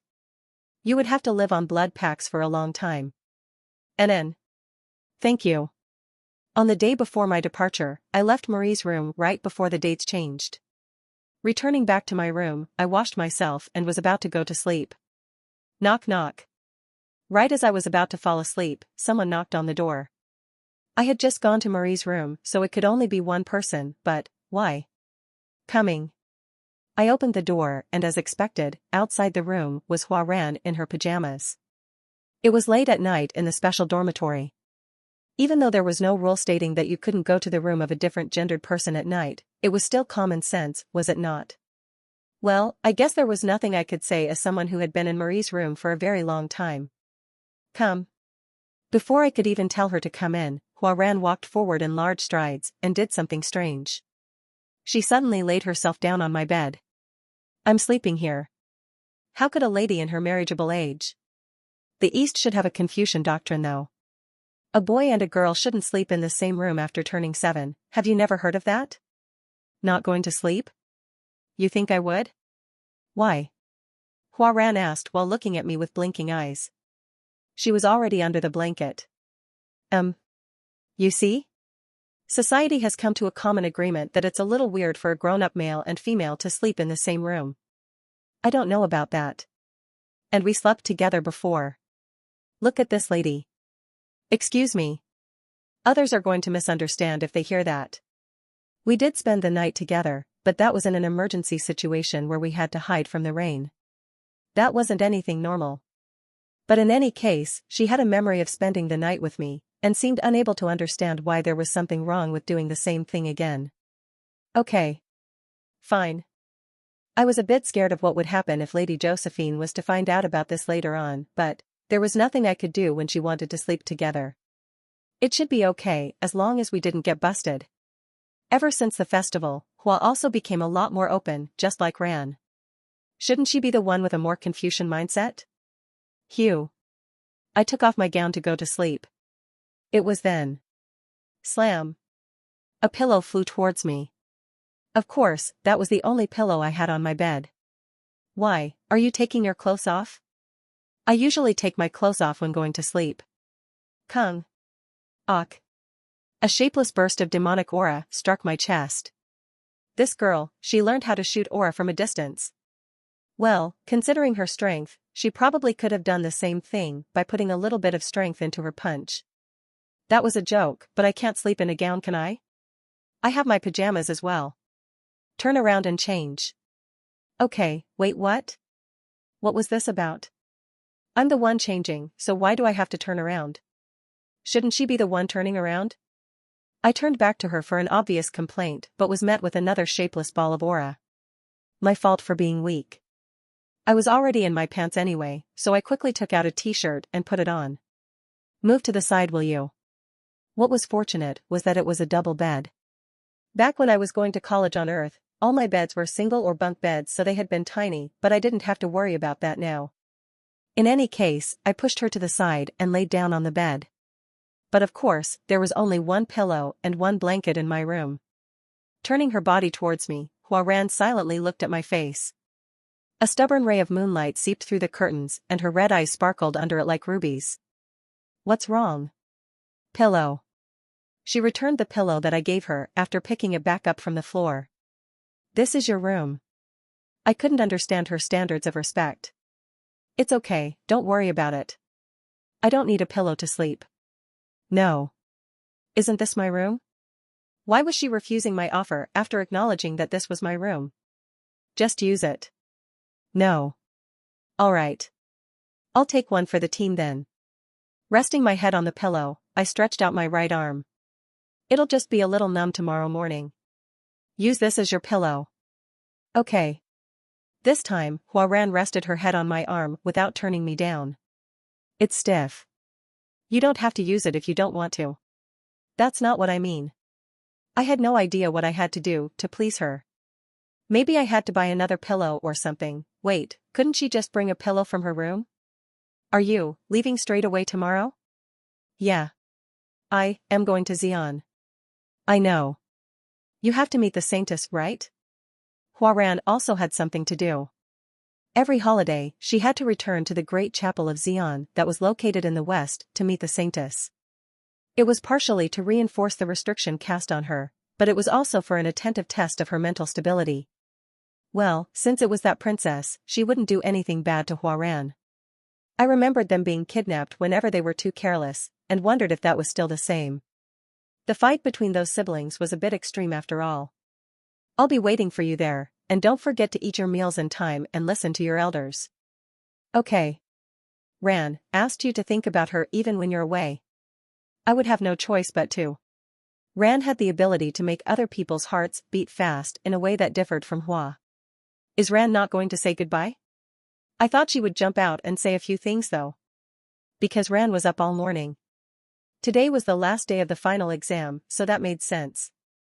Ran was sitting the tests, huh? Wasn't this cheating? I was wondering if that was okay, but that was when she turned her head towards me with her head still resting on my arm. Her soft cheek was pushed in by my wrist and made her look chubby yet cute. Don't hurt yourself. Ho. Are you worried about me? Hearing my prankish question, she looked back at me with a sad look in her eyes. Ever since the festival, she had been very sensitive about me getting injured. It seemed that seeing me in tatters wasn't a very good experience. My heart stings when I see you injured. She appeared to be blaming herself for the thing that happened that day. Because of that sense of guilt, these days she was very concerned and worried about me, despite being cold as always. Despite others calling her a jiangshi and a demonic beast, she was still a very kind girl at heart, and seeing changes like that made me feel proud for protecting her. You will probably continue to fight. Just like how you did for me. A sense of duty flickered in her eyes. I wasn't sure if that stemmed from the desire to repay her debt or from a different emotion, but I will protect you. So please don't get hurt as much. Regardless, I could feel her sincerity, and that was a very commendable sight, so I stroked her cheek and gave her a smile. Thank you. Thanks to you, I now have the power to try harder. Wait for me. I'll make it quick. Alrighty. You will be of massive help when you come. After that, we chatted until late at night. Sometimes, she even conveyed the words of Ran. Hugh. Closing my eyes, I whispered to Huaran, who buried her head into my chest in her sleep like a kitten that found a warm place to rest in the middle of winter. Good night. The right side of my body felt extremely warm to the point that it was even hot, but, well, it was a more pleasant night than usual. The group heading east this time around was composed of 3 people. First off was Alicia and me. Alicia was the successor candidate of the Arden family, the renowned household of swordsmanship that was in charge of the east all the way to the borders, so she was a must-bring. Although her position inside her family wasn't very stable, it still meant that I might be able to rely on Arden's forces when push came to shove. The other member of the group was Yule, who would be guiding us to the secret land of the Druids, Findias. I had requested her to look for Findias and Uzkia's last holiday, and she was the only one that could guide us to those lands as the only one that had the blessing of spirits. We had to cross the borders, and it would be very rough without her help. You're very early, Mr. Corinne. We had promised to meet at the Wyvern Dock after each taking care of what we had to do. I was the first to arrive, and following that was Alicia. Is Ms. Yule not here yet? She said she'll drop by the library. It shouldn't take too long, so I guess we can wait at a cafe. Okay. Heading to one of the nearby cafes, we walked up to the terrace on the 2nd floor, which had a brilliant view of the village, for a cup of coffee. Here you go, Mr. Corinne. It's today's newspaper. Oh, thanks. I started reading the newspaper, looking for anything noteworthy. The first thing entering my eyes was the main article and a massive headline on the first page of the paper. Alicia. Isn't this you? Hua? Alicia, who had been munching through a cake after handing me the newspaper, raised her head and asked with a mumble. Which one? This here. Sword Emperor Garand. Leaving the 5th Sword Squad to his granddaughter. An ever so fierce competition between the successor candidates of the Arden family. This is my first time hearing this though? It was pretty much set in stone already. After the sword challenge with Lunia, Alicia's position in the household had become firmer than ever before. For the Ardens, strength was justice. As the one who enacted the greatest ability of their lifetime pursuit, Domain Severance, Alicia couldn't avoid becoming a powerful successor candidate. I guess you won't be treated as a nobody anymore. I guess so. As if she wasn't that happy about it, Alicia cut her cake with a bitter expression on her face. Yule arrived right when I was pretty much done with the newspaper. We called her as loudly as we could from the terrace, and she soon climbed the stairs to our table. Do you want any drinks? I asked her. Water is fine. Excuse me. Can you get us a green tea frappuccino, please? Well, I can have that too. After having a short morning tea break, I asked the two of them just in case before departing. Did you guys all bring your cold-resistant equipment and belongings? Yep. Look. I have a coat here with food as well as a bag with a bunch of clothes. Alicia was carrying a jam-packed bag like an adventurer character that came out in cartoons. What about you, Yule? Doesn't look like you have much with you. Nature is already like a shield to me, after all. Hugh. You guys. You're showing off your newbiness too much. Sorry? What do you mean by that? We are going to be getting on a wyvern to head straight to the east. Do you know what this means? They really seemed clueless, but that was understandable, because it was one of the common newbie mistakes. Do you think you can ride a wyvern 1 kilometer above ground with a single coat and bare eyes? Ah. I see. It would become tremendously cold at a higher altitude and the violent gust would make it impossible to open your eyes. Regardless of the season, it was necessary to wrap yourself with cold-resistant clothing and goggles. Here it would be 1.5 times more expensive than in the city, but they do sell them here, so hurry up and go get them. Why, yes sir. Okay. Hopefully they will accept ginsengs in exchange. Yule, give me that ginseng and buy it with Alicia's money. Don't even think about giving away something so precious. After confiscating the ginseng from Yule, I sent the two of them to a store that sold flying equipment. The journey to the east wasn't that bad. Going through the unpaved roads of the east would have been quite the arduous task, but it was over in a flash thanks to riding on a flying beast. Sometimes, we came across mail riders that posted mails and the Royal Military that patrolled the air, but they went their way immediately after seeing the golden board I received from Marie. We could even stay the night at docks that were only for the military and mail riders for free, thanks to the board. Just like that, we arrived at Taclocan of the East in just 1 week. Mr. Korean. Over there Because we were on a wyvern, it was hard to communicate with words. Proper wyvern riders with adequate training would communicate through gestures and signals, but unfortunately, I was the only one here who knew how to use them. But looking at where Alicia was pointing, I could tell that something was happening over there. Dash. On the grassland were rampaging demonic beasts. Elephants, they looked similar to elephants, but they were so massive that comparing them to elephants didn't feel very reasonable. They were semi-grade 1 demonic beasts taller than 20 meters that were bigger than most buildings. Those demonic beasts are heading for the village that we just went by. At this rate, the village will be devastated. 2 elephants. They were monsters that were unstoppable without guardians or military. A village would be reduced to rubble in less than 5 minutes. We will stop them here. Yule, grow roots in front of them. Whether it be vines or thorns, just make sure to slow them down. Okay. Please go closer to the ground. I drove the wyvern down and closed in on the elephants. The plan was to dive down like a bomber and drop Alicia. Alicia. Can you do it? I will try. When we were about 100 meters away from the ground, light started leaving from Yule's oak staff. At the same time, vines emerged from the earth and wrapped themselves around the 2 elephants. The monsters seemed confused by the sudden emergence of vines that stopped their feet, but their confusion didn't last long. Kajik. Kaduduk. After easily breaking themselves free from the vines, they resumed their march. Ugh, they're too heavy. Focus on stopping the one at the front. Okay. Yule once again used her magic as the blessing of spirits, and every organism of the earth replied to her request.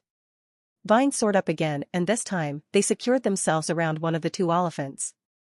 Now. Jump. With the demon-slaying sword in hand, Alicia jumped down from the wyvern, but the Oliphant noticed her as well. Quagak. The sword was stopped by the Oliphant's ivory. Alicia wasn't expecting the beast to raise its head to stop her attack and was caught off guard. That got blocked? The roaring Oliphant began marching at Alicia the moment she landed on the ground. Sliding under its belly, Alicia sliced at the thick ankles of the monster. Ugh.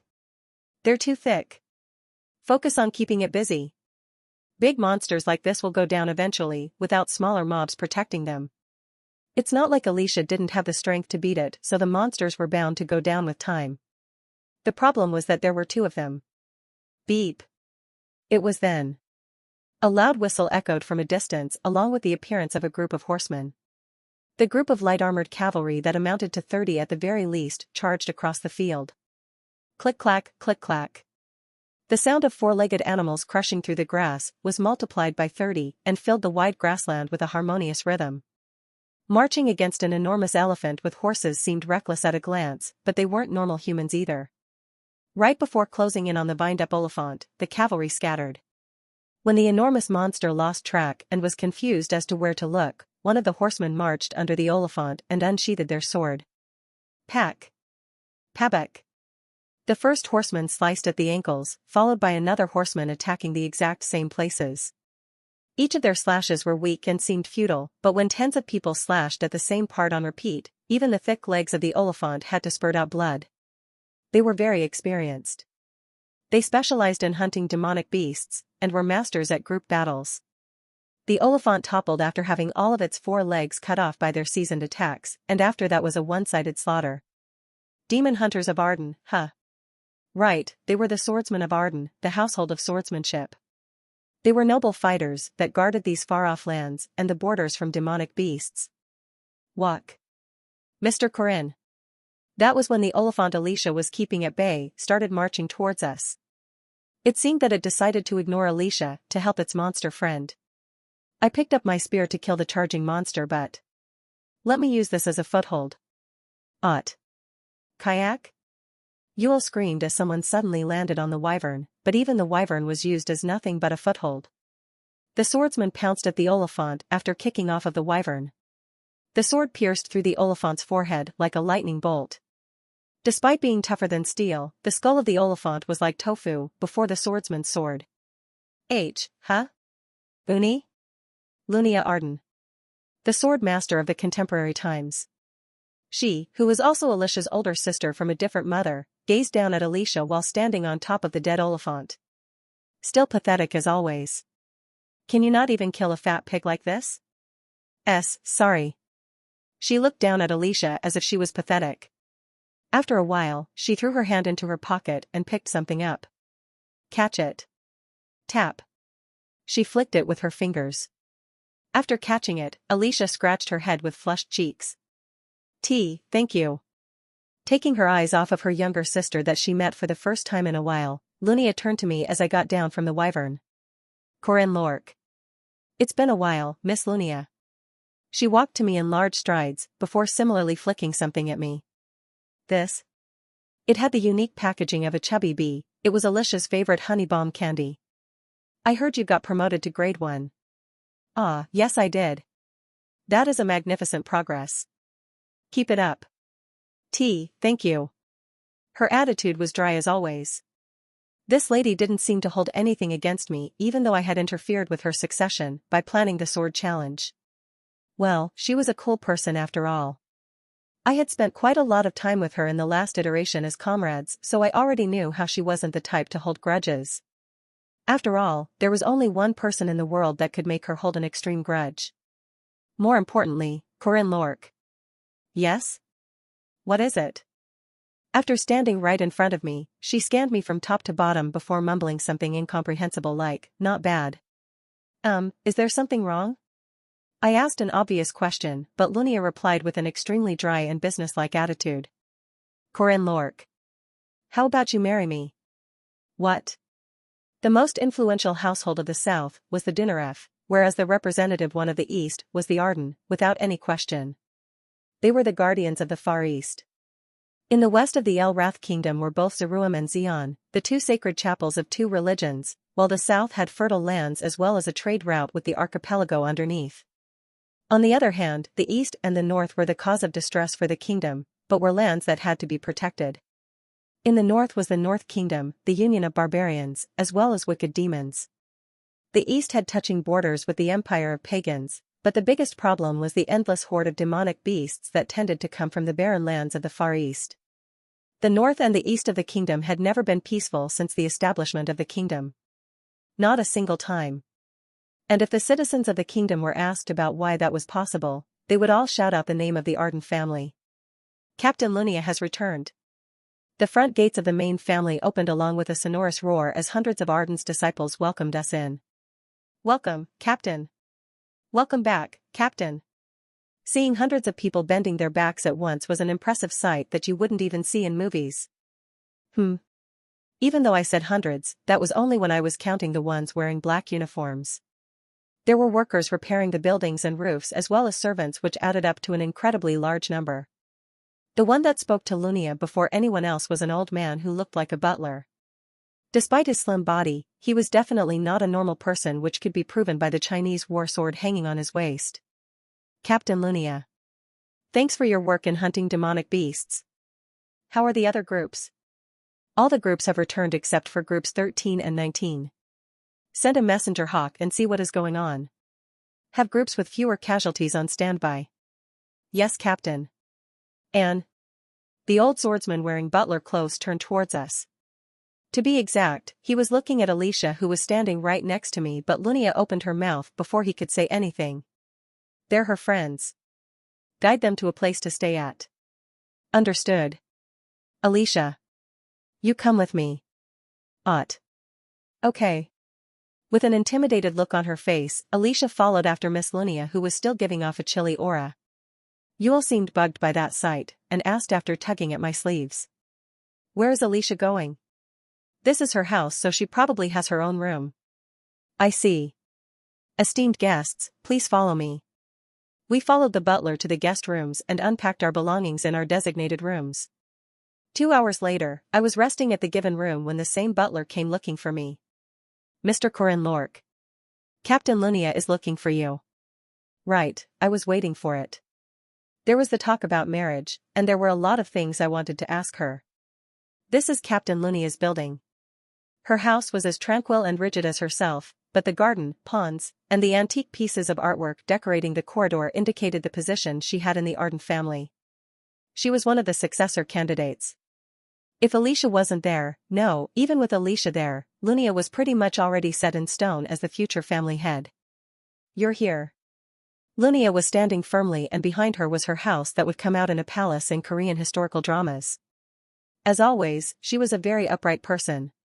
Her long hair was falling down in a straight line as if they were being supported by metal frames, and despite the abundant lines of her body that couldn't be hidden with a martial uniform, she still reminded others more of a grand general ruling over the world than a soft lady. Why don't we sit? Sure. I sat down on a cushion in front of a small table, and so did she, before picking up a teapot and pouring its content onto the pre-prepared cup. So, I heard you're almost 18. I am the same age as your sister. I will ask just in case. Are you married? Of course not. I see. Picking up her own cup, she drank her tea. It was such a simple set of movements, but even that was void of any noise. If you do not have a partner yet, what do you think about marrying me? Are you serious? Do I look like someone that would spout falsehood? She wasn't. I had known this person for over 3 years, and I had never seen her tell even the smallest of lies. Objectively speaking, you are a magnificent seed. Your martial talent, as well as your hard work, are exceptional. And your face, well, I would say it's not bad according to my standards. I didn't know you cared about appearance as well. I am also a woman. Of course I would be interested in the face of my spouse that would embrace me at night. Do you by any chance have sexual dysfunction? That would be slightly problematic. Please. Nuna. Aren't you a bit too straightforward? What exactly is your intention? If you are suddenly asking for marriage, you should explain the reason to me at the very least. I thought boys your age are so healthy they think about marriage just from touching hands. If a woman at my level asks for your hand in marriage, I believe it would be normal to accept it at once. Most teenage boys are stupid, but they are not stupid enough to decide about marriage just like that. Really? For the most part. Well. Lunia was indeed a beauty. Her body resembled that of a top-notch model, and the abundant feminine lines of her body made her both cool and beautiful. However, this was different from that. Marrying into the family as the son-in-law was a totally different story. Have you heard about Alicia becoming the captain of the 5th Sword Squad? Yes, I did. That was in the newspaper that I read before getting on the Wyvern. Even Alicia didn't know about her own promotion, but she had to become one because it was personally declared by the Sword Emperor, the previous family head, who still had an absolute position in the Arden family. That senile old man suddenly showed up and declared to make Alicia captain over the 5th Sword Squad. I had a rough understanding of the situation after hearing that. Well, it was only a matter of time after beating me in the sword challenge. I was going to make her go through a procedure and let her take over the 2nd or the 3rd Sword Squad, but it was unfortunate timing. Garand the Sword Emperor, who lived by himself in seclusion away from other people, suddenly showed up and appointed Alicia as the captain of the 5th Sword Squad. And that just happened to be when there was a reporter in the Arden family. But how is Alicia becoming a captain related to you proposing for marriage? The old man left immediately after saying that, so my supporters started fretting over it. I'm sure you would understand as the one who gave advice to Alicia and came up with that cheeky plan. I had a rough idea of what was going on. Before, Lunia's position in the Arden family was matchless. Even though both Lunia and Alicia were successor candidates, Alicia was far from her level in both legitimacy and skill. However, Lunia's social position must have started wobbling after her defeat, because she, the alpha of her group, had lost and was no longer at an advantage in terms of skill. Political marriage, is it? Exactly. Currently, there are many ongoing talks and proposals with the rich families of the East and famous swordsmen. Recovering the previous position with a political marriage. It is definitely a strong political move. However, I do not like that. I am too good to be treated like an item in the marriage market. Is that why you want to fake a marriage with me? That is exactly correct. I understood what was happening, but there was still an unresolved question in my mind. But who would dare force you, Lunia Arden, to marry someone? How could there be someone who could coerce that heaven-defying Lunia Arden to have a political marriage?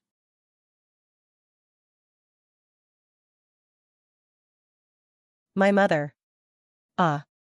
Although there was the saying that no parents in the world could win over their children, the opposite was also the same. Alicia was stormed by visitors immediately after she unpacked her belongings in her room. Miss Alicia. I am blah blah blah and I run a dojo in the village under Octagonal Mountain. Miss. Do you remember me? I saw you back when you were very young, you have grown so much. It was her first time seeing all their faces, and she was also very unfamiliar with the expressions on their faces. Alicia was the result and proof of an illicit affair that wasn't even from a concubine. That was why her presence was barely ever acknowledged in the Arden family. The atmosphere changed ever since the sword challenge with Lunia, and even in the summer holiday, she had seen a few expectant people, but it wasn't to this degree. As for why they were being so explicit with their approach, she could only think of one reason. It's probably because of Grandpa. He was like the emperor of the Arden household. Sword Emperor Garand, it was by his sudden demand that she had been appointed as the captain of the 5th Sword Squad. What is he thinking? It had been like that from the past. Garand had ignored all the objections and had forced Alicia to become a successor candidate. It was ever since that day that she, the nuisance of the family, had turned into more of a nuisance that was ignored and disregarded. Mississippi. This is a sword we made at our smithy. Thud. It was then. Someone walked into her room after pushing the door wide open. She was a beautiful lady with jet black hair and a sharp pair of eyes that resembled obsidian, who gave off a similar aura to Lunia. Lady Sophia. Sophia glared at the merchants and dojo instructors that were visiting Alicia. She, the blood-related mother of Lunia Arden, was the lawful wife of the current family head, Jade Arden. Do you have any more business? No we do not. After receiving a glare from her, the uninvited guests hurriedly left the room. Before long, it was only Alicia and Sophia that were inside the room. Mother. Right. It has been a while. Her dark eyes turned to Alicia, and she spoke with a voice that was as apathetic as her eyes. Ever since the past, Alicia couldn't help but shrink tremendously when being on the receiving end of her gaze. I am sure you have heard it. Father has appointed you as the captain of the 5th Sword Squad. Yes, but Father's commands are absolute in Arden. It will not be reversed by something as trivial as your opinion. There was no hint of condemnation nor criticism in her voice. Sophia simply stated facts with a composed voice. As the captain of the 5th Sword Squad, you shall push yourself for the glory of the family and the protection of humanity. After saying that, she placed down a sword. Clink. It was a large single-edged sword that was so long that it was only a little bit shorter than Alicia herself. That is the commander's sword, the symbol of a captain. Choose members of the household at will, command them and distinguish yourself during your stay. Okay. Alicia didn't refute. Or rather, she couldn't. The attitude of obedience and submission that was engraved into her from childhood was always there. In spite of knowing that these people would never accept her until the end, she still obeyed them. Alicia stumbled out of her room. Staying in her room would only make her meet more uninvited guests, and she thought training with Corinne would be a better option. Walking out of her building, she was headed to the guest rooms when a familiar voice echoed from somewhere nearby. Good. I will be waiting for a positive reply from you then. Well, sure. I guess it's not a bad thing for me. Ah. Those were the voices of two people she was very used to. After realizing that it was a conversation between her older sister and Corinne, Alicia quickly hid herself unconsciously. She then carefully looked at Lunia. Despite her usual cold and indifferent expression, the corners of her lips were faintly pointing up and her dry voice seemed more excited than usual. That was the slight show of emotion that Lunia showed very rarely when talking to someone she was fond of. Corinne Lorque. How about you marry me? Alicia suddenly remembered what her sister suddenly said. That sentence, which suddenly came out of context, seemed just like what Lunia would say. Was there a reason? Probably, because there was no way her older sister would have talked about something as serious as marriage without any proper reason. But did that mean she didn't have goodwill for Corinne? That was probably not true. Something Alicia felt during the prac test of the interim exam was that Lunia was harboring both curiosity and goodwill for Corinne. Respect for a warrior who reached a certain threshold as a swordsman, as well as her long-time wish for the domain. Putting aside all that, Lunia wouldn't have given such a proposal if she wasn't interested in the man called Corinne. That's fantastic. Alicia liked both of them. Lunia was her older sister of admiration, who had been like a mother to her when she was young. Although there was an unwanted conflict between them right now, she sincerely hoped for her happiness. Corinne was also a special person to Alicia. He had trusted her talents, pushed her forward and helped her survive from her older sister's followers. A marriage between the two of them meant that her two favorite people would be becoming closer than anyone else. They looked good together as well. Lunia was the future successor of the family who led forth the swordsmen of Arden with her innate leadership and charisma, whereas Corinne was an exceptionally skilled warrior and a good person. Unlike herself, who was lazy and cowardly. Those two were an amazing pair, and it was a combination of her favorite and respected people. It was great that the two of them would be forging a deeper bond. Should she support them then? She wasn't sure. It was probably either because she was too happy or because of how sudden everything was, but Alicia was feeling restless and fidgety. 3 days went by after our arrival at Arden. Meanwhile, Yule was busy collecting information about the forest of demonic beasts beyond the borders of the kingdom from the spirits, and Alicia was busy running around greeting everyone. It seemed that there were a lot of things for her to do, like finding members and other administration work. What was I doing in the meantime, you ask? Was today an enjoyable day? The actor's voice was even better than I expected. The catchphrase that it was the voice of heavens wasn't that much of an exaggeration, was it? More importantly, Corinne. I want to know if you enjoyed it. Yeah. It was a new experience and it was fun. That is good then. All that matters is your enjoyment. On the way back to the main buildings, we were walking past the servants that were sweeping the gardens. They stole glances at us, but Lunia didn't care a single bit about them and kissed the back of my hand. Today was another enjoyable day. Isn't kissing on the back of the hand something I have to do as a man? I guess I did what I usually do to ladies as a habit. I will lend the honor to you next time. As expected of a renowned hero, she was closer to a gentleman than a lady. Oh my, oh my. The people nearby created a fuss after seeing that, but Lunia didn't seem to care. I will see you tomorrow. There are a lot of things I have prepared for you. 3 days after coming to Arden, I was being fervently seduced by Lunia. Alalalalala, dash. The horseman raced across the grassland while whistling out loud. Kawak. Chasing behind them were packs of wolves. Stimulated by the noisy sound of whistles, the groups of black beasts pounced through the grass at their prey. 32 enemies in total, 300 meters away. Will reach us in 20 seconds. Another group, our group, was watching them from afar. It was when the horsemen looked like they were almost going to get caught by the wolves. Can you use it again? Yes. Do we start? I asked. Go. Immediately, I kicked off the ground and jumped off the hill. The horsemen were starting to merge with the pack of wolves, and it looked impossible to shoot arrows without the fear of friendly fire. Kwang. In spite of that, I unhesitatingly tossed my spear, which started piercing through the wind with a shriek. The spear looked like it would penetrate through someone, but that was when it suddenly twisted and changed its direction mid-air. Papaback. Despite being already out of my control, the thrown weapon went against the law of physics, following an eccentric trajectory. Due to the restriction, it became a never-landing spear. It was only possible because I was Corinne Lork, with a contract forged with the world that I do not perceive spirits. My silver spear landed right in the middle of the group without hurting any of the horsemen or the demonic beasts. That immediately activated the effect of the Orb of the Grim Reaper X Festival Use Faulty Mana Stone. Pack. Mana erupted around the spear. It reached out by 100 meters in all directions and struck all the demonic beasts in the radius. Woof. Plop.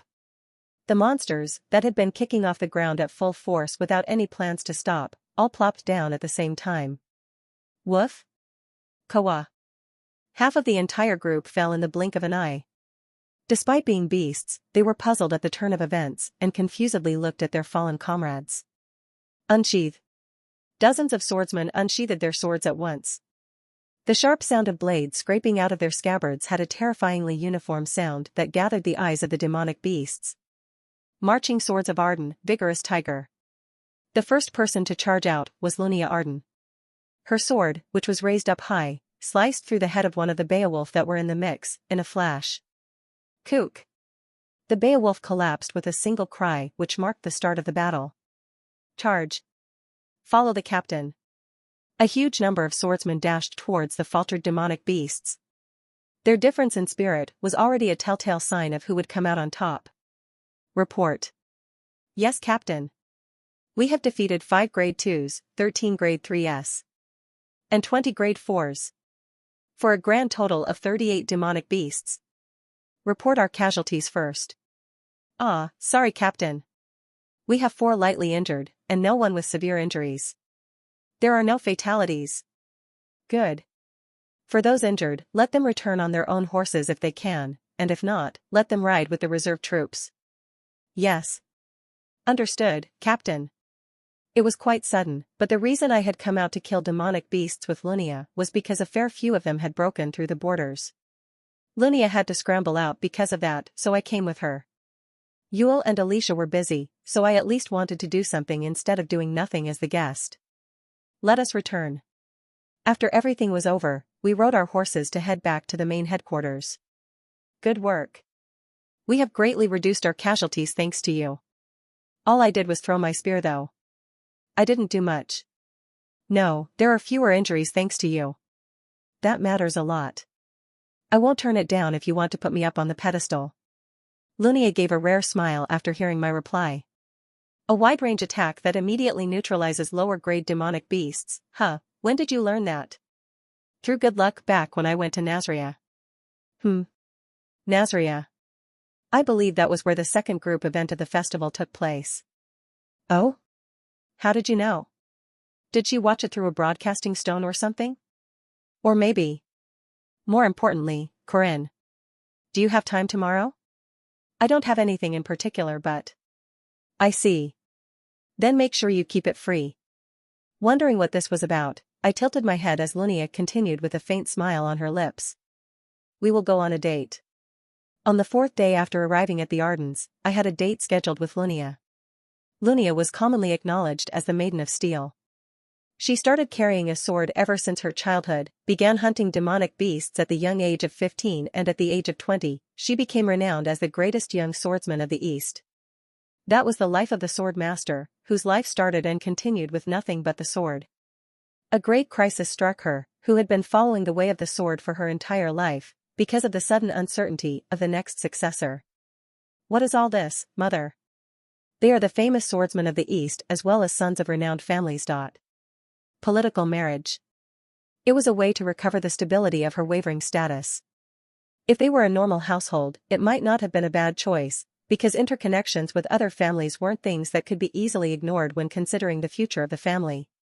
However, in the Ardens, the one who decided the next family head was Garand Arden, the Sword Emperor. Would that fiend crazy for the sword even care about the balance of the East or interconnections?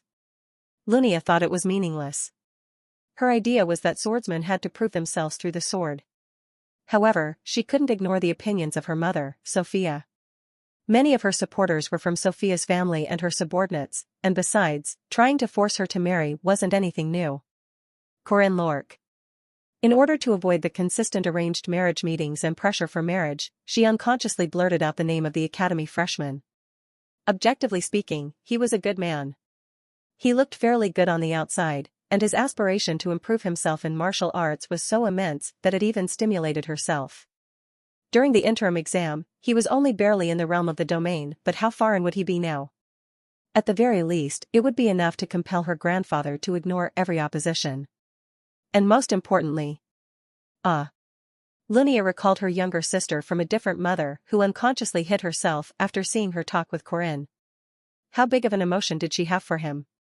It was at least certain that she had a favorable impression of him. "Everything that belongs to my younger sister is mine. I have the right and authority to take it." It was such a horrid way of thinking that every younger sister in existence would harden their fists upon hearing it, but the contemporary female hero did not care. "Captain Jenny, is it?" That was the elite swordsman of the first sword squad. Jenny was a knight at the level of an instructor, but she grew together with Lunia like sisters, and thus, she volunteered to take the role of her maidservant. "Are you going out on a secret love affair with Corinne Lorque?" "A secret love affair does not sound very pleasant." "I am simply proposing marriage." "Well, maybe that wasn't the best way to put it." "Do you not like him?" The reason Lunia lost at the sword challenge was because of the ridiculous strategy of Corinne Lorque. Newly founded Alicia Dojo. Fruit knife style instructor Huaran.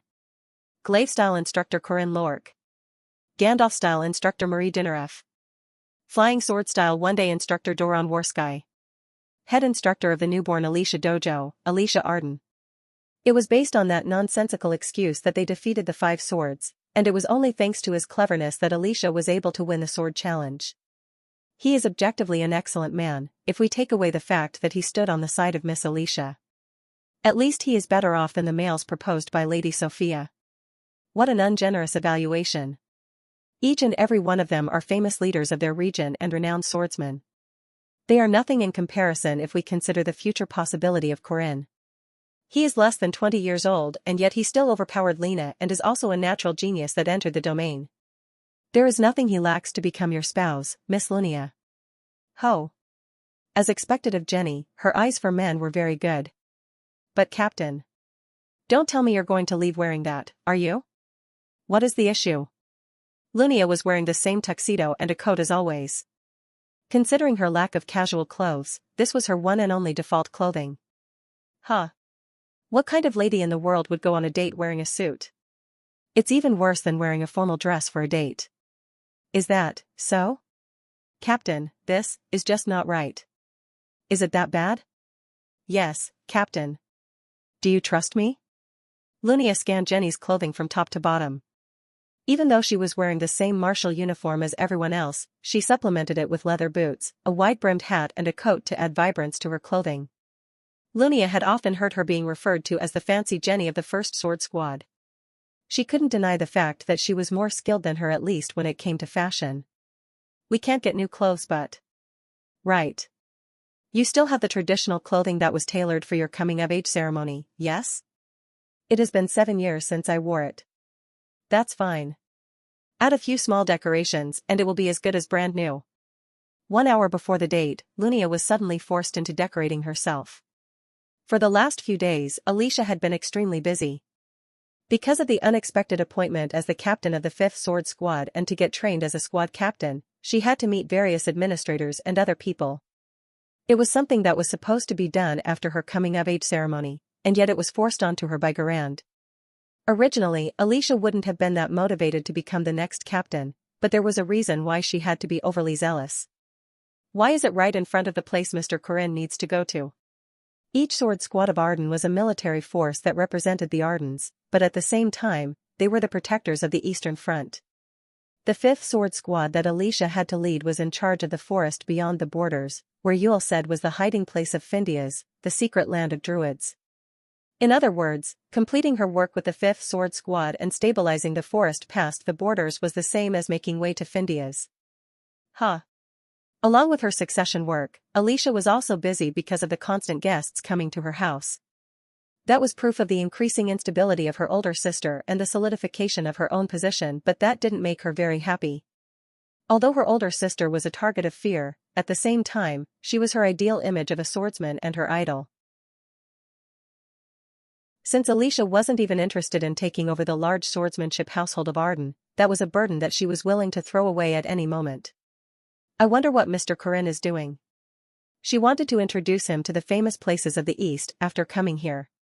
It was a shame that she couldn't because of all the sudden things that she had to do. But I'm almost done with all the urgent matters. So I should invite Mr. Corinne out and go around the town tomorrow. It was a bit late for dinner. Heading to the kitchen, Alicia wanted to grab a few boiled corn but stopped after seeing Linnea walk towards her from the other side of the corridor.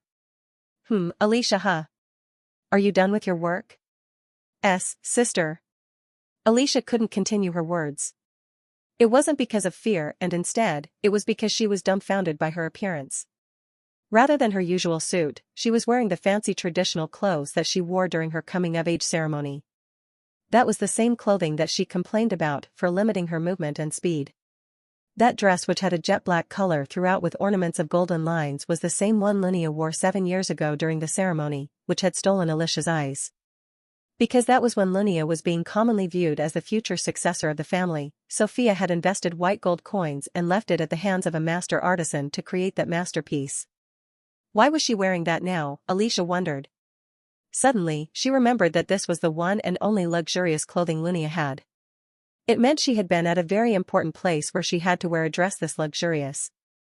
Are you coming back after seeing Mr. Corinne? Right. I just came back after enjoying the visit downtown with him.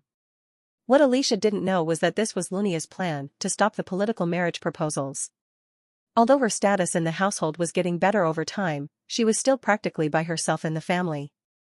There was no one around her who would share sensitive news about Linnea to her. Hope you had a very fun time. I did. Seeing the fidgety Alicia, Linnea gave a visibly wide smile before raising an offer. Let's have a spar. Wait for me to change my clothes. Alicia couldn't turn her down. In the Arden family, there was a training area that could only be used by the direct descendants of the Ardens. The barren arena that couldn't be accessed by anyone except for a few maids had 2 rare visitors. There is no one around us. Attack as you wish. Sister. Unlike before, they weren't using real swords. The sword in Alicia's hand was a single wooden sword, reinforced by embedding steel inside the blade. Singular Sword of Arden, Head Disciple, Linnea Arden. Singular Sword of Arden, Grade 1 Swordsman, Alicia Arden. Moonlight shone upon the dark grounds of the arena. A wooden sword suddenly scraped across the pebbles as they responded with a cloud of dirt. It was a trick to create a cloud of dust that Alicia was very familiar with. Ignoring the dust, she focused her eyes and saw Linnea holding onto the handle of her sword in a low posture. Was she trying to pounce at her or do an upward slash? They were 15 meters away though. From behind the layer of dust, Linnea's wooden sword struck the nearby pebbles and made them fly towards her. I have to focus on her. They were far away, and it was just a weak ranged attack to test things out. Focusing on the flying pebbles would make her unable to retaliate against Linnea's flash step. Quack. Linnea dashed forward after the pebbles crashed into Alicia. However, Alicia was prepared for the attack and reacted in time with a block. Kong. Kagong. Just like the battle Alicia had seen in the past, 2 wooden swords collided against one another ever so fiercely. Surely you still remember this. You better react in time. Next, Linnea took half a step back, raised her sword into an upward stance and slashed down. Furious tiger, golden pheasant, horizontal slash, pure light. The sword flowed like water in a mesmerizing path, connecting from upper level to middle level to lower level stanced attacks, and went back up like a piece of artwork. UHT. Alicia barely managed to block the incoming attacks. She had the eyes of the boundary that allowed her to see through the gaps of the world, so perceiving the path of the sword itself wasn't a problem. However, her body and her muscles couldn't react in time, and in the end, she couldn't stop Lunia's sword from scraping past the tip of her nose. In that instant, Alicia read through Lunia's pace of breath. Next, her eyes picked up the path Lunia would take to continue her sword to the next stage. Therefore, Alicia raised her sword to pierce through and stop the combination of attacks. Instant slash, advancing fong, soaring heavens, lightning. Putting a stop to her opponent's set of attacks, Alicia continued forth with her own combination of attacks. Lunia reacted, and in response to the torrent of Alicia's attacks, she dodged by a hair's breadth without even protecting herself with the sword. Alicia felt stifled seeing her sword traveling 1 millimeter away from Lunia's eyes, even though she was the one attacking her.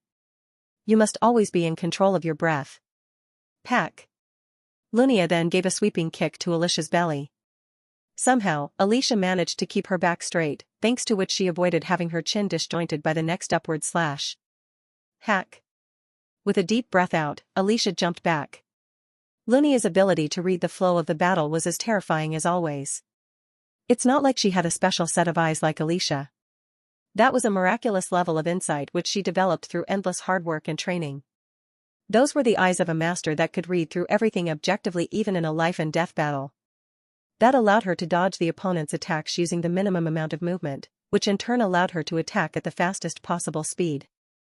This was why she was called the Sword Master. This was why she was at the top of knights. Even Corinne Lorque, who had fought against her hundreds of times, couldn't best Lunia Arden in terms of skill mastery. You have gotten better than before. Looks like you have not been lazy with practice. Yes. I assume your change of mind is thanks to my fiancé. Fiancé. For some reason, that noun irked her a little. Do you know what he and I have in common? What is it? After saying that herself, Alicia was surprised by just how curt she had been with her reply. We do not waste any power. Our philosophy when it comes to skill is the same. Lunia said while pointing the tip of the sword at Alicia. The single-edged wooden sword still had a pointy tip that was as sharp as a real sword. You do not need any magnificent techniques against humans. Everything is within the distance of an inch. The goal is to simply close that inch and kill your opponent. She vanished. Using the fastest straight-line footwork technique of Arden, Lunia carried out the fastest stab. Pack. Hawk. Alicia gasped for breath after barely stopping the attack. She was close to death. In fact, even though she saw it with the eyes of the boundary, she still would have died there if not for Lunia slowing down before the sword came into contact with her neck. Next will be a stab. Dodge it. Immediately, the wooden sword rapidly came piercing at her. Those stabs rather than swings reminded Alicia of Corinne's terrifying stabs. The sword wasn't as fast as the spear, but they were still horribly fast. After being tired of the consecutive stabs, Alicia tried to retaliate but... Falling fist. Her attacks were easily mitigated. Just like how it was natural for raindrops to travel down the roof without hitting the walls of the building, her attacks could not reach Lunia. I will be pushed back at this rate. I need to use the domain. That was when Lunia disappeared in the blink of an eye. By the time Alicia noticed it, Lunia was already standing further away with a black luster emanating out of her dantian. She was releasing her inner chi through the aura core. After boiling to its maximum threshold, the aura flowed out and melted into the darkness. Alicia couldn't help but lament at the sight of black light that somehow lit up the dark night skies of the wintry midnight. Condensed forms of swords with a ridiculous amount of condensed aura were floating around Lunia. There were a whole 20 of them. Each and every one of those appeared like lightning bolts of ink that would fall with a tempest. The combination of those attacks would be enough to blow away an arena of this size.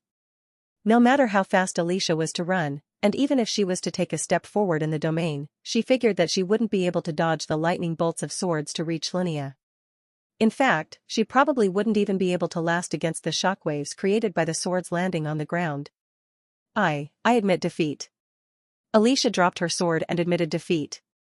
She thought she had closed the gap a little bit. After defeating her at the sword challenge, she thought she had become a proper swordsman that at least had something to be proud of. However, she realized just how arrogant she had been. The victory back then was just a result of sheer fluke, and there still existed an unclosable gap between herself and Linnea Arden. An unfathomable sense of defeat and frustration pressed down on her. Try harder. Otherwise, you would look at nothing but our backs for the rest of your life. For some reason, her last words felt sharper than any of her previous attacks. After about a week or so, I was in a cafe in the town of Taclocan. Here. At a corner of the cafe, a beautiful lady with a gray bob cut and a tall, thin body, was waiting for me while taking a sip of her coffee. Wasn't expecting you to come here in person, I said. It is very important after all. I don't have any connections in the East, so I had to do it myself.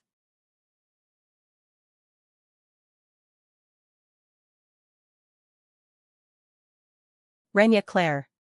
The mid-grade executive of the Intelligence Guild gave a sensual smile while sipping her coffee. How's everything going with work? Faring smoothly thanks to you. There are some guys that run away without paying their money back, which is a bit of a bother. Oh, you're even lending money now? A must when running a gambling house. What if they just give up and say they have no money? Rania smiled viciously like a leopardess while returning a cold-hearted reply. Squeeze a dried squid and you'll still get some water. Oh damn. The world of gamblers was very scary indeed. Don't be too cruel though. Can't be helped if that's your policy, boss, but can I ask why? Everything will come back to bite you if you do something wrong. Make sure you don't cross the line. I knew you were a needlessly nice person, boss, but seriously. Well, that's mainly for you to decide anyway. What about the thing I asked you about? Here. Rania gave a set of papers as the report. The thing I asked about before didn't require too much of a detail, so I checked the information on the spot. Damn it. I knew it. So it is here during this time frame, huh? It seemed that the Sword Emperor, that old bastard, wasn't lying. I don't know how you knew about things happening in the Far East when you were in Mercarva the whole time, boss, but be careful. According to our agents, this guy is no normal monster. Huh. Yeah. Of course I knew it. According to the original scenario, it wasn't an enemy I was supposed to fight just yet, but considering just how unlucky I was, there was more than enough likelihood of me having to go against that guy. Estimated rating, semi-unique grade demonic beast, sword fiend. The last disciple of the Sword Emperor, Garand Arden. It was the named monster that would later appear as one of the king's subordinates. Beyond the borders being protected by the Ardens was the land of tall mountains and forests inhabited by numerous demonic beasts. Dense layers of fog would travel down the mountains that were as tall as the clouds and drench the lands with the aura of Een that attracted the demons. The mountain ranges used to have a harmonious balance of territories, starting from mere beasts to the demonic monsters that ruled over their regions. But from a certain point in time, that balance had been broken, but that wasn't because of the old swordsman living on top of a tall mountain, who was using the bones of a demonic beast as a toothpick. He didn't bother tidying up his long but unkempt jet black hair, and his martial clothes were in tatters without the semblance of their previous dignity. The old swordsman, who was walking on his bare feet in the forests filled with sharp twigs, poisonous plants, and venomous serpents, said after opening his mouth. No matter how tall the mountains are, they are still lower than the heavens. How can you dream of swimming through the sea of skies without even climbing the mountains? While stroking his shortened beard, the old man gazed down at the fiend that was staring back at him with a ferocious pair of eyes. The monster's legs were as thin yet muscular as a leopard's, and its bones were protecting its shoulders like plated armor. Meanwhile, its arms each had 5 fingers. It was a rare humanoid demonic beast that looked more like a human than a beast. The reason they weren't called demi-humans was that, unlike demi-humans who were born as humans, they were born as a beast with beastly instincts and tendencies.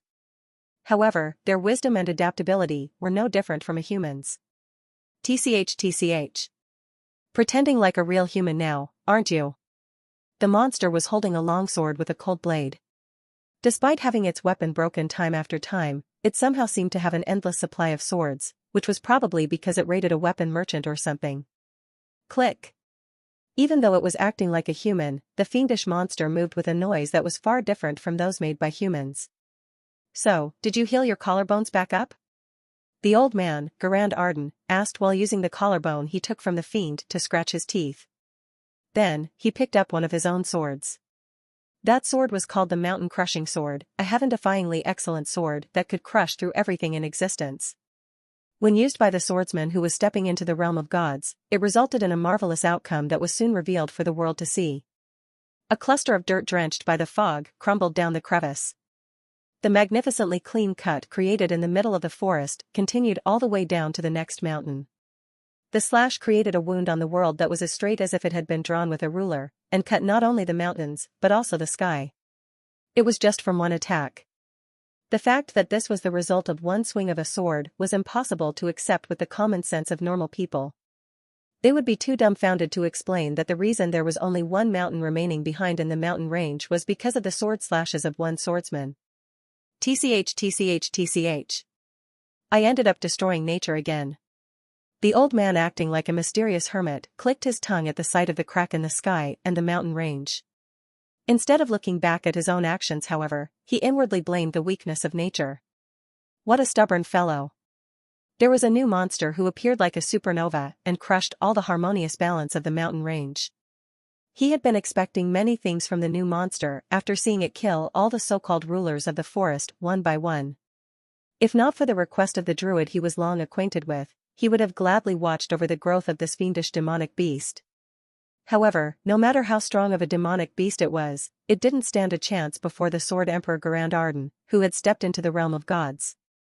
The first time he realized its talent was when he fought against it with a light heart and took one of its bones out. Talent. The inborn talent of having the ability to take a step forward in a suspended world. Seeing that unpolished gem that had so much potential, Garand Arden was awestruck and ended up letting the monster go. He was in the middle of blaming himself for being too old, but that was when the demonic beast picked a fight with him again. Despite constant repetitions of defeats and escapes, the monster did not give up. Sitting on the hills of countless bones, the old man was reminded of his granddaughters after seeing the unending challenges of the fiendish monster. One of them was talented but didn't have the spirit, while the other had the spirit but no talent to back it up. And after seeing the perfect form of talent that had both the spirit and innate talents, he couldn't help but eye for it. Cook. No wonder it looked different today. Turning around, he looked at his swords that were sticking into the hill. Out of the 5 heavenly swords, the dual dragon sword was gone. He did think that the monster looked slightly different today, and that must have been because the swords had been its objective from the very beginning. I see. The reason it was twitching all the time whenever I used my dual swords was because of its interest in those swords, huh? It was very interesting to see that a demonic beast was showing intrigue in swords. That was probably because of the Sword Emperor himself though. After hundreds of consecutive defeats, the monster must have realized that it needed a better tool to kill the Sword Emperor. Right. Swords, huh? A demonic beast learning swordsmanship. A proper guardian with a sense of duty would have beheaded the monster immediately to get rid of any future trouble. However, he was the Sword Emperor, a fiend of swords. He naturally couldn't make himself kill a demonic beast that was rapidly becoming stronger through swordsmanship. The challenges and defeats continued without an end. Several days went by with the Sword Emperor being the only one who thought of their relationship as that of a master and a disciple. He personally gave a name to the demonic beast and called it the Sword Fiend. Make Alicia Arden the captain of the 5th Sword Squad. No objections will be permitted. That was before he came down the mountain. It was already the 9th day after we arrived at the main headquarters of the Arden family, which in turn was the start of a new year. Wham. A green-haired girl gave a big stretch with an exhausted look on her face even though it was already past noon. You look tired. It was a while ago that I last attended a New Year's event. Last night, we attended the New Year's ceremony that took place at the Arden family. It was similar to the ones that you saw on Earth. Both of your clothes looked nice. I guess it was worth spending money for them, I said. Really? It felt a bit heavy for me though, replied Yule. By the way, the traditional clothes of the Arden were the same as Korean ones, except they were fancier and had more skin exposure. Thank you, Korean devs. I know it's just a strategy to make players buy Transmog 1 transmogrification, commonly referred to as Transmog, Tmog, Smog or simply Mog, provides the ability to replace the appearance of your armor and weapons with those of other items, or to hide certain pieces of armor packages, but still. More importantly, Yule. Did you hear something from the forest? I was actually just about to talk about that. A spirit came over just today. The reason we had come to the east in the first place was to visit Findias, the secret land of druids. However, Findias was past the borders that were under Arden's jurisdiction, and we had to go through various procedures before crossing borders. Mr. Corinne, we are almost finished with all the preparations. I said to the Eastern Guardian Alliance that we were going there to investigate the organisms of the mountain ranges beyond the borders. The land past the eastern front of the kingdom was a broad landscape of nothing but nature. They were untouched pieces of lands with a bunch of demonic beasts and mountain ranges that rarely saw any human visitors because of just how dangerous they were due to the sheer number of monsters there. We had to cross the borders though, so we needed to receive permission from one of the border ministers of the kingdom or the one in charge of this side of the kingdom's border. Our family is in charge of looking after this side of the border after all. All we need to do is get our permission slip signed. Oh, really? Who do we need to get it signed by? No, you cannot. It was rejected immediately. The one in charge of the eastern border was none other than the strongest contemporary knight of the east in front of us, the likely future successor of the Arden family, Lunia Arden. I didn't know you were in charge of the borders as well. This royal family does not like looking after these bothersome lands of demonic beasts, not that they can either. The royal family took charge of normal borders, but it was a different story for this side, because the eastern front was directly connected to hordes of demonic beasts, and was one of the only two places in the entire continent that had a risk of monster waves. They were so tough that the player even had to protect the northern and the eastern front from monster waves with all their fully nurtured party members near the end of the main storyline. Why are you even trying to cross the border in the first place? Lunia asked. To investigate the life cycle of demonic beasts? Seeing Alicia reply with hesitation, Lunia heaved a sigh before tightly pinching her by her cheeks. If you are going to tell a lie, straighten your back and be proud like you are telling the truth. If you cannot, then make it into a situation where they have to accept it even if they know you are lying. Ah, okay. Her hands rose up so high that she almost picked Alicia up from the ground. She soon let her go, but Alicia still looked like she was about to tear up while patting her swollen cheeks. So Corinne, why are you trying to cross the border? As expected, she had figured it out. There is the hidden land of druids beyond the border. My plan is to go there, and as for the objective, that will have to come with a fair bit of cost. Considering her dry and businesslike personality, she probably wouldn't mess with us, but we were still trying to get our hands on one of the four great treasures. Besides, there was no telling that her subordinates would stay quiet even if she herself didn't mind. Well, fine. However, you are still underage and you need 2 more years till you turn into adults. Although you are guardians, it is not right to send teenagers across the border without any supervision. Are you coming with us? Well, my fiancé is the one going, so there is nothing stopping me from being the guardian.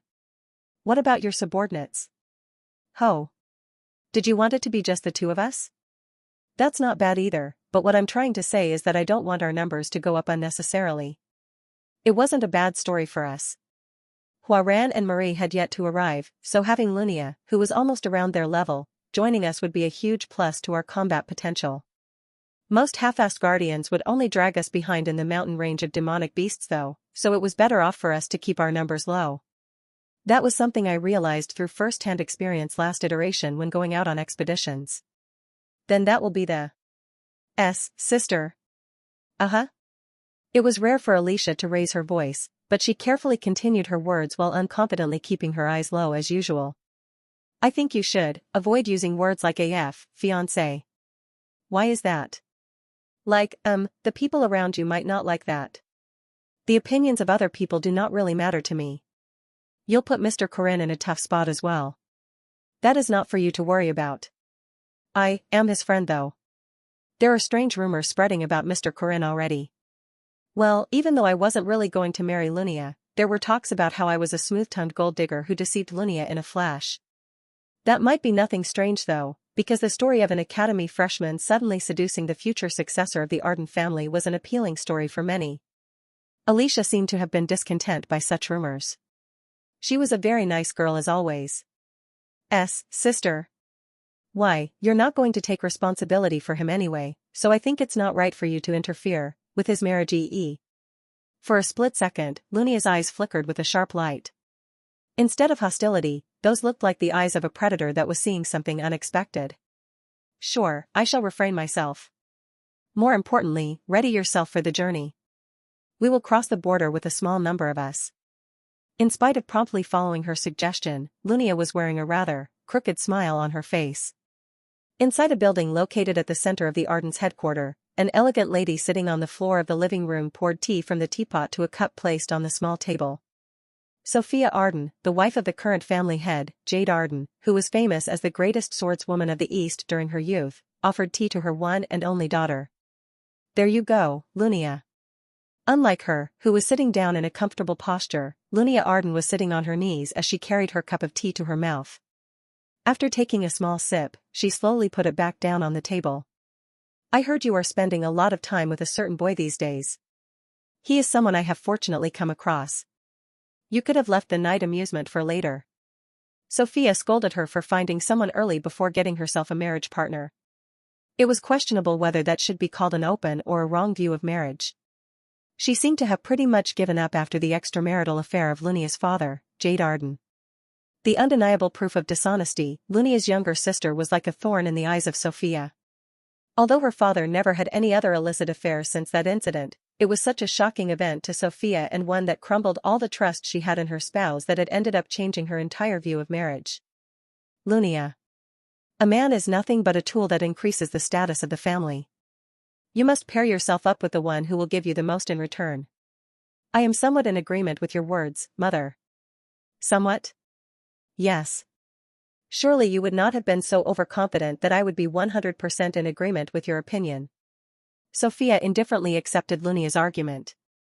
That was her opinion, and the wisdom of an adult as one who wished the best for her daughter, but also understood that it was possible for her daughter to have a different opinion for herself. Even so, the one thing they had in common was that both of them were extremely certain that they were more correct than the other. You do not need to worry about it. I am certain that he is a lot more valuable of a warrior than the random nobodies on the pamphlet of marriage partners. Ho! Is he that much better? Sophia was also one of the strongest swordsmen of the East in her era. Her standards weren't too different from Lunia's either. He entered the domain at the mere age of 20. His talent as a warrior does not fall short even when compared to grandfather. Lunia. Your grandfather's talents. Yes. I am aware that his talents are otherworldly, but that is the same for him. His skills are not only limited to destructiveness and have reached the domain. Most importantly, he has a miraculous talent for leading fights to victory. That is the type of talent he has. Sophia was sincerely moved by Lunia's acknowledgement. She wasn't expecting there to be another one with such talents in this world. Garand Arden had an exceptional talent that was incomparable to anyone despite Sophia having seen countless warriors during her 50 years of life. He was the pinnacle of a generation who had even stepped into the realm of gods. Sophia also had a great amount of trust in Lunia's eyes, and if Corinne Lorque really had that level of talent, she wouldn't even care about families that could give diamond mines for Lunia's hand in marriage. And? It was very rare for Lunia to slur her words, so Sophia focused on her upcoming words.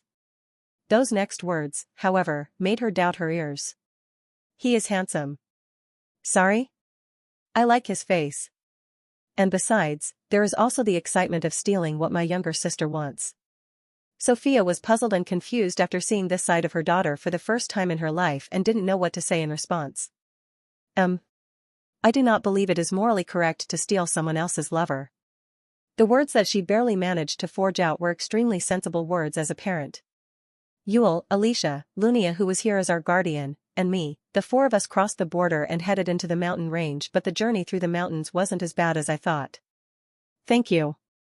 Would you like some snacks? Yule said while carrying a cookie in the air. The cookie disappeared as if it had been eaten by a spirit as Yule flashed a faint smile in response. It is surprising that we are not losing our bearings in this sea of forests. It is definitely very convenient with the help of a druid, remarked Lunia.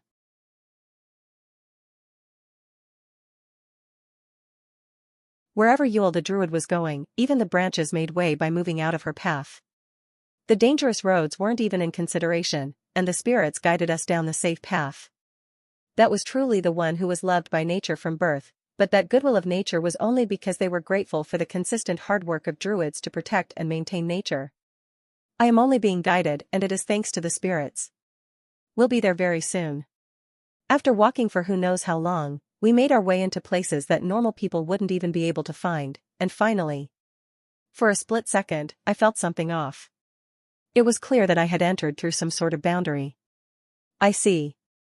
Turning around, I couldn't see Alicia, Yule, or Lunia anywhere.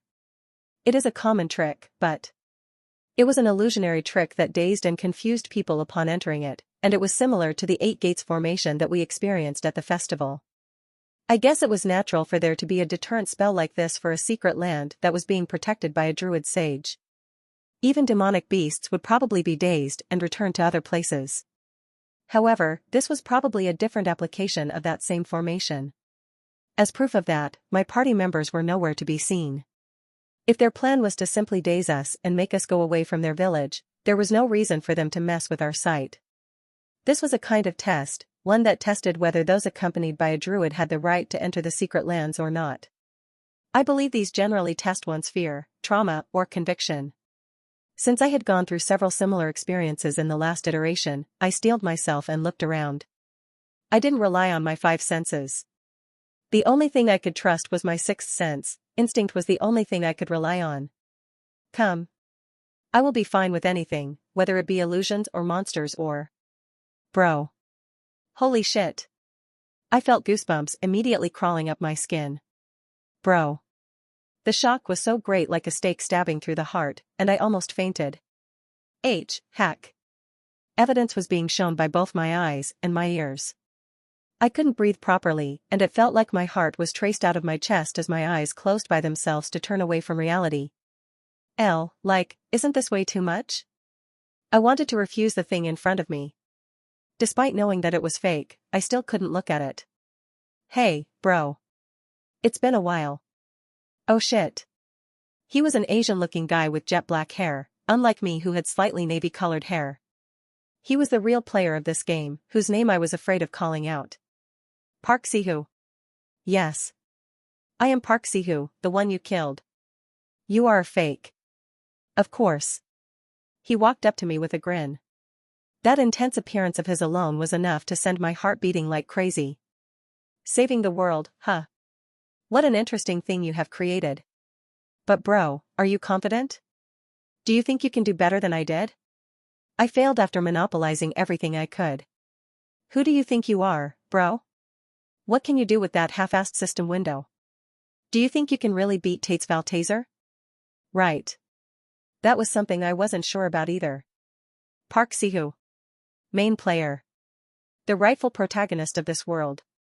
Although his ways were evil, the power in his hands was definitely real. He had the might to flip the world upside down just by himself. Before the final battle, he was so powerful and out of this world that it wouldn't have been strange for others to revere him as a god. And yet even he failed.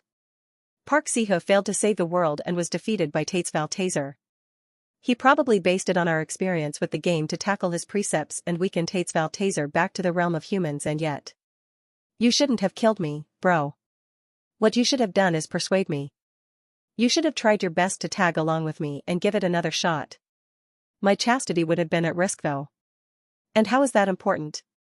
Bro, don't you like saving people? You easily sacrifice yourself trying to save other people, so how come you can't even do that? With a wave of his hands, the world changed. The changed world looked extremely peaceful. It was the scene at the ending credit of Heroic Legends of Arhan, which told of the world retrieving its peace after the failed attempt at bringing the Paradise of Shadows. You see this? This is the world we could have had, bro, if only you didn't kill the main player. You will fail.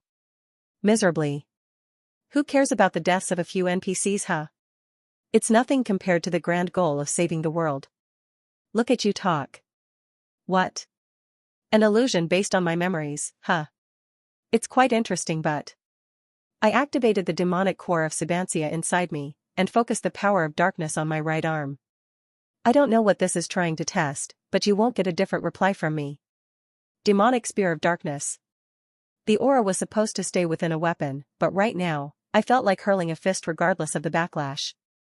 This time, the opponent didn't have an unbreakable Vajra body like Hua Ran, so I would probably only have some fractures that would heal in a day's time at worst. Why, you fucking son of a bitch. Who the fuck do you think you are to put arbitrary values on people's lives? What tells you this is a game and not real life? And how can you possibly do things like that? Even if I were to go back in time, I would most certainly repeat what I did. Kwang. Cracks appeared in the dimension as the tangible world in front of me started to crumble down. I wasn't sure if that was because of my reply or because of the fist I hurled with all my power, but what I did know was this. I am going the correct way. There won't be any regrets. Marie Dineref. Alicia Arden. Hua and Ran. They were the people I had saved, and there were still a lot more people that I will save regardless of inefficiency. I will save the world. The world I save must contain everyone. I used to think of Park Sihu as a good guy. He was pulled into another world against his will, and had to act as the hero that will save the world. Even though he was a bit rude and was like a snobby brat, I let it be. What that meant was that most of my memories were good evaluations of Park Sihu. The shocking twist at the end was only 10 minutes long. No wonder he had no toxicity in his eyes. Hearing that voice calling me bro gave me goosebumps, but that illusion of his was nothing compared to the one before. It fell short compared to the expression he had when talking about his 100,000 kill log. That was probably the limit of an illusion that was formed based on my memories. You are out. When I woke up, I found Yule and Lunia standing in front of me. Yule was a druid, so that was normal, but Lunia. How did you come out so quickly? Something in the form of the old man was talking gibberish, so I cut it down. He was way too weak compared to the real one. By old man, she was probably referring to her grandfather, the Sword Emperor. As for me, I was like that because I knew it was an illusion, but it seemed that Lunia wasn't even sure whether it was an illusion or not when deciding to cut her grandfather, which might be slightly questionable. What about Alicia? Lunia turned her gaze behind me. Looking back, I saw Alicia standing still with unfocused eyes. That seemed to be how it looked on the outside when under the effect of the illusion. Nothing strange considering she is the weakest to illusions like these. I suppose so. Turning back to the front, I walked up to Yule, who had been fidgety for a while. Sorry. I didn't know this existed. It's not your fault, so calm down. Anyway, what happens when you don't wake up from this? I think you'll be expelled to the outside. That's not good. Anyway, it will take some time for Alicia to wake up, so let us carry her and move on. Saying that, Lunia helped close the vacant eyes of Alicia while carrying her on her shoulders. She should wake up soon, right? Yule asked. All we can do is trust her. Which might be a little challenging, I replied. Alicia will be mad if she heard that. After going a bit further in, we finally arrived at the secret land of druids. Wow. So there was a place like this in this mountain range. Laid out before us in a slight distance was a city. The mystical scenery of nothing but nature looked breathtakingly magnificent. Are they all residents of the forest, druids? Yes. This is a city of druids after all. It was then. After sensing a nearby presence, Lunia and I immediately brought out hands to our weapons. A beast appeared from a place that would most certainly be the entrance of the secret land of Findias.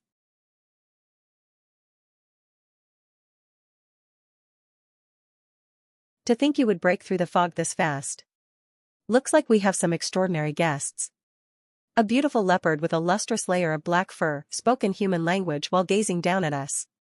Doesn't look like a demonic beast. A hidden technique of a druid, I suppose. It seemed that our assumptions were correct, judging from how Yule opened her mouth trying to say something, only to close her mouth again after hearing our guesses. That should be everyone. Excuse me for my bad manners. The leopard soon changed into a humanoid figure. Its appearance changed in the blink of an eye into an old druid who appeared so old that it looked like he would need a walking stick no matter where he went. Nice to meet you, young druid and fellow friends. I am the druid protecting this Findias, and my name is Uskias. Uskias. He was the protector of Findias, the hiding place of one of the 4 great treasures, Clayam Solace, the sun. At last, we finally met him. Following Uskias, we entered the mystifying lands of Findias.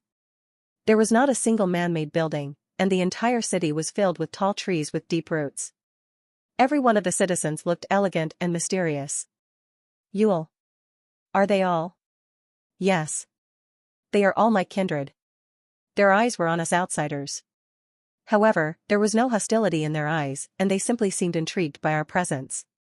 That was the same look I saw on Yule's face when we sometimes went downtown for a meal. Interesting. A city made only of trees.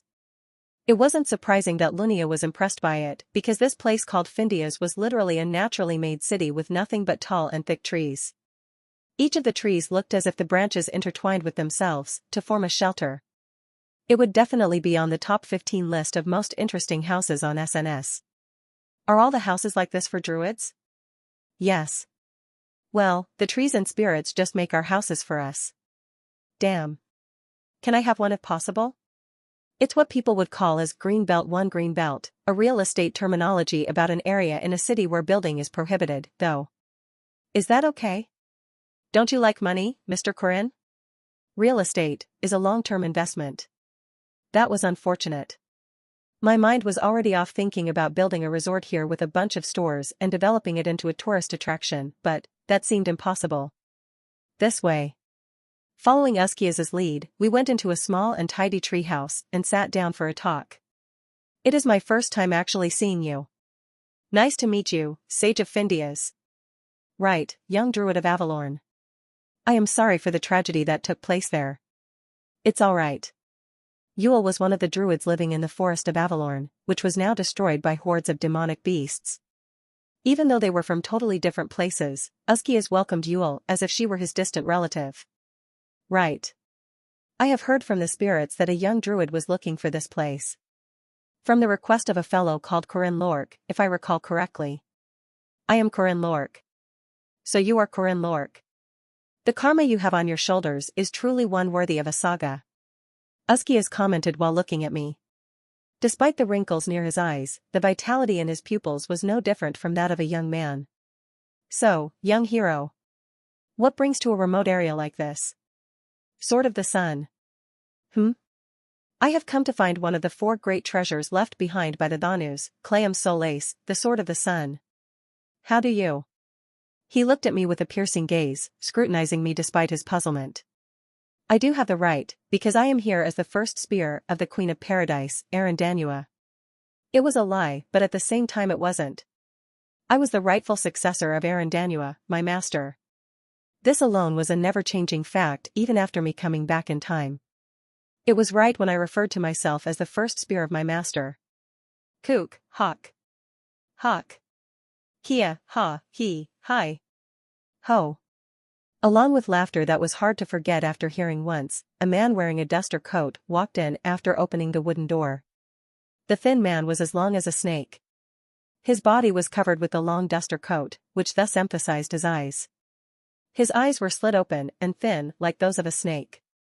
Those purple eyes contained a different notion of venom to those of a vampire, and seemed to contain a lethal dose of poison.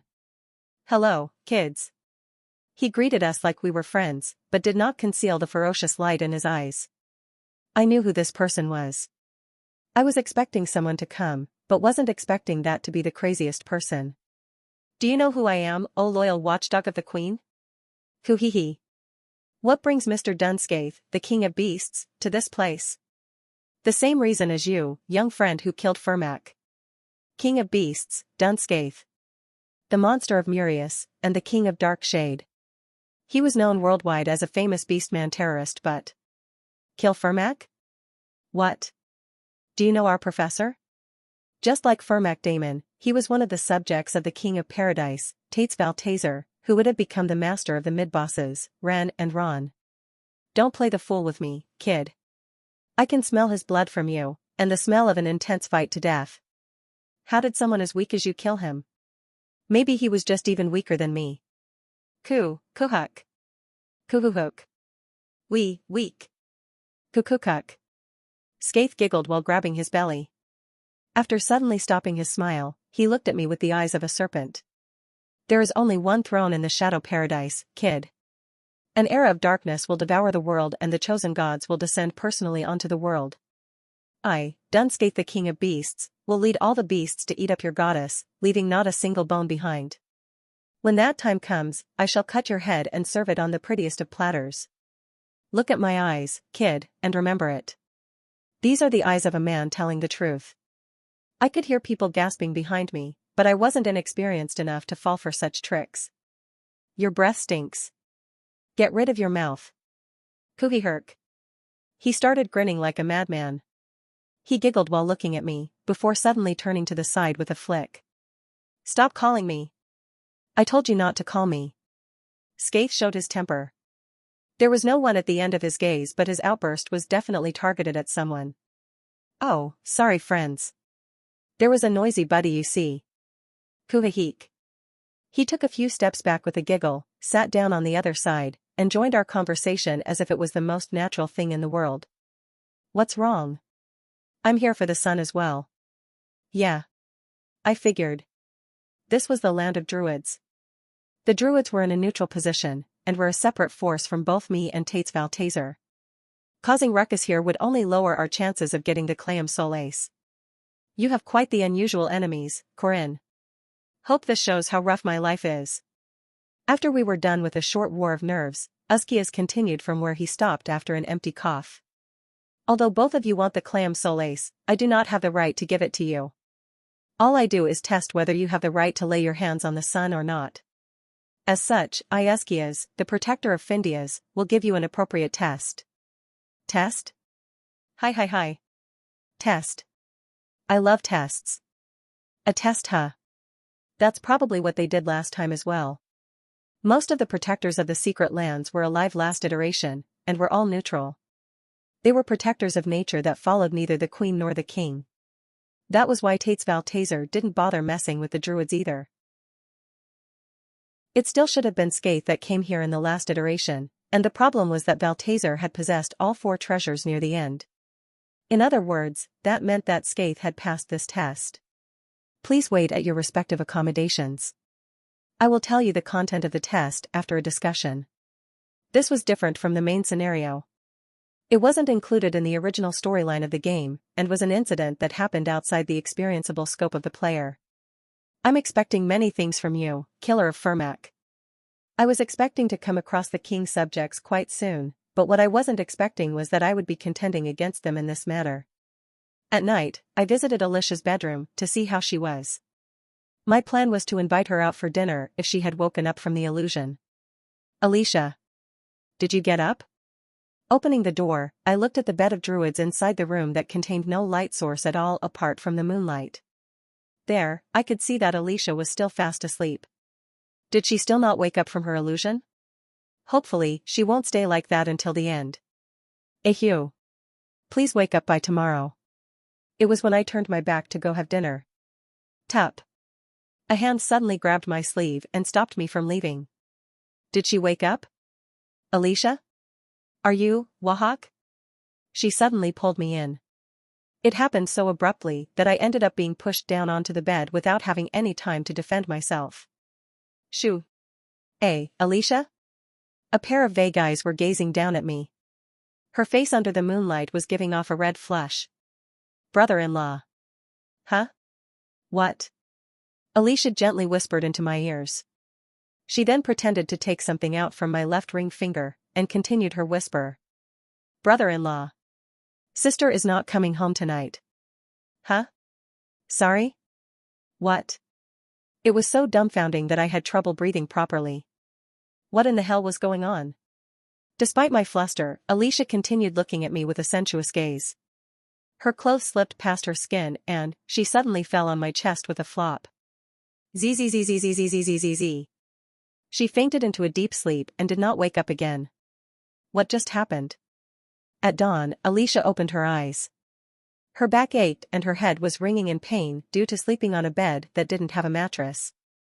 Actually, that was just an excuse, and she knew better than anyone the reason behind her headache. Her entire body was heavy, but without caring about that, Alicia blankly stared at the ceiling. The black ceiling with nothing on it acted as a display screen that replayed the illusion she saw at noon. What she saw was a happy and harmonious family. The 2 people of her admiration made a lifetime pledge and shared love. She had 12 cousins running up to her while calling her auntie. That was a form of happiness that should never be broken. Her older sister was an extremely diligent person, and Corinne wasn't the type to bring tears to the eyes of his spouse either. Thus, this was the happiest ending possible that everyone should be happy with. So, why was it that she didn't feel very comfortable? Why? Brother-in-law. Sister is not coming home tonight. Slip. Ugh. Why did I do that? Why did I say that? Like, why? Why? Why? Why? I'm sorry. I'm sorry, sister. Mr. Corin. The girl gained another secret that she couldn't share with anyone else. The next morning, we gathered at Uskia's house. Me, Yule, and the Arden sisters. On the other hand, along with Skaith, were a bunch of people wearing gloomy-looking clothes. They were probably monsters related to this shaded village, considering how Skaith was taking them around with him. There was an old man in the group who was definitely unlike the rest of them. It was annoying, but it seemed that Tates had also sent this old man with Skaith. I will now announce the second test. Second? Was there the first test? Alicia asked while tilting her head. She seemed tired, as if she didn't have enough sleep last night, making me wonder whether she was okay or not. You have already taken your first test when entering the city. When entering the city. Are you referring to the illusion formation? In response to Lunia's question, Uskias replied with a nod. That was a test of your qualification, seeing how much you can do to fight for your conviction, and whether you have an unshakable perception of justice or not. All of you have proven your conviction already. I see. That seemed to have been a test of how much trust we had in ourselves, and how we would act in certain situations. Looking at how both Lunia and Alicia had also made it through, it seemed that all of us were confident and unhesitant in whatever we had to do. I don't think that was the case for me. Alicia hesitantly raised her hand and an objection. Alicia. Why, yes? Brother-in-law. I mean, Mr. Corin. Anyway, there's no need to be that self-deprecating. Be proud, because you have carried through with your conviction and values. The thing is. She was sweating profusely from her forehead. It seemed that she really was tired from lack of sleep. Alicia lacked so much confidence in herself that even Lunia tried to lift her mood while tapping on her head. Whatever your actions and your cause may be, fight for your conviction. We, as humans, tend to become stronger when fighting for a cause. I don't think I should though. Her eyes dizzily rolled around in circles. Maybe we had to let her rest. Alicia. Maybe you should take some rest if you're tired. She looked so out of it that even Yule stepped up to make her rest. It's okay. A sinner like me has no right to rest. What do you mean by that? I had no idea why she was like that, but in any case, Uskias added something before introducing the test to us. The druids that have come with you will be helping out with your test. For Corinne Lork, it will be Yule the druid of Avalorn, and for Dunskaith, it will be Dumnorix, the representative of Asus. Hearing that, I turned to the old man who was standing next to Skaith, with a robe on. In some ways, he was a more intimidating opponent than Skaith. Lawmaker, Dumnorix. He was a druid elder, who was a right-hand man of Tates Valtazer, unlike most druids that kept a neutral position. He was the druid who wholeheartedly supported the usurpation of Tates Valtazer. In other words, he was someone who wanted the advent of paradise. I had to put shackles on him first. Sage Uskias. There is something we would like to make certain before we begin. What is it, young hero? For these tests, let's make it so that we can only receive assistance from the druids, and keep them from participating in battle. Kuvahilk. Did you hear that, Dum? The old man wearing a black robe, Dumnorix, turned towards me. His eyes with an arcus senilis threatened to pierce through me. The tests will involve no fighting, Uskias replied. What about after the tests are over? Whoever it is, the one who didn't get it is going to attack the one who did for sure, so it would be problematic for us if the druids don't maintain a neutral standpoint. Uskias pondered, contemplating about the neutrality of druids and whether he should force it onto others or not. Although they were a communitarian society, that didn't mean they outright denied the individual rights of their people. Whether it be Yule or Dumnorix, Uskias was probably thinking that he had no justification to stop either one of them from supporting different people. But at the same time, he was probably thinking about how Yule was a normal druid while Dumnorix was a druid elder. there would inevitably be problems with fairness. Let's make a vow with Aegeus on how we will both accept the result of the test and refrain from attacking each other for the next 60 days. Hoo hee hee? In an instant, Scaith's eyes glistened. Right, I knew he would find that offer very appealing for himself. What do you think, Dumb? I think it's fine. Alright. Before starting our test, we made Aegeus under the supervision of Ascius. The content was as I said, about me, Lunia, Alicia, and Yule not attacking Scaith's group, as well as Scaith and his group not attacking us. It was a simple contract of restriction which was therefore more powerful. The moment we went against this vow would take our lives for it. That should be enough. I will now announce the second test. Your task is to make a staff out of wood that has had a connection with the gods. I understand the staff part, but what do you mean by having a connection with the gods? You shall listen to the advice of your druids for that, because they have the knowledge. The deadline is tomorrow before sunrise. In the first place, this hidden land was impossible to enter without the help of druids, and it seemed that we would need the help of druids from the first to the last test. What was fortunate was that I had been somewhat aware of this from the precepts reward that I received after killing Firmac. After all, the reward itself was about the existence of Findias and its relation to the solar eclipse. In other words, this would be a part of many tests that will allow us to reach the sky, or the sun for that matter. The problem is that I don't know the individual tests inside, but this test is not for deciding the victor. Just find it. After a rightful procedure, you will gain the chance to arrive at the sun. After Ascius was done with his last sentence, we gathered together and the first one to open their mouth was Alicia. Ms. Yule. What does it mean to find wood that had a connection with the gods? Druids that become the sages of forests make their staffs using a special tree. I looked at Yule's staff. Her staff was made out of an old oak tree, and was a considerably good one. However, it was different from the final weapon you could get for Yule in heroic legends of Arhan. That was. We need to look for an oak tree with a parasitic mistletoe, right? I asked. Yes. How did you know that? I found it in a book when I was reading about Ogham letters. I used Ogham letters as an excuse because I couldn't tell her. I had to go through a quest to get you that final weapon in the game, and Yule seemed convinced by it.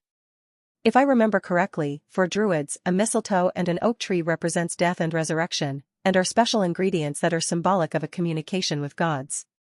Is that correct? Yes. That's why we say an oak tree with a parasitic mistletoe is the trace of a communication with gods. Plus, they are very powerful magic mediums as well. Thanks to Yule's explanation, everyone understood the content of the test, but our next question was how we would find the said tree. Lunia shared her concerns.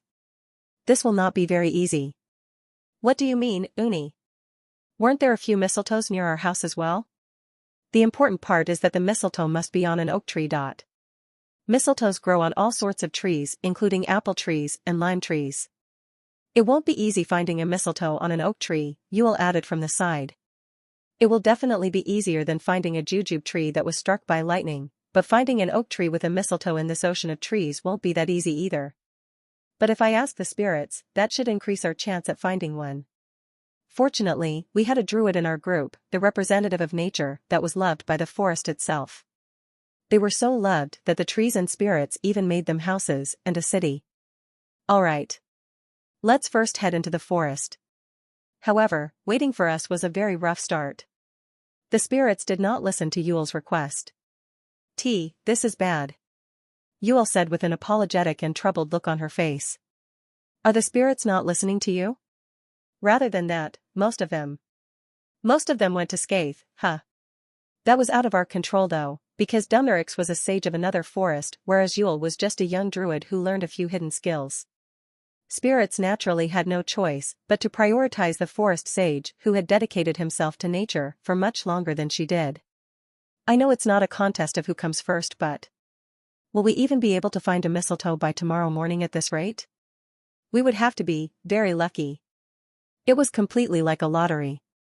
Finding an oak tree in this dense forest was already a chore, and finding one with a mistletoe was close to impossible, unless we received the help of a bunch of spirits through the druid. Mr. Corian. It was then. Alicia came running at us while carrying a large branch that was bigger than her own body. A mistletoe.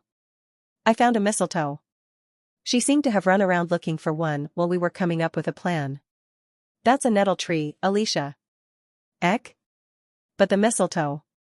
I made sure to cut it nicely though.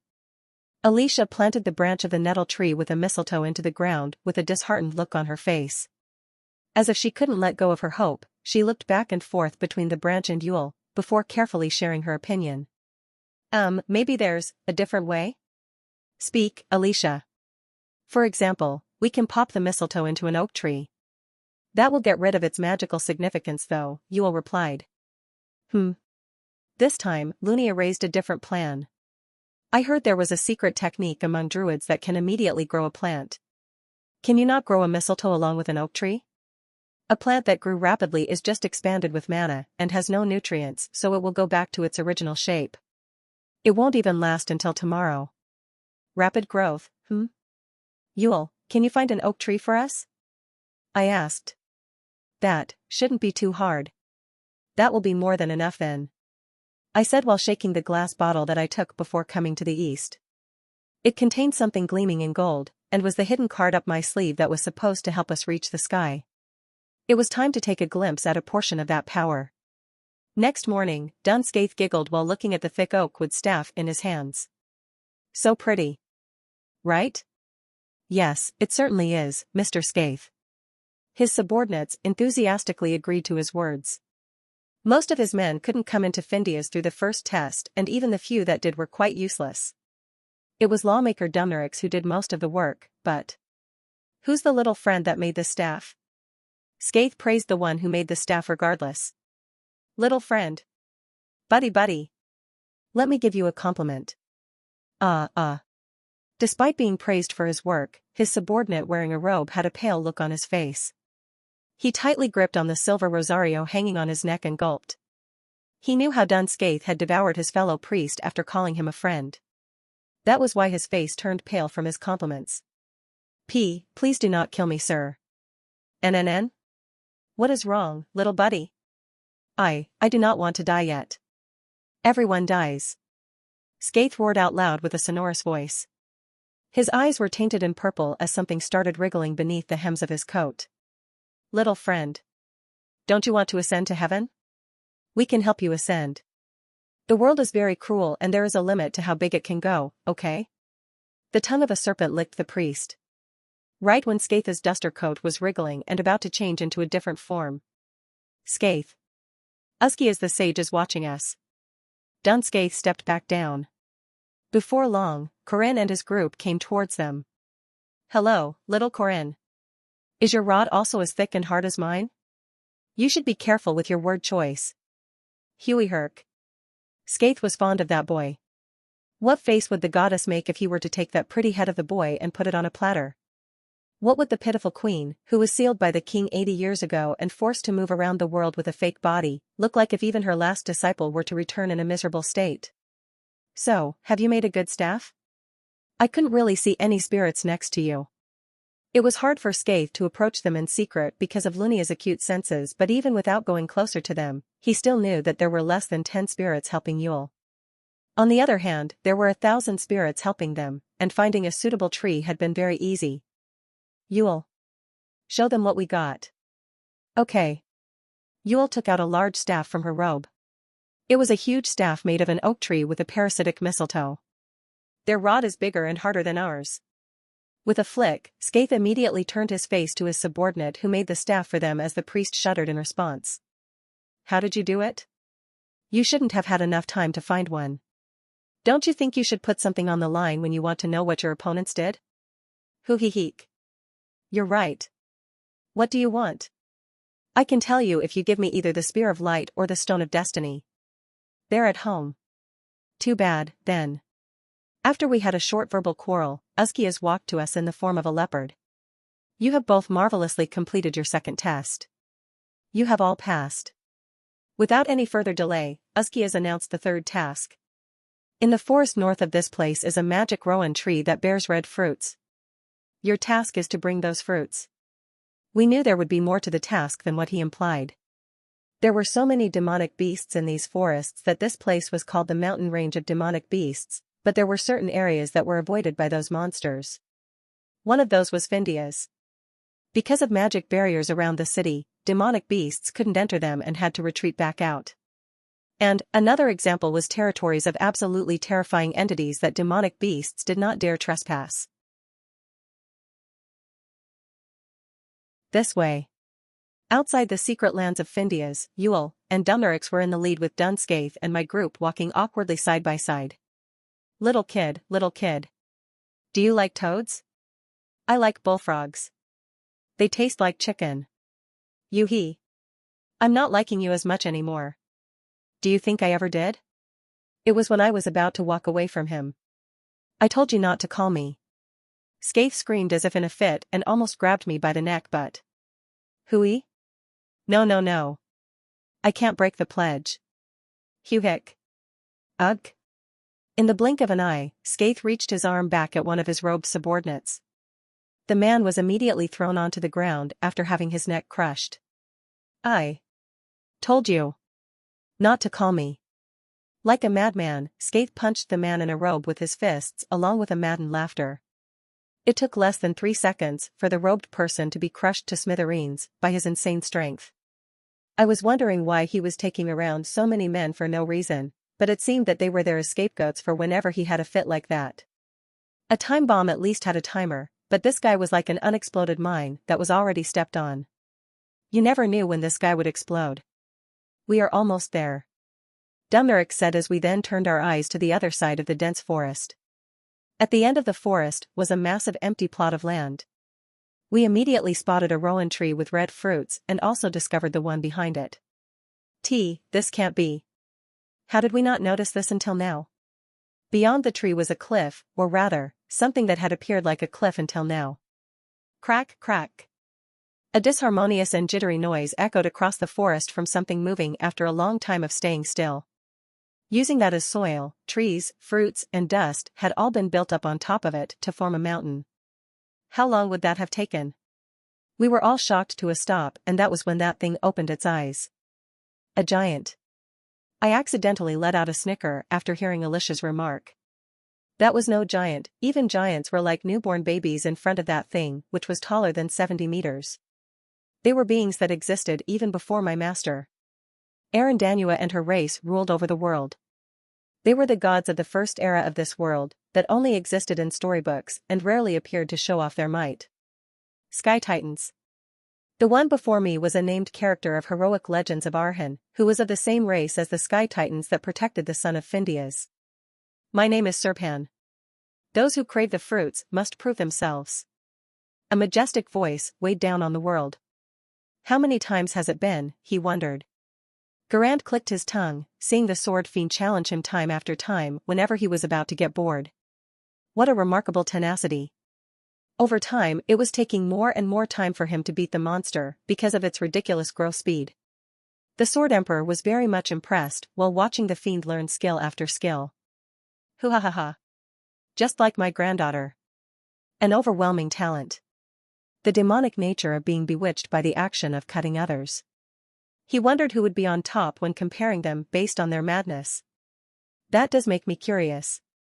From the sage that he got to know in the mountain range, Garand had heard news about the visit of his granddaughters, and that they were here to meet the giant nearby. Maybe it's time to gauge their abilities again. The Sword Emperor knew just how absurdly powerful the Sword Fiend was, and was aware that there was a chance that his granddaughters would all be annihilated just from him trying to test their abilities using the monster.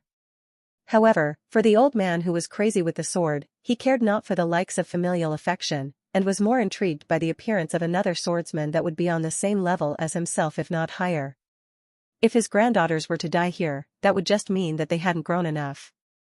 Kwang. With that thought in mind, the Sword Emperor kicked off the hill and chased after the Sword Fiend, while forcing it into a certain direction. A mountain was speaking. The sonorous voice of Serpan echoed the ground and even the forest quivered from his voice. At times, size alone was more than enough evidence.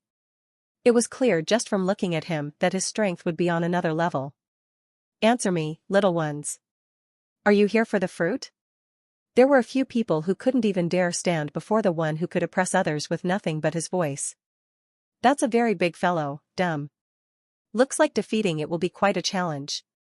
Don't even think about it, Miss Lunia. Whether we win or not, we won't be able to obtain the Clam Solace anymore.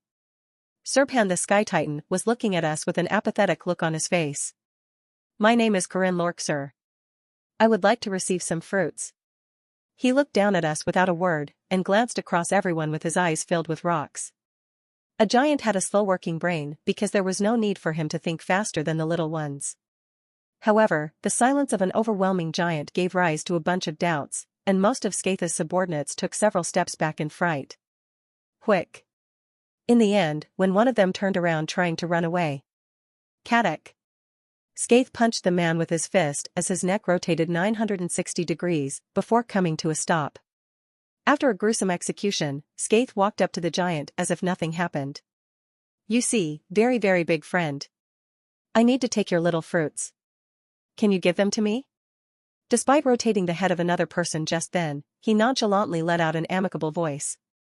The red fruits of the Rowan tree are what the goddess of Danu has assigned me with. Those without qualification cannot take the fruits. How do I earn that qualification? I will now test your wisdom. Alicia, who had been shivering from the side, rejoiced in the fact that it would end without a fight. It's great that we don't have to do any fighting. But how is our wisdom going to be tested? I will give you riddles. Solve them. Sorry? Tilting her head, Alicia vacantly stood there, blinking her eyes. Monsters in all sorts of mythologies love riddles. Didn't you know? No. Yua. Skaith loves riddles. I want to do it. I want to do it. Sky Titans loved precious treasures and riddles. I could remember reading a line in the game that talked about how any other form of entertainment ended up breaking the world apart, which deterred them from doing them. Well, I guess we will do it as well. Good. The enormous giant explained the rules with a large voice that would immediately bring about complaints in an apartment. For fairness, only 2 people from each group was allowed to participate, with the exception of druids. Apparently, the druids had been doing riddles with the Sky Titans so much that it wasn't fair. And the other rule was that the first side to answer 5 questions would be the victor. Anyone here confident with riddles? Yule couldn't participate because she was a druid, so it was only me and the Arden sisters. Honestly, anyone should be better than someone with a strange mind like Skaith. Do you think I would have anything to do with riddles? Lunia asked. You really don't. You don't even look like the type to invite clowns to any ceremony. I did solve a few riddles that came out in magazines. In the end, it was me and Alicia on our end, whereas Hyatt. Skaith loves riddles. For the other team, it was Dun Skaith and someone wearing a robe that was trembling next to him. We will begin. Although we were suddenly made to solve riddles, it was certainly the most peaceful option out there. It becomes big during the morning, gets smaller again at noon, and becomes bigger again in the afternoon. However, it disappears at night. What is it? Serpan's thunderous voice echoed the world and certainly reached our ears, but I couldn't come up with an answer. Big during the morning, but smaller at noon, bigger in the afternoon and disappears at night? Alicia was also deeply pondering to herself next to me. I had a feeling that I was very close to the answer, but it was then. I can say with certainty that Shadow is the answer. The one who answered the question was someone completely unexpected. Skaith, who looked thoughtless and stupid, changed in the blink of an eye like he was a totally different person. Like an old sage, he gazed at Serpan with a serene gaze. Correct. Everyone turned their eyes to Skaith. We thought he would be the weakest one at riddles here, but he had solved it all too easily and proved everyone wrong. Wait. Did he get it right by chance? Alicia murmured as if she couldn't believe it either. It might be a prejudice, but no one could blame her for it because Dun Skaith didn't look like a riddle genius in any way. His original impression was so strong that I had forgotten about the uniqueness of the entity called Dun Skaith. That was no coincidence. This exists, but cannot be seen. Even the strongest of beings cannot beat it. It always comes to you, but stops forever once past. Time. If you may excuse me, ladies and gentlemen, the answer is time. At times, this is happiness, and at times it is pain. Sometimes it is comedy, but at times it is tragedy. Everyone alive is the protagonist of this play. What is it? Life. That has both the names comedy And tragedy. To live or not to live? That is the question. Going back and forth between all sorts of personas, Skaith solved the riddles. It felt like I was going against hundreds and thousands of people at once. Hoo hee hee. Skaith is too good at riddles. This is too easy. There were only 2 questions left.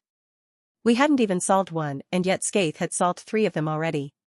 Oi, Alicia. Try doing something. You read a bunch of kinky magazines, don't you? What do you mean kinky?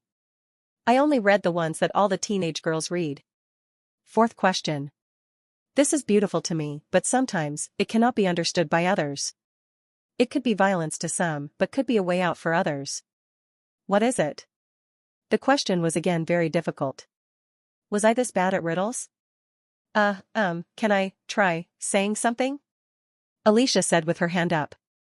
Speak. Even after a reply from Serpan, Alicia hesitantly fidgeted with her fingers and wavered before finally opening her mouth. Adultery? HN? Huh? Eyes gathered to the source of that voice, not because they thought it was a wrong answer. After hearing that and linking parts of the riddle to it, it did sound like a reasonable answer, but a few of us still doubtfully gazed at Alicia for coming up with an answer like that. Doesn't that make sense as well, if you think about it? Interesting. That is also correct. Wait.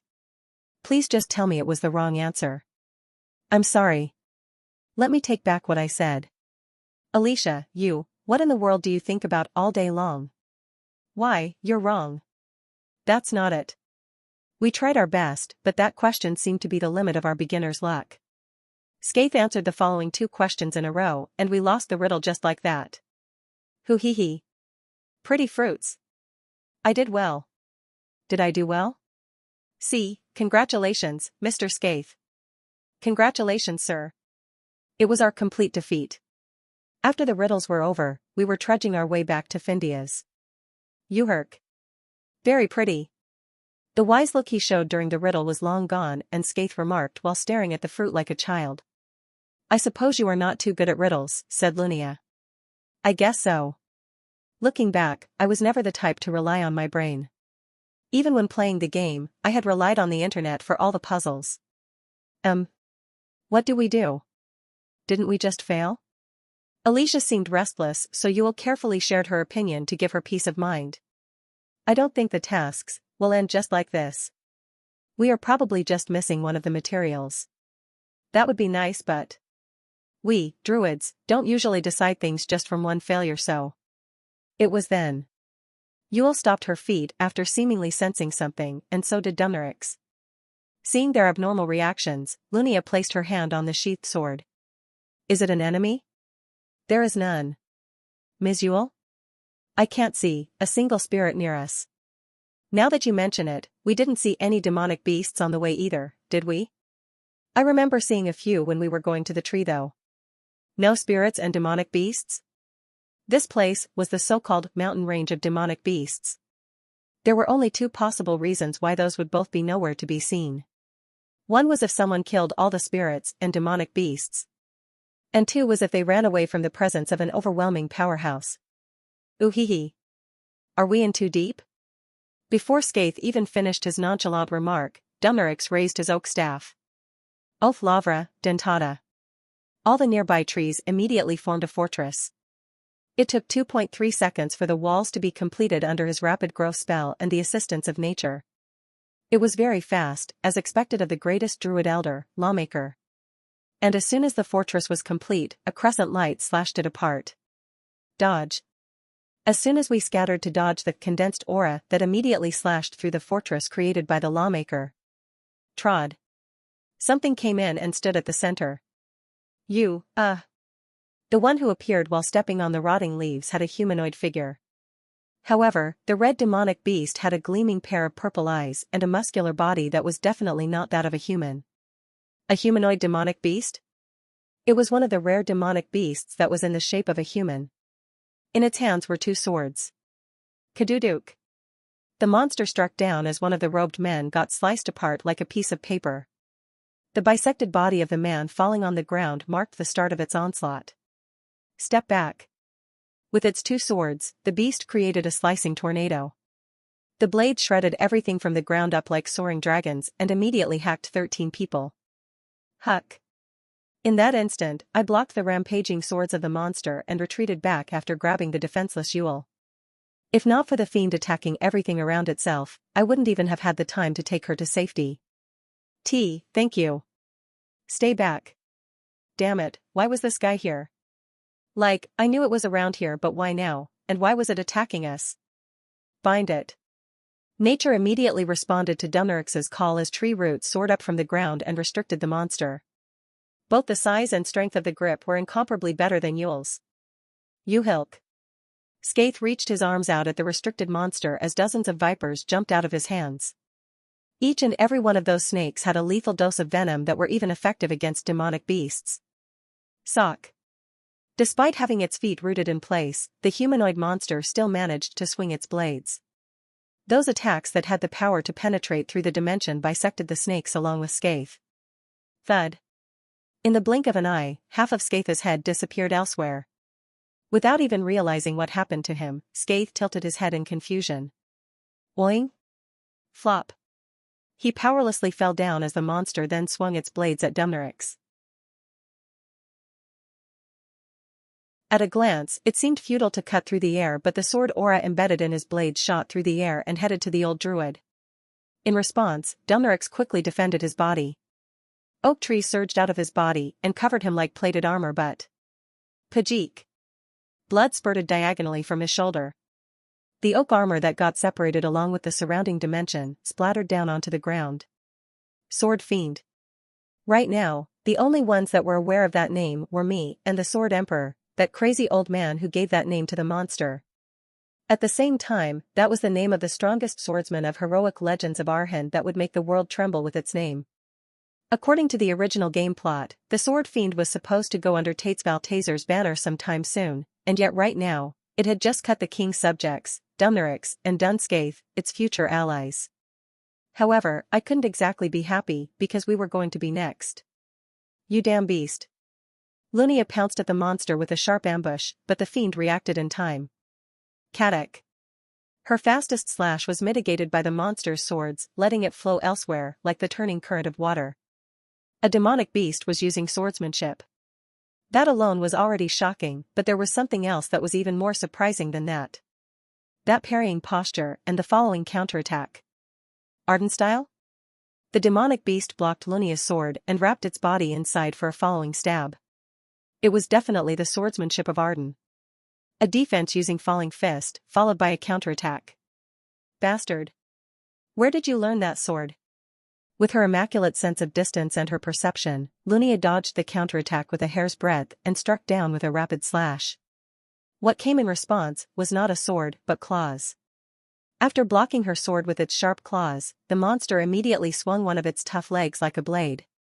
As a monster, every part of its body was a weapon, and even aside from its hands, even its legs were as powerful as blades.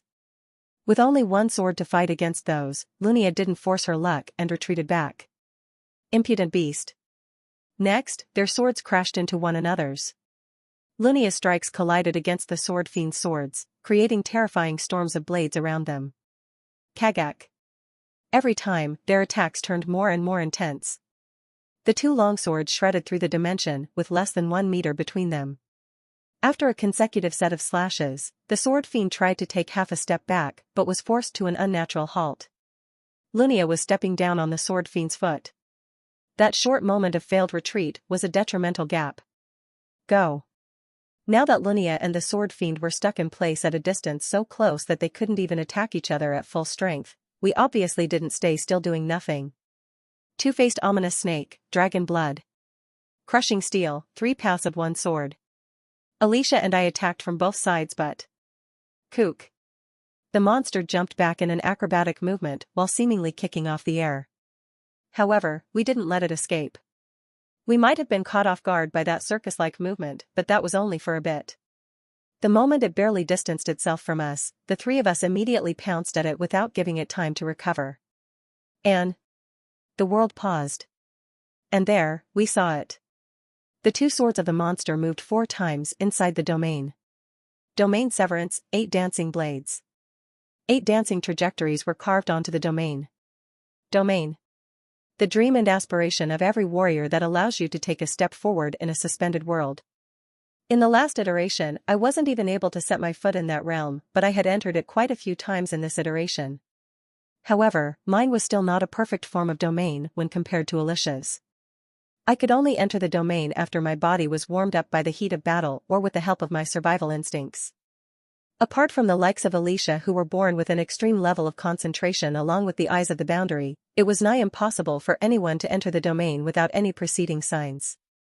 And even after entering the domain, they were limited to 1 step and 1 attack, at least that was what I had been thinking. Domain Severance, 8 dancing blades. 8 trails of swords were unraveled onto the suspended world.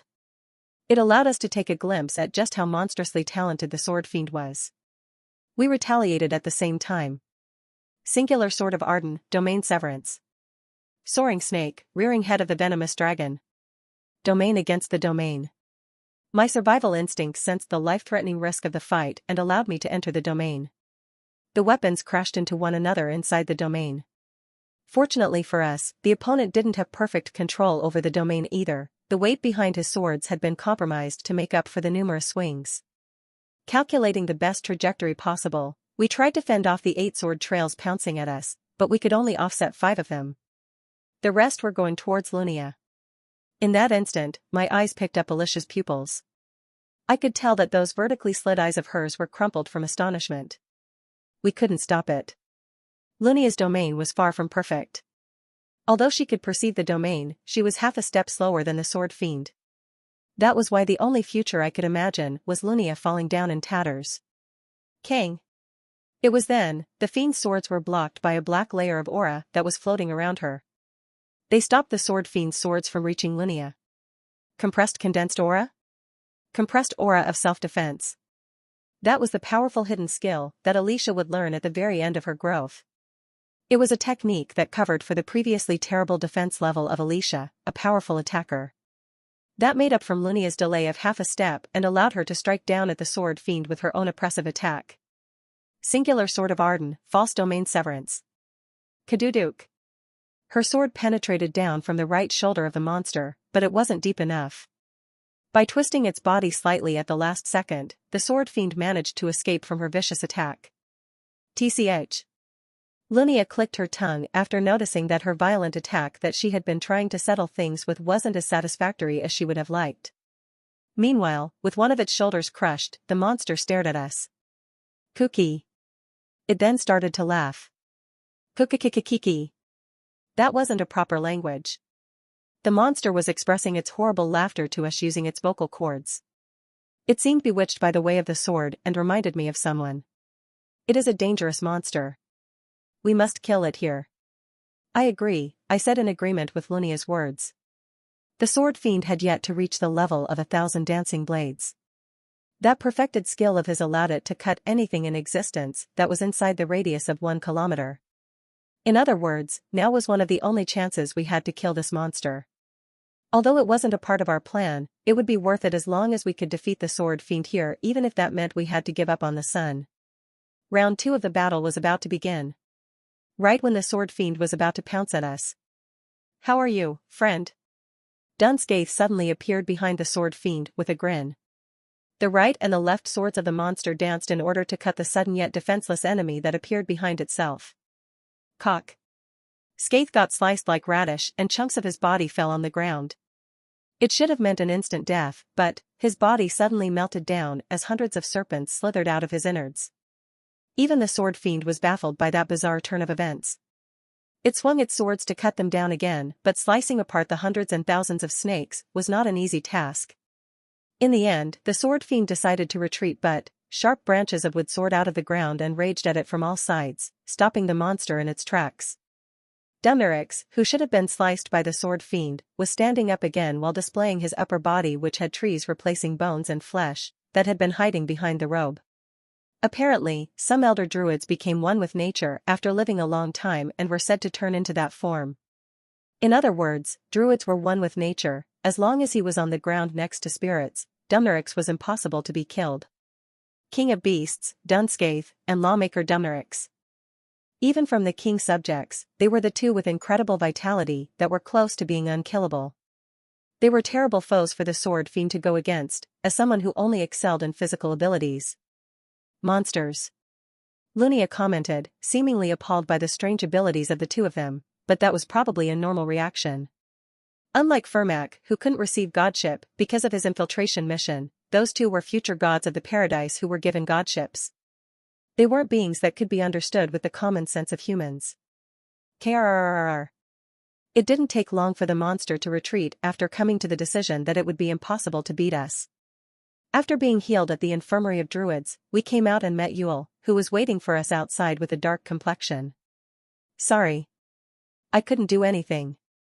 That seemed to be the reason behind her gloominess, but that wasn't her fault.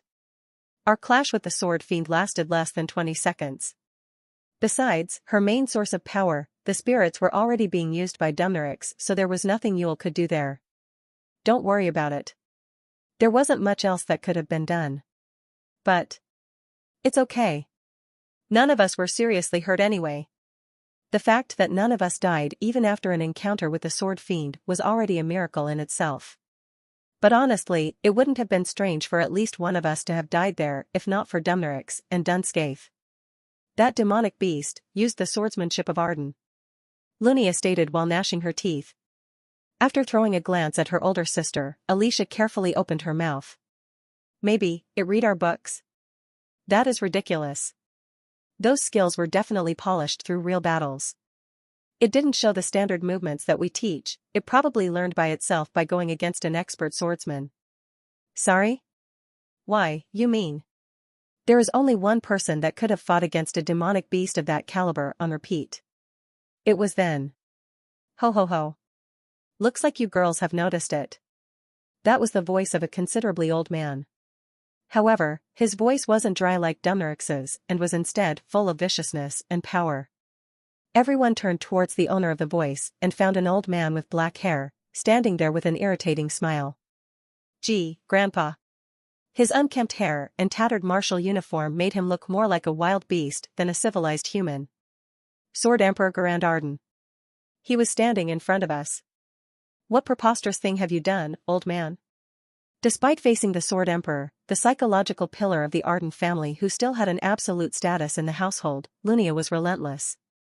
But even that must have only appeared as a cute trick of his granddaughter for the Sword Emperor. Just a pastime activity of an old man. Teaching a demonic beast the sword? Do you still call yourself a guardian? Ho ho ho. You have to phrase that properly, my granddaughter. I have never taught him the sword, he learned it by himself. What kind of? Don't you find it intriguing? A demonic beast wielding swords? Most importantly, he even has the unprecedented talent of entering the domain after seeing me enter it myself. The madness of the Sword Emperor, this mad swordsman, was something I had known already. He was someone who didn't care about anything else as long as he could reach or see someone else reach the pinnacle of swords. Both the world and his family had little significance to him, and the only thing that mattered to him was seeing the pinnacle of swordsmanship. You crazy old man. Lunia growled in fury, but Alicia had a slightly different reaction. Grandpa. Please teach me the sword. As if she had been stimulated by something, her pupils were the same as the ones I saw back when she was using the domain. Sure. Of course I can. Sword Emperor. Sword Fiend. Alicia. The lunatics that could be bewitched by the sword stirred each other forward. It was her moment of enlightenment. I will now announce your final task. Inside the room of the sage, along with Uskias, were me, Yule, Skaith, and Dumnorix. The two of them looked as nonchalant as ever with not a hint of the battle that took place with the sword fiend remaining, sitting carefreely on the other side. We failed to earn the Rowan fruits though. Is that okay? What I heard from Yule before was that Uskias still wouldn't stop us from continuing with the final task. That was why I was here, waiting for him to talk about the content of the task, which was in fact already embedded into my brain by the quest information. That does not matter. Having a Rowan fruit is a great advantage for Mr. Skaith and Mr. Dumnorix, but not having it does not necessarily remove your chance of acquiring the sun. As expected, Uskias didn't fail us for failing one of the tasks. This is your final task. After you are done with that, you are free to acquire the sun however you wish. The final task. Grow the staff you have made during your second test and make it reach the heaven. There, you are to meet the giants protecting the sun. There were 3 weeks left until the solar eclipse. Until then, we had to grow a tree that was tall enough to reach the skies. On the western side of the kingdom were 2 sacred chapels. One of them was the Chapel of Zeruim. It was the sacred lands of the Old Faith, the religion that fell out of the trend of time and was in a steady decline. Leaving their sacred lands and traveling for a day on a carriage would lead one to the second one, the Chapel of Zion. They were like a self-proclaimed original restaurant that was made by sneaking out the recipe and the workers of the previous restaurant right when they started to falter from cost and backlash of monopolization. The new faith, which followed the trend of time and shifted their doctrine away from the nobles and the higher-ups and sang of equality, absorbed a bunch of various believers and gathered a large amount of wealth and people. Their sacred Chapel of Zion, which was built shortly after their foundation, boasted of incredible holiness and fanciness despite a short history. The sparkling Zion city surrounding the chapel, which was created by gathering all the best constructors of the times, looked like a rather snobbish city of the wealthy. It was quite paradoxical considering how they used to condemn the first Chapel of Zeruim and its surrounding city for its luxuriance and extravagance for being a corrupt city of filthiness. Walking all the way down the artistic streets and the sewage systems through the shopping district and residential areas, one would find the Grand Chapel at the end of all that. Welcome to the Grand Chapel of Zion. The Grand Chapel, which was decorated with expensive marble and gems, was filled with believers who were here to visit the holy city. It was very crowded because there were not even any security guards, for they might be considered too oppressive considering their catchphrase, "The God accepts us all." That was why even a demi-human like herself was able to step on the lands of the Grand Chapel, at least that was what Huaran heard. Huaran. Are you going to go in straight away? Her supervisor, Senior Professor Josephine Clara, was quite confused by how much of a hurry she was in. It was true that there was a long way to go for her, considering how her next destination was the east side of the kingdom, which was in a completely different direction. However, thinking about her slow and carefree personality, Josephine couldn't help but feel surprised by the mere fact that she was in a hurry. We have to wait 2 days, if we miss today. You need to realize just how remarkable it is that you can even meet her as a probationary sister. Josephine grumbled, but Huaran pretended like she didn't hear it. Soon, one of the maids outside the door alerted the person inside the room of their arrival. Saintess. Probationary sister Huaran has arrived. Really? Tell her to come in. It was at last time for an audience. Waiting at the end of the corridors full of white marbled walls, a red silk carpet, and tapestries was the Saintess. Pleased to see you, Saintess. Sister Josephine. The Saintess of the Grand Chapel of Zion, with her gorgeous pink hair fluttering behind her and a white robe that only she could wear, had both a mysterious and a divine aura to her. Wow. It's Huaran. She ran up and gave Huaran a wide hug. Her beautiful face would have ended up in the silk carpet beneath had she dodged the hug. You grew taller, didn't you? Are you drinking a lot of milk?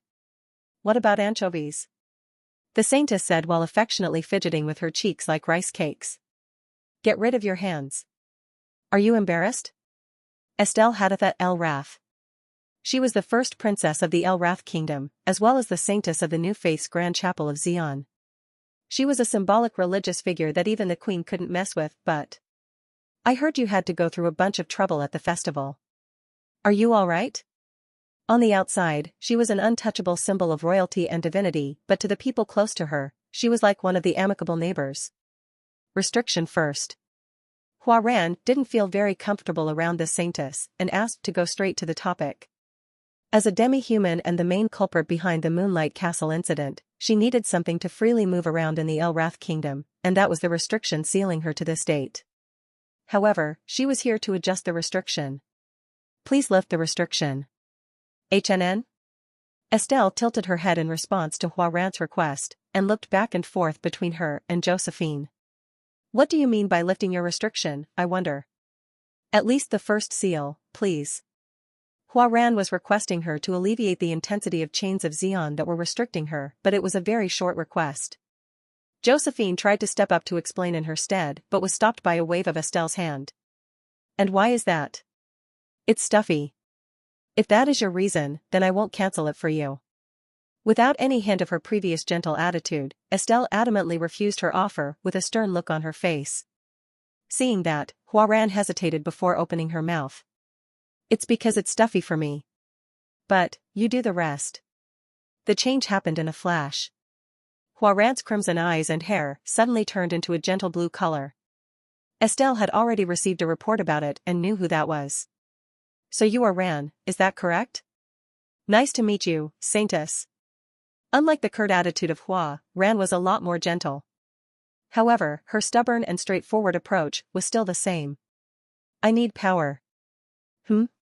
Let me ask you the reason. Why do you need power? In response to her question, Ran replied with a cunning wink. Because I would like to become a nice wife who can help her husband. After Hua Ran left the grand chapel, Estelle murmured to herself while looking at the now empty seat. Very interesting. Estelle recalled the moment Hua Ran first entered the grand chapel. A demi-human child brought by Chairman Ariu and Professor Josephine from a continent in the Far East, most people found her red eyes to be ominous and frightening, but what she saw from her eyes was a young and wounded beast.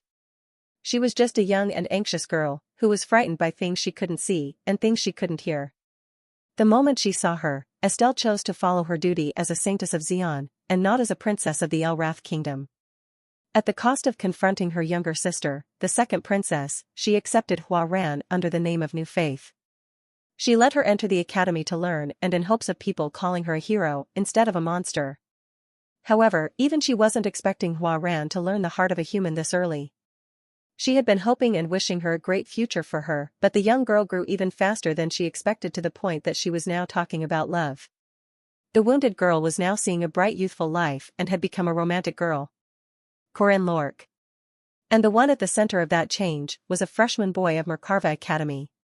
Saving Marie Dinaref, who had become a vampire, he fought against Lunia Arden the Sword Master and helped his peer Alicia Arden, and even subjugated the unsealed king of Iron Mountain. He was a young hero that could most definitely enter the Hall of Warriors, that was told of in the scripture. What was it about him that had melted that iceberg of a girl? He really is involved in every matter, isn't he, that junior? Estelle whispered with a rather cunning yet gentle smile on her face. Are you serious? Yes. Josephine was appalled after seeing Hua Ran pack her belongings straight away after a new prayer. It was because she was saying she would immediately leave Xi'an. Without a supervisor. The saintess lifted the seal. But it wasn't out of the question. Now that Ran was here, Hua wasn't as unstable as before and Josephine was indeed thinking about lowering the supervision, but it is 2,400 kilometers from here to the eastern border. Are you telling me you are going to run the entire way? I can. No. Let's go together on a wyvern. I can come with you. I'm faster. That might be true in a straight line, but there were landscapes and other potential problems. Josephine even wondered if she should let her move using her super long-distance dimensional travel spell, but a super long-distance travel rune was something that could only be generated once a year. It wasn't something that could be used lightly, but why is that? Is there something serious? She was ready to use it if that was related to a very serious matter. Hua Ran turned silent. It wasn't strange for her to turn silent, but what was rare was that her ears were slightly flushed. It was as if she was embarrassed about sharing her honest thoughts. Ran. What about Ran? Ran said I can't be slower than that woman. Not me, that's what Ran said. Just some love-related stuff, huh? Let's just go on a wyvern. We will get there in 3 weeks. I can run there. It will take less than 2 days. There is no way it will. What if you lose your way? Josephine persuaded her over the span of 2 hours while teaching her a lesson about geography. South of El Wrath Kingdom. The granary and the most important place of the kingdom in terms of economy that connected trading routes to the archipelagos as well as the islands beneath was under total control of the traditional Dinaref family. That was why it was common for the large festivals of the south to be hosted by the Dinaref. After the winter festival and the praying ritual of a good harvest was the spring social meeting. Wearing the new dress she got for this spring, Marie was getting a shoulder massage from one of her maids. Igogo, my shoulders. My dear daughter, does your shoulder hurt? Do you want your daddy to give you a massage? I'm fine. Marie was already an adult at 19 years of age. She was more than old enough to feel slightly uncomfortable by her dad's touch, but Duke Mard was nonetheless shocked. This has never happened until last year, and yet. Oh my. Come on, dear. Marie is old enough to know men already. Honey? What do you mean by that? Hearing the words of his wife, Duchess Alencia, the Duke widened his eyes in shock. It's been half a year since our Mari has been going out with young Lord Corinne. I'm sure they have already. Mom? Despite Marie's attempt to stop her, Alencia said things that normally shouldn't be said to a daughter with a bright smile on her face. Don't worry about contracepti. Come on. Don't say that, Mom. I am not, in that kind of relationship with Corinne yet. I mean. In order to fight against the senseless comments of her mother, the blushing girl constantly poked her on her sides. However, Alencia wasn't the only enemy she had. What? Sister. Are you still not going out with him? Second daughter, Yennefer Dinaref. Big sister. I thought we were expecting a cousin already. Oldest son, Eric Dinaref. Huh? Weren't there stories about how they had done everything already? Isn't she getting married immediately after graduation? The twins, Lily Dinaref and Robert Dinaref. Sister. Are you marrying the knight? Third son, Barg Dinaref. Kyaha. Last one was the 2-year-old fourth daughter, Hylia Dinaref. They were a friendly family of 3 sons and 4 daughters of the harmonious Dinaref family, but the only downside was that Marie had to be bombarded by questions and attacks from all sides whenever certain topics were brought up. Be quiet. Corinne and I are gradually climbing up in an ethical, maybe not that ethical, but still, we are slowly advancing our relationship. Marie? Why can't you say ethical? Didn't you promise your daddy? Mari, my cute girl. Look at your mom. Why, yes? You need to have as many children as me. I am looking forward to having a bunch of grandchildren. We have Doggo already. Doggo is cute too. Come here, Doggo. Alencia called Doggo, who had been drinking from the wine fountain, dashed up on its 4 legs. When she reached out, the dog human wearing a tailor-made 2.4-meter-long branded coat rested its chin on her hand. Hurry up and make siblings for your Doggo. Ugh. Honey? What are you saying? She immediately gave him a slap to the mouth as Duke Mard then shut his mouth. You won't find many boys like that. If you stay still doing nothing, you never know when someone will snatch him from you. Marie was rather convinced by her words, because there was already a very strong competitor. Huaran. She was a living Jiangshi girl, who was a demi-human just like her. Despite being aloof and seemingly uninterested in all the happenings of the world, she suddenly started roaming around Corinne. It was probably because of that incident just like herself. Sister. You don't like me, do you? That was an open declaration of war. After an intense battle of nerves, Marie and Huaran perceived one another as an enemy. Wait. The spring meeting would end in another 3 days. Corinne had left a mark of his position while telling her to come find him by the solar eclipse on the 8th of February, so she had to depart sometime soon. Of course, it would only take 2 weeks on a wyvern, so there was plenty of time left, but for some reason, she was struck by an ominous feeling. After becoming a vampire, Marie had gained a 6th sense that far exceeded the capability of a woman's intuition.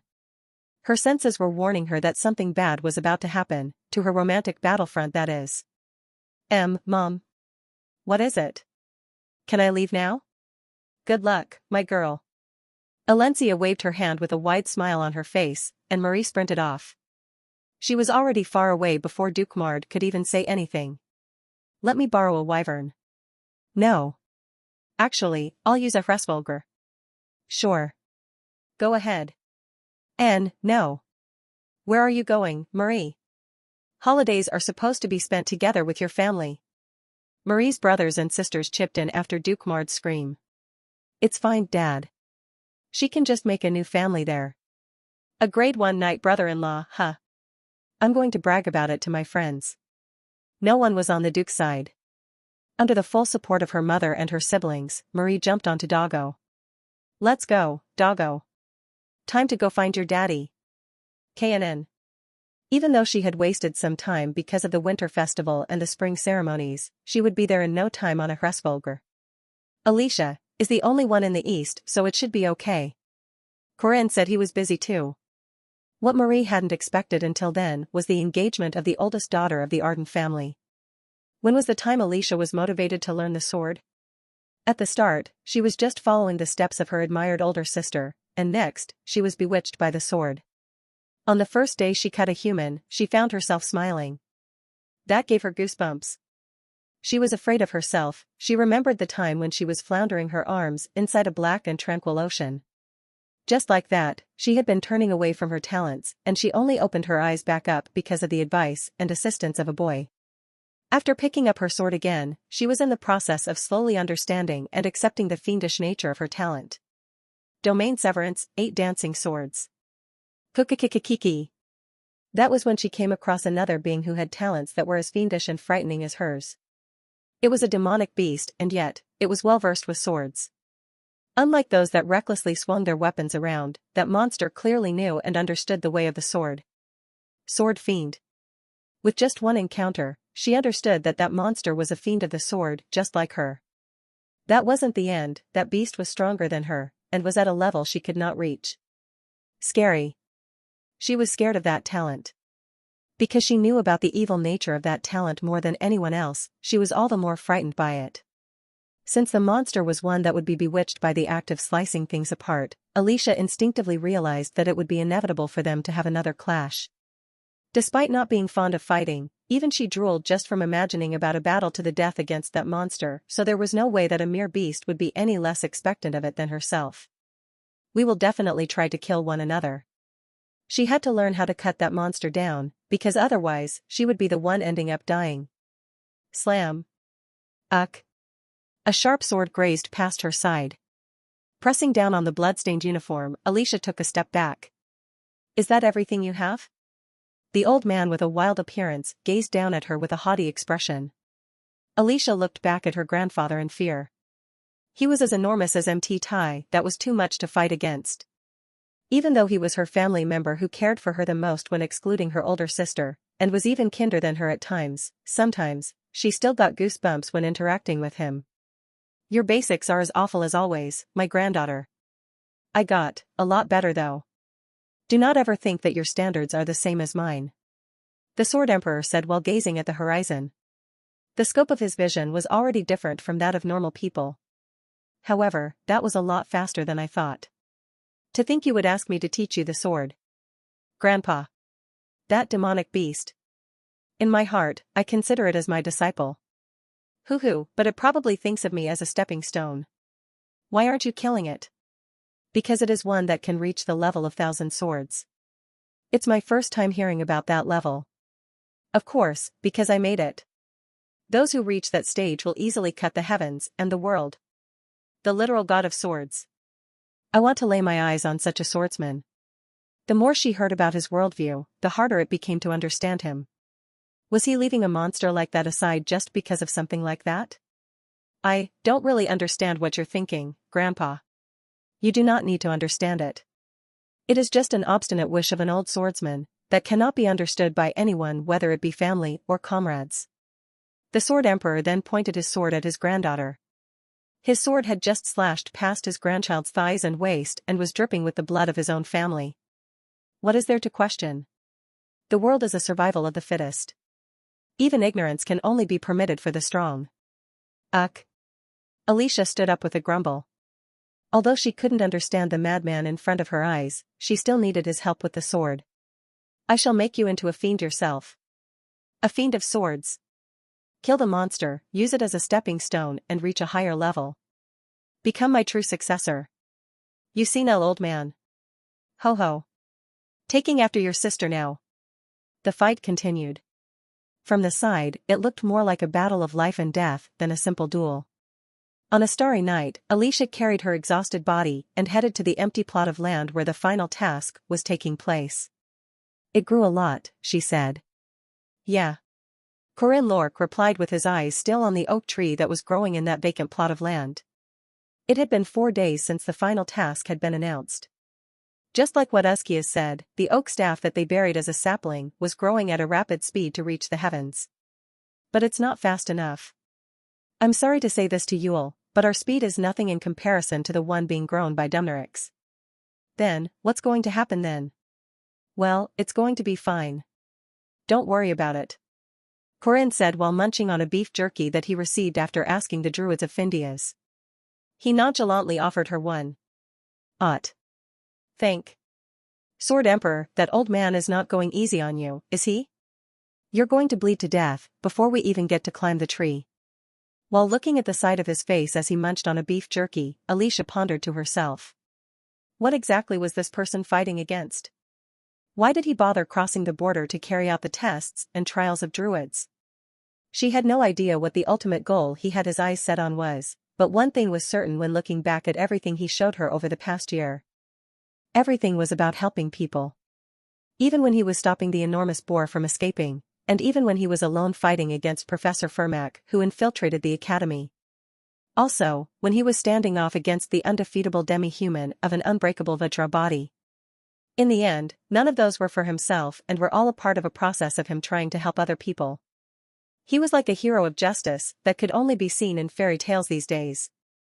How, and why was he so tenacious? He was someone she couldn't understand, just like her grandfather the Sword Emperor. I see you are hard at work, this late at night. That was when a cracked voice echoed from behind. Surprised, Alicia quickly turned around. Behind was an old man with a gloomy countenance that was wearing a robe over his entire body. Unlike the Sword Emperor, who was like a scorching active volcano, he was like the tranquil forest of dawn. Dumnorix. Lawmaker, one of the top elders of druids, who was currently acting as Dunscath's assistant, he looked directly at Corinne with old murky eyes. Corinne Lork. The Spear of the Queen. I wanted to have a conversation with you at least once. Why, to persuade me into becoming your ally? As if he was talking to a 10-year-long friend, Corinne started talking to his enemy. That strange social skill of his was another element of Corinne that Alicia couldn't understand. Of course not. I am here to etch into my eyes the foe that we will have to go against sometime in the future. The old druid gazed up and down as if he was intrigued by the human called Corinne Lork. Alicia wondered, how would Corinne appear in the eyes of this druid who was as old as an ancient tree that was about to rot away? Really? Then as someone with the exact same thoughts about how we will be killing each other soon, let me ask you a question. Please do speak. Oh Queen Spear. Aren't druids like environmentalists that love the forest and spirits? Why are you helping with the advent of paradise when it's going to kill countless people? It was her first time hearing it.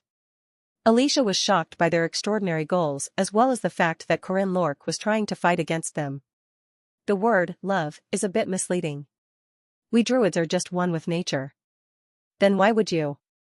In the middle of her speech, Alicia instinctively realized after receiving the ancient tree-like gaze of Dumnorix. Even though he didn't do anything, she still felt her life being threatened. So tell me, why can't one, that loves the forest and spirits, wish for the death of humans? She felt a chill running down her spine.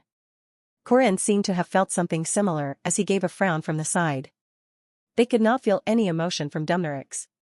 The man who was as old as a rotting tree had an incomprehensible aura to him. Humans are beings that destroy nature, and that will only accelerate over time.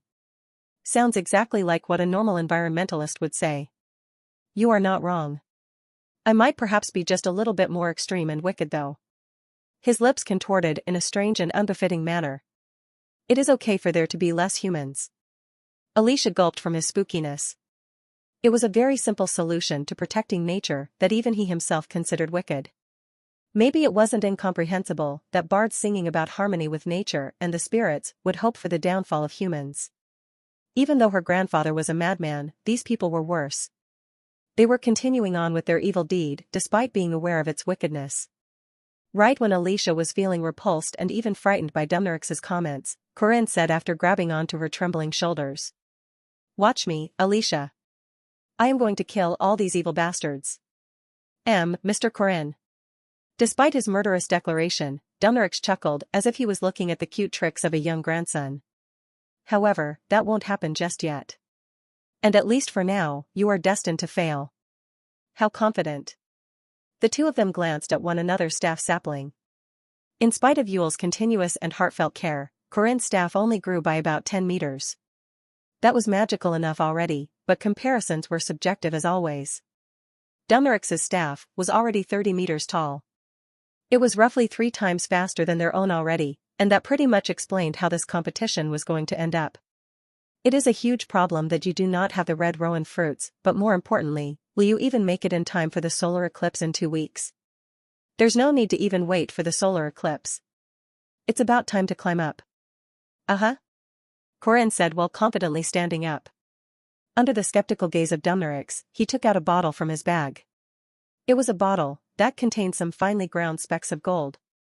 Mr. Corinne? Is this the same as the one you used during the staff task? Alicia asked while recalling their second trial. Corinne had taken out his hidden move back then when they were struggling to find an oak tree with a mistletoe. What is that?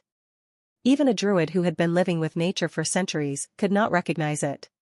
That was nothing strange though, because the original form of this golden powder was the one and only hidden piece in the world that never existed before, and will never exist again after this. Watch on. Now this is magic. Opening the lid of the bottle, he poured a generous amount on the sapling like a farmer pouring compost on his crops. Kurek. Kururek. The staff sapling reacted immediately. After absorbing the golden fertilizer, the sapling wriggled in. Let us watch the miracle brought forth by the fertilizer made with a yellow gold mandrake. Along with a large shriek, the tree began to rapidly soar towards the sky. Yellow gold mandrake fertilizer. Dash assists with the growth of magic plants. Dash creates a circular field of mana regeneration, recovering 185 per minute. Sun, Clam Solace, 6. Next morning, we witnessed an oak tree that quite literally reached the heavens. Each and every one of its branches were thicker and longer than 1,000-year-old trees as they all reached out to the sky. Wah. Alicia had already been impressed by the 10-meter-tall oak tree. After seeing it reach all the way to the sky, she even seemed a little horrified by it. So I carved a rune on the ground as the rune of the sun immediately emitted light. Rune magic wasn't a very efficient way of using magic, but Surek. My body rapidly absorbed the aura bursting out from the ground. The AoE mana regeneration field was also working properly. What in the world happened? This is the true might of a veteran player. Sorry? There were a few hardcore fans of the game that even went through the source code to analyze the game. After acquiring the yellow gold mandrake and the white silver mandrake using the God of the Lake hidden piece, a few of those hardcore fans wondered if this would connect to other hidden secrets or not. Lo and behold, to their surprise, there really was an item that was related to the yellow gold and white silver mandrakes. One of them was the mandrake fertilizer. It was something that could only be made by mixing a bunch of special materials along with a unique dirt, a very potent fertilizer that was overpowered in the farming content. I wasn't expecting it to be this OP though. I did test it a few times on the way here. Using a little bit of the golden fertilizer, we tested it on a few different plants and we even proved its usability by using it during the oak tree and mistletoe trial, but I still wasn't expecting it to be this powerful. The oak staff that sucked in all the nutrients from the remaining fertilizer was as tall as the sky and was literally touching the heavens. I do not know how you managed to do it, but nonetheless, you have done a magnificent job. Uzkias remarked in awe while looking at the oak tree that was as tall as the heavens. The oak tree that was being grown by one of the strongest druids, Dumnorix, was barely reaching 300 meters in height. Compared to that, ours was at least 1 kilometer tall already, and besides, it was still in the process of growing in real time and it probably wouldn't take that long until it would actually reach the heavens. If you are going to depart now, let me give you my final advice as the Sage of Findias. Please do, sir. As I have said before, the solar eclipse will be coming soon. That will be the weakest moment of the sun, and will be the only instance where you would be able to lay your hands on it. In other words, the sun, Clam Solace, was only obtainable during the solar eclipse. Are there no restrictions after you obtain it once?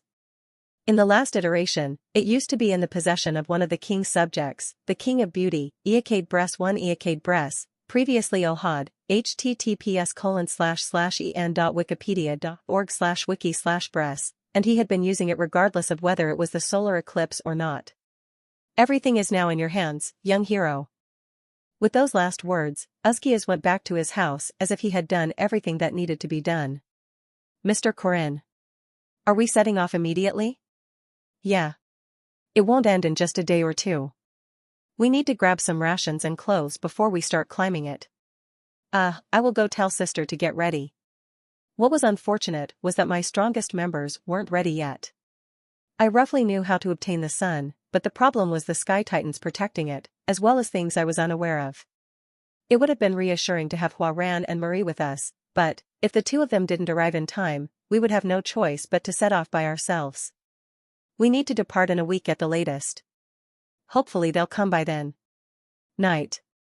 Under the moon, Alicia was swinging her sword. While waiting for Marie and Huaran to arrive, she learned the sword from the Sword Emperor during the day and repeated what she learned at night. Her plan was to continue it until Corinne said it was time to leave. Huh. Ever since the sword challenge, Alicia had broken away from laziness and began to seriously train in the way of the sword, but that was not because she was sincerely intrigued by the sword. She was more focused on following Corinne Lorque to the training rooms and spending time with him while training together. This was the first time she was training for the sole purpose of increasing her skills with the sword. It reminded her of her childhood days, back when she chased after the steps of her older sister and got absent-mindedly absorbed into swordsmanship. Alicia had never been so immersed in the sword ever since she first cut a person. As someone who was afraid of herself using the sword, she wasn't used to this feeling. Her entire body was drenched in sweat. Despite her trembling hands, Alicia desperately held on to her demon-slaying sword while wiping the sweat off of her forehead. Right when she was about to continue swinging her sword, a cold voice reached her ears from behind. Stop there. You will simply end up ruining your body. Sister. Lunia Arden, her older sister from another mother, walked up to her while giving her a bottle of water.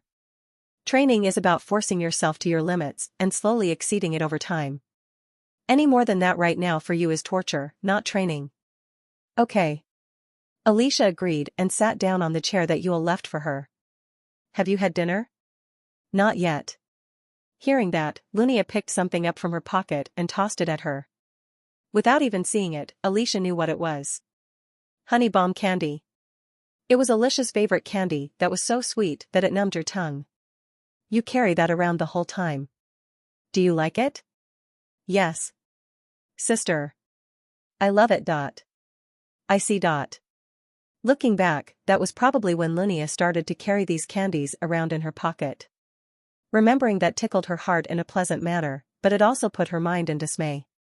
She had been having a myriad of contrasting emotions whenever looking at her older sister these days, ever since she returned home for the winter holiday. Sister. Do you like Mr. Corinne? Huh? Alicia was surprised after saying that. Why did I say that, she asked herself. That came out of nowhere, didn't it? Well, he is not a bad man. Sorry? Seeing the shivering eyes of her younger sister, Lunia floated a rare smile on her lips. Objectively speaking, he is an outstanding man, whether it be appearance or talents. In the quiet secret lands of the Druids, Lunia's voice reached her ears all too well. Alicia wanted to say something back, but her lips refused to part. She hesitated and tried to look for the right words to say, but in the end, the only thing that left her lips was a half-assed complaint. Why, you can't decide marriage just from. Naturally, I too am a lady myself. I would not have asked for his hand in marriage, just for external reasons. Then. He is a kind-hearted man. If it is him, I am sure the marriage life in the future will fare smoothly. He is someone who will try his best to satisfy his wife. But. Alicia felt the need to say something back. Even though she didn't know why, she had the urge to say something, and. Your age gap is quite big as well. She unconsciously put emphasis on the word, age, as a sharp look immediately appeared in Lunia's eyes. It is true that there is some difference in experience, but that is precisely why I have abundance in things that he would not be able to experience from young ones. I wonder if that's true. After that, the two sisters silently gazed at each other without saying anything else. Strangely enough, Alicia used to be so intimidated by Lunia that she couldn't even look into her eyes for an extended period of time, and yet here, their eye contact lasted more than 10 seconds. Their eyes were so fiery that they were even giving off sparks. Anyone seeing it would have screamed out loud in shock. Despite seeing that rare side of her younger sister, Lunia inwardly gave a sneer. It was clear that she didn't want to have him taken away. Lunia long knew about the nature of the emotion she had for Corinne. However, Alicia wasn't explicitly revealing it. In fact, she would have done something already if she even knew about it. Alicia had yet to even realize the nature of her own emotions. Otherwise, there was no way something trivial like this was the only objection she would give, despite hearing about his engagement. Lunia was someone who had to immediately lay her hands on something she decided to have, or at least try to. Therefore, the fact that Alicia wasn't even aware of the emotion she was feeling for the first time in her life was so naive of her that Lunia couldn't help but look down on her and sneer. That naivety and indecision was Alicia's shortcoming. Lunia felt the need to provoke her, regardless of how cheap it may sound. Fights had to be fair. Since that was her lifelong conviction, Lunia wanted to make her younger sister stand on the starting line at the very least, before the start of the battle. She had to stand at the same starting point as her and set off with the same flare signal. There, Lunia would come out victorious and gaze down at her younger sister with triumphant eyes, telling her that she lost. And that he was taken from her. The wine in that chalice of victory would most certainly be the sweetest of them all. He has already agreed that he and I will have an engagement ceremony after this is over. Even though that was a false engagement tied by a contract, Lunia didn't bother revealing that. That can't be. Oblivious to all the inner workings of their engagement, Alicia was enveloped in an overwhelming sense of defeat. At the same time, her mind brought her back to the illusion she saw when first entering the secret lands. Brother-in-law. Sister is not coming home tonight. She recalled that treacherous act that she had fervently denied while screaming to herself. And then, she ended up imagining that delusion that should have been forever kept a secret.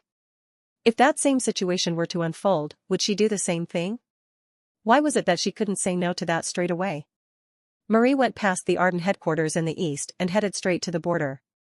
In order to meet Corinne as quickly as possible, she rode the Hresvelgr and relied on Doggo's senses to fly through the mountain range of demonic beasts. Doggo. Where is Daddy's smell headed? Woof. Woof woof. Doggo pointed at a direction with its long hands as Marie quickly pulled the reins of the Hresvelgr to slightly modify the direction.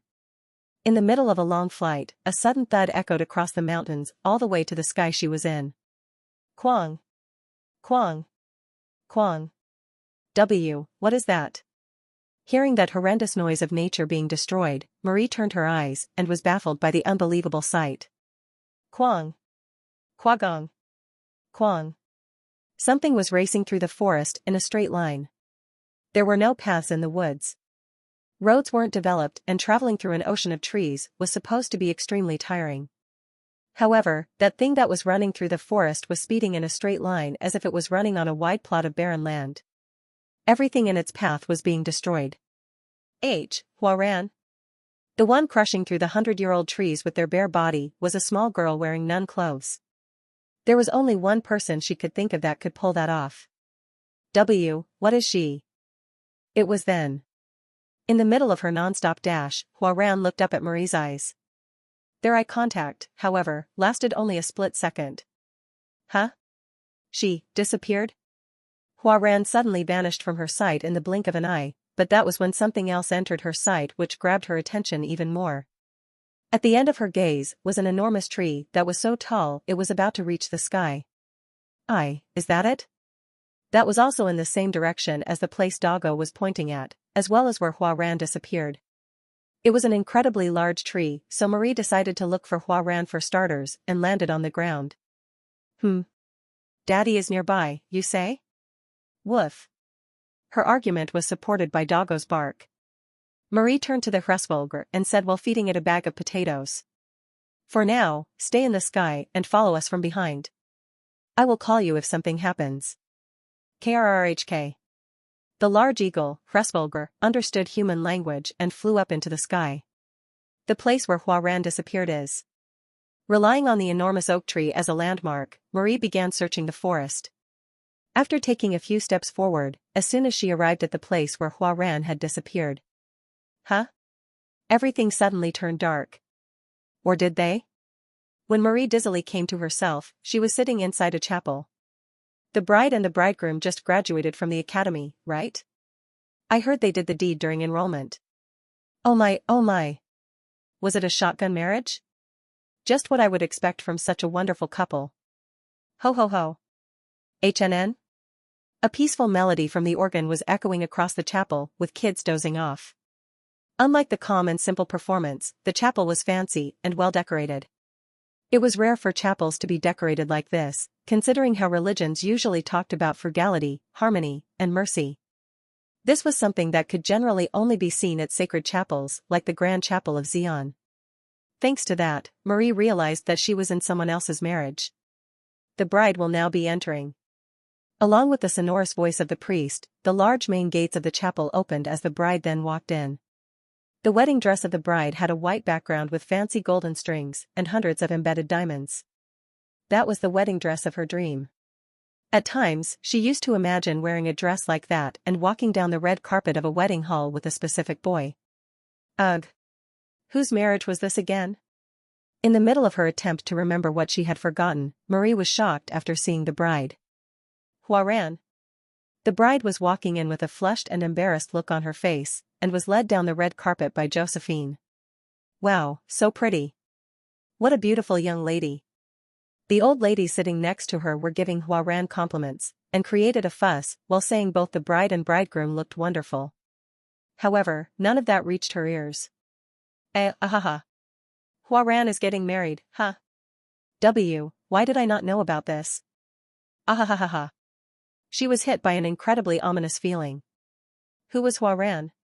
She was like a boulder who always had an indifferent and carefree attitude to whatever happened in the world, was she not?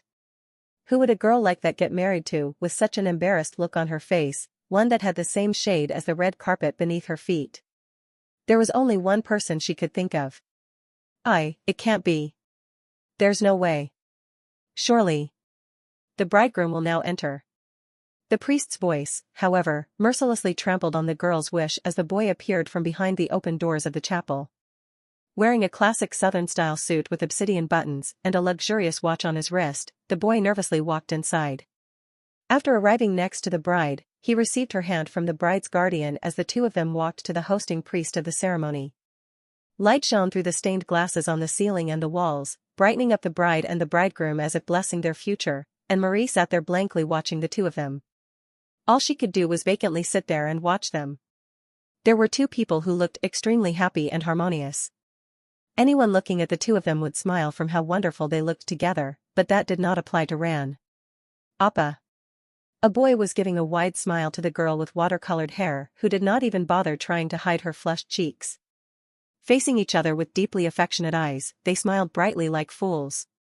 It was clear from their eyes that they loved each other a lot. Seeing them cherish each other like lovers, Ran bit her lips. We lost. He was taken from her. He was stolen. Ran knew that wasn't the right way to think about it, but she couldn't stop herself from coming up with such negative thoughts. She couldn't help but find it very unfair. Even though she had everything. A happy family, wealth, and status. Compared to that, all she ever had was her Appa, and that was the only person she had ever wanted. She had everything, so why couldn't Marie give him to her at the very least? Ran couldn't stop those greedy thoughts and complaints. She was too young and inexperienced to hide and settle those negative thoughts. In the end, her jealousy and hatred even headed toward the one she loved. It was my first time though. It was her first time giving her heart to someone, and it was also her first time touching a boy's hand. He took all of my firsts. So, why aren't you with me? I gave you my everything, and can give you everything. So why did you throw me away, Appa? She felt upset, sad, frustrated, and clueless from that sense of betrayal.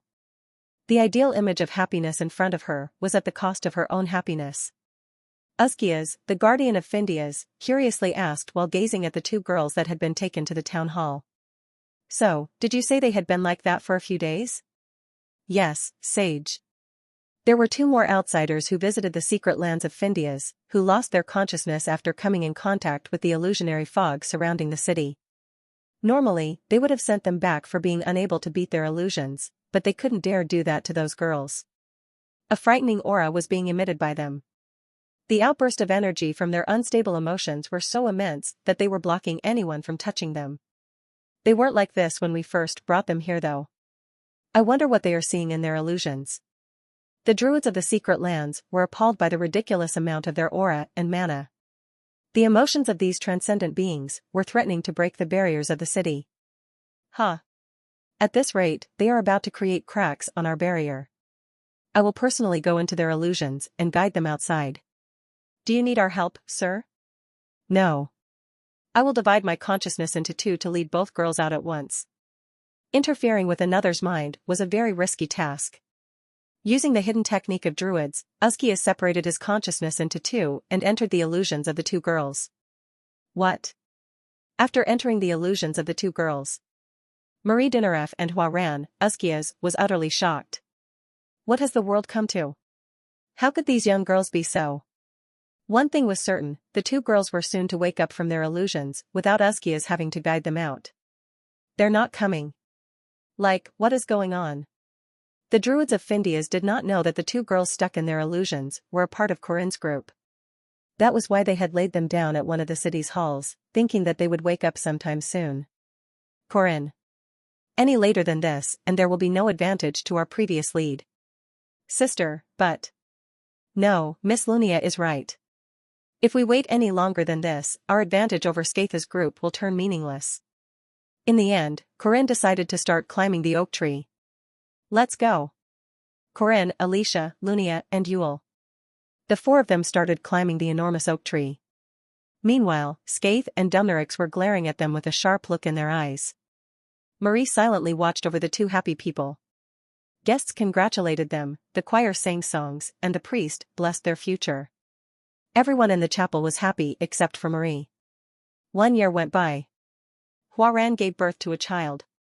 Watching the two of them by baby close together, Marie unknowingly bit her lower lips, not knowing that her lips were turning red with blood. Another year went by. The child turned 1 year old. Seeing the baby toddle forward reminded her of Corinne. Another year went by. She saw Corinne preparing an event for the wedding anniversary. He didn't prepare much, but it still allowed her to see just how considerate he was. If only she was the one instead. Another year went by. I wish you all the best, Corinne. She decided to accept it. Marie decided to wish the best for her loved one. It seemed that they weren't meant to be, they weren't lovers, and it was already too late for her to do anything. That was why she chose to bless them. For their happiness. Another year went by. Here you go, Huaran. A birthday present. She became friends. Hiding her inner turmoil and as a senior and a friend, she congratulated them on several anniversaries and went out together. However, she couldn't stop her eyes from going to the husband of her junior. No, no, no. She had to hope for their happiness. She had to wish for their best. Another year went by. Corinne. Isn't that the same clothes as last year? Yeah. Well, they are expensive, right? Marie said while glancing at the suit with obsidian buttons. That was the same suit he wore in the wedding ceremony that was being worn again and again. Although the two of them were happy, they were leading a very poor and impoverished life. Even the baby's nanny was from a humble background with nothing special. Even those meals, clothes, houses, and land. If it was me, she thought to herself, thinking about all the things she would have done for him. Another year went by, followed by another year. Time flew like an arrow. Marie still couldn't accept it. Looking at the family, her eyes gleamed with unsightly jealousy and greed. I liked him first. I met him first. I can give him more things. Land, mines, treasures, status, everything. He doesn't need to do anything. All he needs to do is wait at my home and smile at me when I'm back. That was all he needed to do. As long as he could do that. If only he did that for me, I would have given my everything. Ah, I see. That was when she realized it. She realized that she could never accept this defeat. Marie admitted the terrible and evil emotion inside her. That was also when she noticed that her first love hadn't failed. It was just that it hadn't succeeded just yet. In that case, all she had to do was make it succeed. The world might tell her she was too late, that it was her loss and that she had to acknowledge her defeat, but Marie did not care about any of that. All she needed to do was change it to the reality she wanted it to be. Defeat was not an option. That was the road she chose. tricks, strategies, wealth, and authority. Marie thought about all the means she had under her belt, but it was destined to turn into a horrible and long battle if she were to use everything she had in her kit. Would Corinne hate it though? Would he start hating me? That was the only thing she couldn't allow. His opinion of her was the thing that mattered the most to her. Her tricks and strategies had to be carried out in secret, and she had to use her power and wealth behind his back. She considered all of her options, and that was when she noticed the wrinkles near Corinne's lips. Ah. Seeing his grown-up child who was now old enough to enter the academy, Marie recalled that Corinne Lorque was just a normal human. As a vampire, it was possible for her to live forever as long as she had enough blood. Vampires in general could live almost forever except for the fact that they had to be away from sunlight, but Marie was at the level of a vampire elder who had even overcome sunlight with her innate talents. Compared to that, Corinne was just a normal human who would live 100 years at max. His life was destined to come to an end one day. Right, that was a good approach. Why didn't she think about that till now? 100 years. Corinne was a healthy knight, so he would probably live 100 years, which was yieldable. It was uncertain how long Huaran would live for, but that didn't stop Corinne from having a life limit. 100 years would be a long enough wait. After that, all she had to do was take him away after Huaran had her fill. She could then make him into hers. It was easy for a higher status vampire like her to make someone into her familiar. What would happen after that? Huaran might chase after them, but it was okay. Lower vampires were subordinates to higher vampires. Hierarchy was immensely important, especially for direct links like Corinne, who would turn into a vampire from her own blood. Corinne would have no choice but to listen to her commands. He might be against it at the start, but that was okay. As long as she honestly told him about how she didn't want him to die, and that she was hoping for him to live forever, he would probably understand her. Lastly, if she could help him overcome sunlight. Throughout that process, which would take centuries for a normal vampire, Corinne would be hers and hers alone. Like that, the traces left behind by that woman would be worn down and weathered away into nothing. He would turn back to his clear and untainted self and live with her forever. I am the only one that can give Corinne eternal life. 100 years? She could yield that much, but he would be hers after 100 years. Those unpleasant decades would be completely erased away by her. The vampire elder girl gave a crooked smile, telling herself that that conclusion would bring happiness to everyone. There was a time when she saw a beautiful artifact made of glass. It was a glass doll that her father got for her from a faraway land from his acquaintance when she was lying on her bed, too ill to even move an inch. The doll was so beautiful and pretty, but appeared so fragile that it would break from a single touch. The days of the boy and the girl were so beautiful and colorful like that glass doll. What are you doing? Watching them. For no reason, she kept watching the two people. It might have been better if the two sisters hadn't been sharing a body. Their emotions were being shared, so Hua and Ran were able to feel each other's displeasure. Because of that, their displeasure was multiplied twofold and their minds led to worse and more vicious thoughts. They watched the two of them hold each other by their hands. They watched him deb one the fish for Marie. It was the same thing as the thing he had done for both Hua and Ran, but it was clear that his actions now meant a lot more. It made them feel very unpleasant. Ran couldn't take her eyes off of their interlocked fingers. For a long time, she had no choice but to watch them. Their happiness and their beautiful harmony of emotions were so terribly unpleasant to see that she couldn't bear it, but even so, she continued looking at them. She just couldn't take her eyes off of them. That meant that Hua also had to look at the same thing, as one who shared the vision with her. What do you want to do? I don't know. Failure wasn't a part of my plan. Plan? My plan was to love like normal, have a normal relationship, a normal family and children, and call him with every title possible. Appa, honey, love, hubby, darling. The girl had a very strong desire for the norm, due to lying on the bed the whole time with the thought that she wouldn't be able to live for a long time. She had been hoping to share that with her Appa. Why can't we do that now? Obviously because. Ran stopped and didn't bother explaining it to Hua. Her younger sister, who was barely 3 years old, did not know about the common sense of human society and its rules. Because she tended to solve her immediate wishes whenever possible, she couldn't help but have a very simple way of thinking. Do you need help? Help? What do you mean by that? I mean I can help you get what you want, Ran.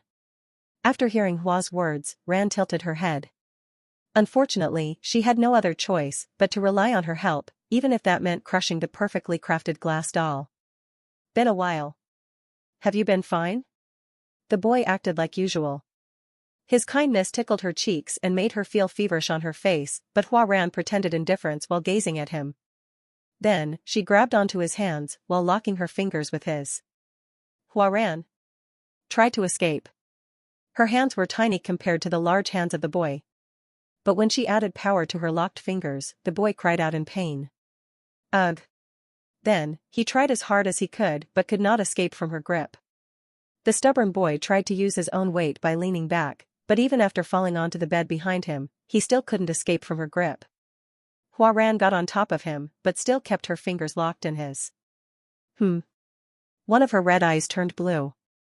Seeing that the boy couldn't escape from her grip no matter what he did despite her loose fingers, Ran realized something. Huh? He is. Look. He's weaker than you think. He was weak. Despite his stubborn attempt, the boy just couldn't escape from her hands. It was shocking how Corinne, who had looked so reliable and enormous in her eyes, was this weak. You are weak, huh? Hee, Appa is weak, huh? After laying him down on the bed, Ran licked the cold sweat falling down his cheeks. It was salty. You are, in the wrong, Appa. It's because you keep on looking at someone else and not me. With a rugged breath, she gazed down at the boy beneath her. On his collarbone, coming down from his shoulders, was a trace left behind by that woman. Horrible. Recalling those disgusting red eyes of the woman as she openly sucked his blood for her to see made her feel unpleasant again. She must have used Appa's kind heart and begged for blood, and used that to threaten him into going out with her. Kadak. Ran bit into the fang marks left behind on his neck. She covered up the other woman's teeth marks, which made her feel a little better. Huh. Their faces drew closer in, to the point that their breaths were blowing into each other's face. Those pretty sunset-colored eyes of his were shaking from a myriad of emotions, but that didn't stop her. She wouldn't have even attempted anything if she was going to stop there. Appa. Her lips twisted in a bewitching manner. Guilt and hesitation. All of that crumbled into nothing in front of her greed. It's all your fault. I took his first. Just like how he took all of my firsts. His first is also mine. The next morning, Hua Ran gave a benevolent smile while looking at the little baby in her arms. After all, it was common sense that a stork would deliver a baby when a pair of male and female laid down on the bed and spent the night with their fingers locked. By utter coincidence, or perhaps because of a prank of a god, or even fate, the two girls woke up at the same time. Marie and Hua Ran blankly looked at each other on top of the beds placed by the druids. Their cheeks blushed and red as they then realized what they had been doing until now. Everything was so silent that even the crawling noise of a worm would echo inside the room. In the midst of that silence, the two girls silently shared a knowing gaze and nodded at each other. Let's forget it. Let's forget everything that just happened. The two of them immediately realized that they had just experienced the most embarrassing moment of their life, which only they were aware of. Looks like you woke up. However, there was another person in the room. You. Who might you be? I am Uskias, the guardian of this place, Findias. Kuhum. He was about to give some advice as an adult that something like that was no good no matter how strong of a conviction they had, but he soon decided to gloss over their embarrassing memories because if the two girls started a rampage out of embarrassment, Findias might be reduced to rubble. If you are here to see Corinne Lork, you were a little late. What do you mean? They have already started climbing the tree to reach the sky. That was 3 days ago. We were late, huh? Marie was in the middle of wondering whether they would be able to make it in time even if they started chasing after him now, but that was when she tilted her head after noticing something. How did you know we were here to see Corinne? Uskias was not inconsiderate enough to tell the two girls that he had taken a glimpse into their illusions and had seen how the cause of their shady, treacherous, and extreme decisions had been the same boy. I heard from Corinne Lork and was waiting for you to arrive. He decided to forget the embarrassing memories of the two girls, or rather the three girls, and live on without questioning it. TCH. What has the world come to? Kuhum. Climbing a mountain wasn't easy, especially when climbing an unfrequented mountain with no roads. So how hard would climbing a tree be? How would you climb up the steep slope of a trunk? Normally, the idea of climbing a tree all the way to the sky would sound very ridiculous and impossible. Thank you for your kind help, spirits. Climbing the tree was actually not as hard as one would expect. Thanks to the help of the spirits guiding the way for Yule and the oak tree twisting its own body to create a path with its branches, we were able to climb up an endless spiral staircase and reach the pinnacle where we were just below the clouds in just 3 days. We are still not there, it seems. But looking at the speed, I think we should be there in another 20 or 30 minutes, I replied. Ugh. It's very cold. We were right beneath the clouds, so we were probably about 8 kilometers above ground, and it was thus very normal for her to be cold. I took off one of the coats I was wearing and threw it over Alicia. We'll be there in a bit. Hold on just a little bit more. Thank you. Corinne. By the way, do you know what it is that's on top of the clouds? I was in the middle of carving rune letters onto the tree with my spear when Yule asked a question. Even though she was a druid, she was still young and had been living elsewhere, so she didn't seem very familiar with the secrets of Findias. All the tests and trials we went through were for us to reach the sky. It sounds straightforward, but ambiguous at the same time. Reach the sky. Then what? Is it really possible to just pick up the sun with your hands? That might be the case if we were talking about a mythological story, but this was different. We were talking about real life. Considering the distance between the planet and the sun, it was impossible to reach the sun just by climbing up to the clouds. Clayam Solace is referred to as the son of Findias. You know that, right? I heard in fairy tales that it was one of the treasures of the old gods. The 4 great treasures of the Dananns do exist. The 4 great treasures that would have all ended up in the hands of Tates Valtazer were as follows. The magic of Murius, the cauldron of Dagda. Destiny stone of Phaelius, Leofael. Spear of light of Gorias, Ariadbear. And lastly, the sword of light, also known as the sword of the sun, Clayam Solace of Findias. Back in the original plot of the game when chasing after the final boss, Tates Valtazer, and his subordinates, the player would visit Gorias and Murius where all the treasures had already been taken out of. But by going through the puzzles and solving the hidden pieces of information, it was possible to figure out where the treasures had been sealed. The magic cauldron of Murius was sealed deep underground, in a dark and bottomless pit filled with slithering snakes, whereas the spear of light was recorded to show itself along with the emission of light that came from the successful analysis of an old mechanical device, hidden deep inside a cave. Those were just slabs of text that players would normally skim through during the game, but judging based on those points, it was possible to assume that the legends of Clayam Solace were slightly exaggerated, and that it was within reach. Anyway, it's normal for treasures to hide in secret lands, whether it be underground, above ground, or even above the clouds. Soon, the oak tree soared through the clouds. Following the branches, we walked up to the world above the clouds and... In front of us was a floating island. This was the true secret land of Findias, hiding in the clouds. Attention customers. We are about to reach our final destination, the floating island of Findias. The weather is looking very fine today, but unfortunately, the natives of this land will be very hostile to us. It was a large rocky island. Jumping off of the oak tree that was touching the island, I continued while giving a deep gentleman bow. We do not have any visas, so it is time for us to smuggle inside. On the large island of rocks was a castle of giants. The gates alone of the enormous castle reached 30 meters in height, so it was natural for us to immediately think about another species. Is it a castle of giants? Seems so. Do we have to solve riddles again? Hopefully not. All of us here would fail if we had to solve more riddles or something. Aside from Alicia and Lunia, even Yule seemed quite unfamiliar with riddles. It would probably be hard for us to enter through the main gates. Because the red rowan fruits are supposed to act as the entry ticket, said Yule. Unfortunately, we had failed at gathering the rowan fruits. Thus, the normal approach would be to give up on entering through the main entrance, but there were other ways around it. In any case, the walls are really high. Wow. It's at least 50 meters tall. The walls were just as enormous as the huge gates. Besides, they were maintained so well that I couldn't see any holes in them.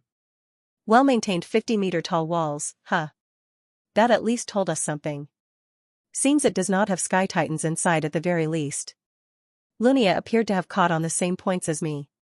Hearing that from her sister, Alicia also noticed something. That's true. It's a bit small for it to be a castle for Sky Titans, right? It was definitely a gigantic castle, but wasn't big enough to hold Sky Titans. But didn't Mr. Uskia say there would be giants protecting the sun here? It is most certainly just as he said. There are giants, but they are not Sky Titans. Then? Well, I guess we'll find out after knocking on the gates. I walked up to the castle gates while saying that. We weren't the invited guests, and we didn't have the important rowan fruits either, but... Anyone inside? I shouted as loudly as I could. It was an extremely loud voice for a human, but it was probably just slightly on the louder side for them. Right, for them. Creak. My voice seemed to have reached the inside of the castle, as the gates started creaking open. Mr. Corin? Don't be afraid. We are rightful guests. What is your plan?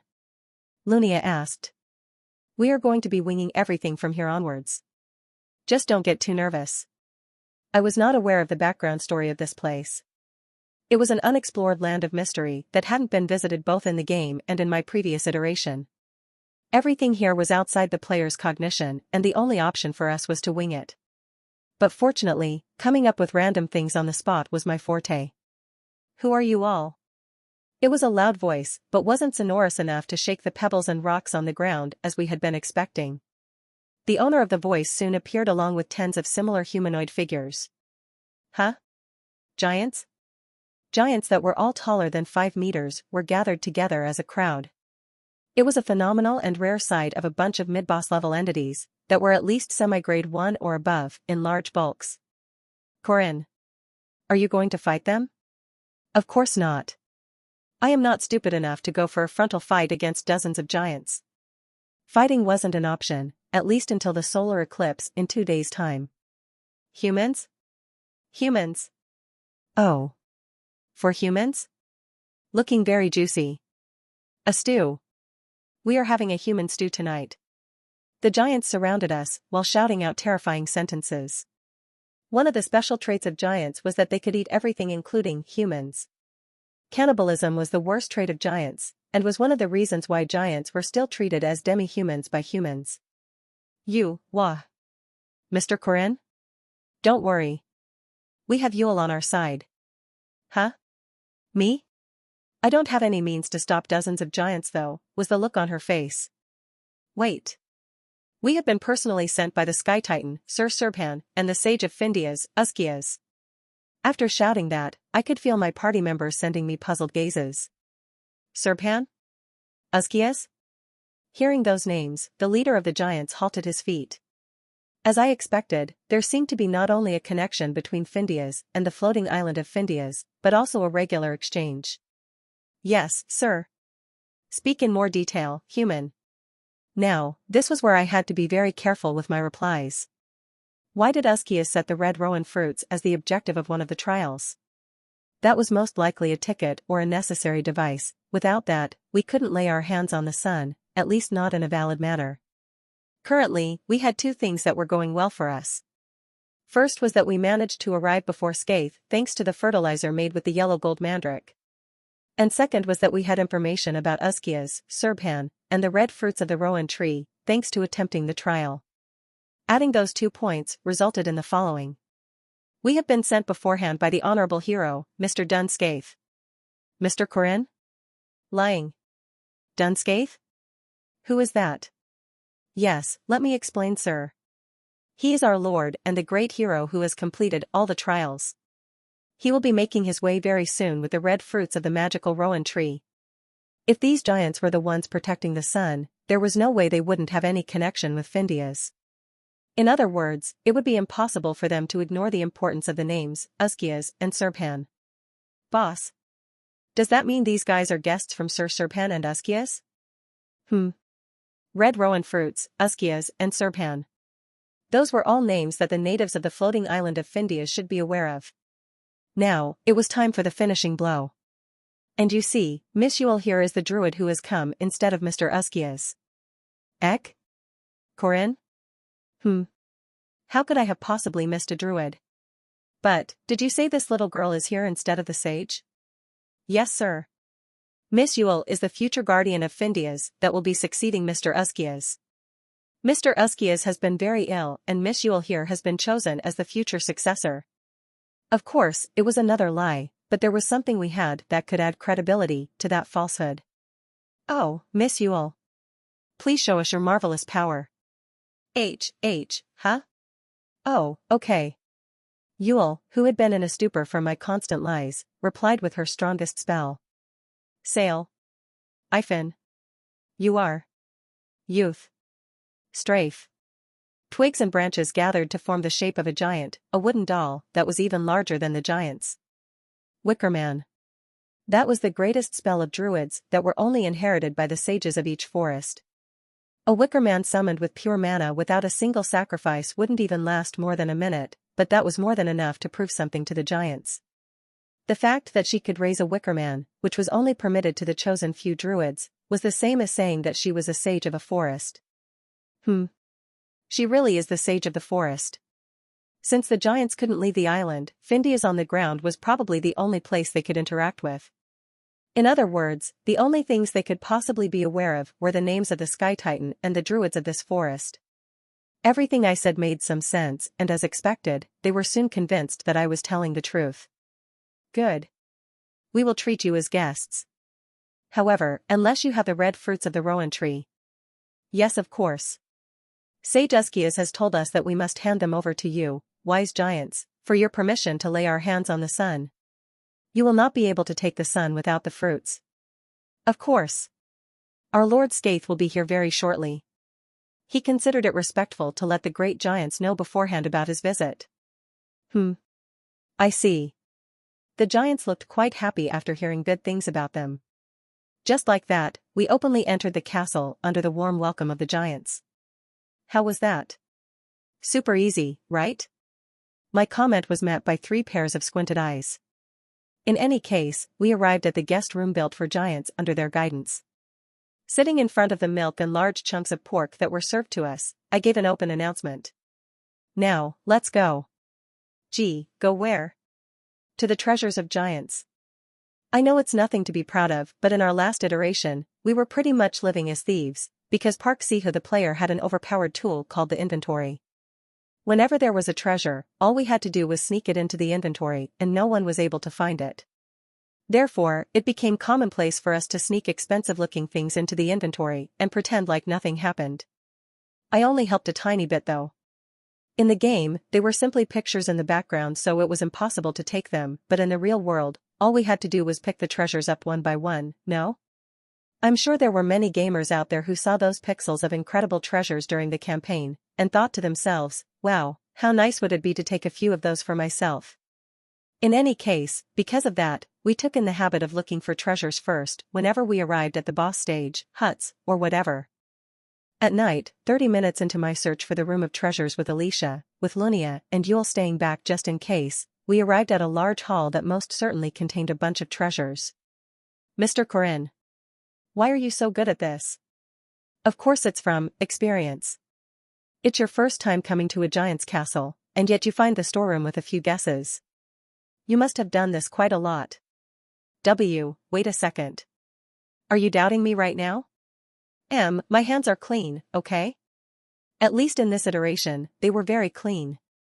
Hold on, Mr. Corinne. Immortan Lork, and the Mandric Bandits. Are you perhaps very experienced? Her eyes were very cold when saying that. But. Most of the time, treasures and storerooms are generally very easy to find. You just have to do it a few times to get the hang of it. That's not important, so let's put that aside, and look for the sun first. Okay. By the way, there's absolutely no one here. I know, right? It was great that we located the room of treasures, but the strange thing was that there was not a single giant protecting the treasures. Did they not even have any guards? Despite our doubt, we walked into the large hall of treasures. Large was not enough to describe just how enormous it was. There was a time when I watched a fantasy movie about the nest of a dragon that was filled with treasures of gold and silver that had been taken from the dwarves. The treasure room of giants was so gigantic and remarkable that it reminded me of the one I saw in that movie. How are we supposed to find the sun from here? It should look like a sword so. Ah. Inside the room were a bunch of swords along with other treasures. I could already see more than 100 swords. They are too small for giants to use. Besides, these have so many jewels attached that they are practically useless. There was literally a mountain of treasures inside the treasure room. There were so many of them that it was impossible to tell which was valuable and which wasn't. What was especially strange was that there were a bunch of gold eggs rolling around the room like trash. Even if I was here with stupid Mr. Park, he wouldn't have been able to grab 1,000th of what was in here because of the weight limit of his inventory. I was wondering why there weren't any guards, but I guess it makes a little bit of sense, said Alicia. It seemed that they were certain that it would be impossible to find the sun from this gigantic pile of gold, and obtaining it wouldn't be as easy as it was in certain movies. Not like we can go ask them either.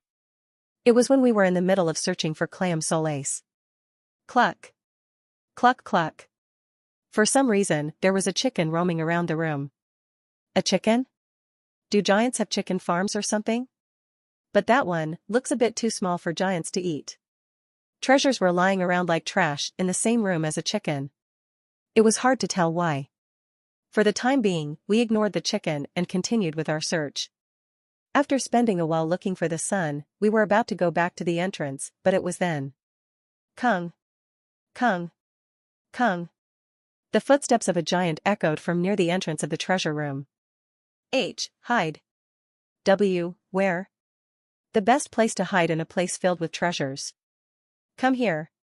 Ute? Grabbing her by the hand, I dug through the treasures and threw ourselves into the large pile. Treasures fell on top of us and created a curtain for us to hide behind. There was a small gap in the pile of treasures we were hiding in. Naturally, we peeked through the gap to the outside and... Cluck cluck? What we found was that same chicken tilting its head while looking at us. That bastard. Shoo. Be quiet, Mr. Corin. Please don't cry at us, and please just go past us, Mr. Giant. Despite our earnest prayers, our hope was crushed by the incoming loud footsteps of the giant. Oh, my cute little baby. Here you are. The 7-meter-tall giant trampled on the treasures with his feet while reaching out for the chicken. For a split second, our eyes were on the same level as the giant's. Gulp. Even a gulp felt as loud as a lightning bolt. Fortunately, the giant did not notice we were there. Hoo. My cute little chicken. The giant stroked the chicken by its head like it was his favorite pet. It was then. Pop. The chicken laid an egg with a loud pop on top of the giant's enormous palm. What was surprising was not the act itself, but its egg. What came out was a golden egg that sparkled so brightly that it appeared like the materialized form of the word, sparkle. That's right, that chicken was a chicken that lays golden eggs. Why, you're not even a goose. What do you mean? No. It's nothing. A chicken that lays golden eggs. Don't tell me all the golden eggs here are. They're all from that little guy's ass. That's a rather unrefined way of saying that. Stealing that one chicken was probably enough to let you live without worrying about money for your entire life. Should we take it? Wake up, Mr. Corin. What are you going to do if it starts crying? Right. It was a shame, but I decided to hold myself back as the giant started walking away with the chicken in hand. Phew. That was a close call. We both heaved a sigh of relief. Her exhale of breath touched my lips and mine must have done the same. We both raised our eyes and looked at each other. Buried in a pile of treasures, it somehow made me remember what happened on that night. Brother-in-law. Sister is not coming home tonight. Under the moonlit sky, I recalled the girl with a sensuous blue light in her eyes saying that after pushing me down on the bed. She had a very seductive gaze that slithered up my body, which I had never seen before on Alicia. Why was it that I was suddenly remembering the things that happened on that night? Alicia. What is it? When you first came here, what illusion did you see? Inside the heap of treasures, a red flush faintly appeared on her cheeks. Where did this come from? I just became curious. I would rather not say it. But why? Did you see something embarrassing? Whatever you say, it's a no. I won't say it even if it's to you, Mr. Corin. Well, all right then. The room turned silent again. A faint scent of sweat was starting to float up when Alicia broke the silence. Mr. Corinne. Yes? What do you think about sister? Miss Lunia? Well, she's a great person. I do like her as a person. Lunia was a very honest person, and that was something I realized all the way back when we were fighting together in the last iteration. Even when looking at the complex nature of her relationship with Alicia, it was possible to see just how upright and righteous of a person she was. Like, she's a good person, right? She's competent, gentle, and pretty. I'm sure she won't be hated by any guys. Is that so? For some reason, Alicia turned sullen. She used to like hearing compliments about her sister though. What was wrong with her all of a sudden? I see. Not knowing the reason behind that last mutter, we soon escaped the pile of treasures. Going around the castle with a circular moon in the night sky, we came across a few giants and every time, we gave the excuse that we were out on a walk. There was not a single light of caution in their eyes, as if anything we tried to do would be meaningless. The day after tomorrow is the solar eclipse though. Isn't this bad? Yeah. It ends in 2 hours, right? Maybe we can try to look for it then. But by then, Skaith would receive the sun, following the rightful procedures. It was impossible for us to attack him. Although it was a different story for Dunskaith, we were still under the constraints of the Geas. We had to apply that Geas to stop the greatest threat from entering the fight, which was Dumreichs, but because of that very pledge, we couldn't strike them at the back of their head in an open manner. Hugh. Let's think about it for now. Usgias said the Claim Solace could only be acquired during the solar eclipse. Why do you think that's the case? He said the power of the sun gets weaker, right? Yeah. Even though it's not the same as the real sun, it contains the power of the sun, which is why it's impossible to even touch it. So, is it only possible during the solar eclipse because that's the magic period where the sun loses its power the most? Similar to the story with Nazria. A solar eclipse might be a simple astronomical event, but in this world, a solar eclipse had the power to carry out a magic phenomenon alongside a lunar eclipse. But this means that the Claim Solace must be at a location that is exposed to sunlight to absorb it. In that sense, the treasure room with all of the sides walled up would be. Remembering that the ceiling of the treasure room was open, Alicia closed her mouth. Then maybe we have to go there during the day? Maybe. Something wasn't right. Why was no one guarding the treasure room? Was it because they had been protecting the sun for too long that they found it bothersome to allocate guards there? No. It was a bad idea to look at it from that perspective. Is it because the giants do not even need to protect the room? Approaching from that perspective allowed me to come up with a few other possible locations for the sun to be hidden in. What about the roof of the castle? No, that would be way too open. What about the plaza of the giants' castle? No, that would be too close. Considering how it was a treasure that was so powerful that you had to wait till the solar eclipse to even touch it, it was hard to assume that they would put it somewhere that was so close to their everyday life. If only we had a tiny bit of clue. I became more and more anxious over time. There was a last resort in my mind, but that was a very extreme method that had to be kept at bay until the very end. For now, I decided to go back to our room for another planning session, but it was then. Mr. Corinne. I'm not sure if this could be counted as a clue, but. HNN? I raised my head in response to Alicia's words. Her face was shining brightly under the full moon. What is it? Did you find any clues? Actually, it's been weighing on my mind for a while now. She whispered after carefully drawing her face closer to my ears. Holy crap. That certainly was an incredible place to hide the sun in. A place that was constantly exposed to sunlight during the day, that was unreachable during the night. At the same time, if it was there, the Claim Solace would most certainly lose its power during the solar eclipse. But if it really was that place. It's supposed to be a new moon today. Hanging above the clouds was something in the form of a full moon. That was where uninvited guests would never even be able to reach. The sun, Claim Solace, was hanging above the floating island in the form of a moon.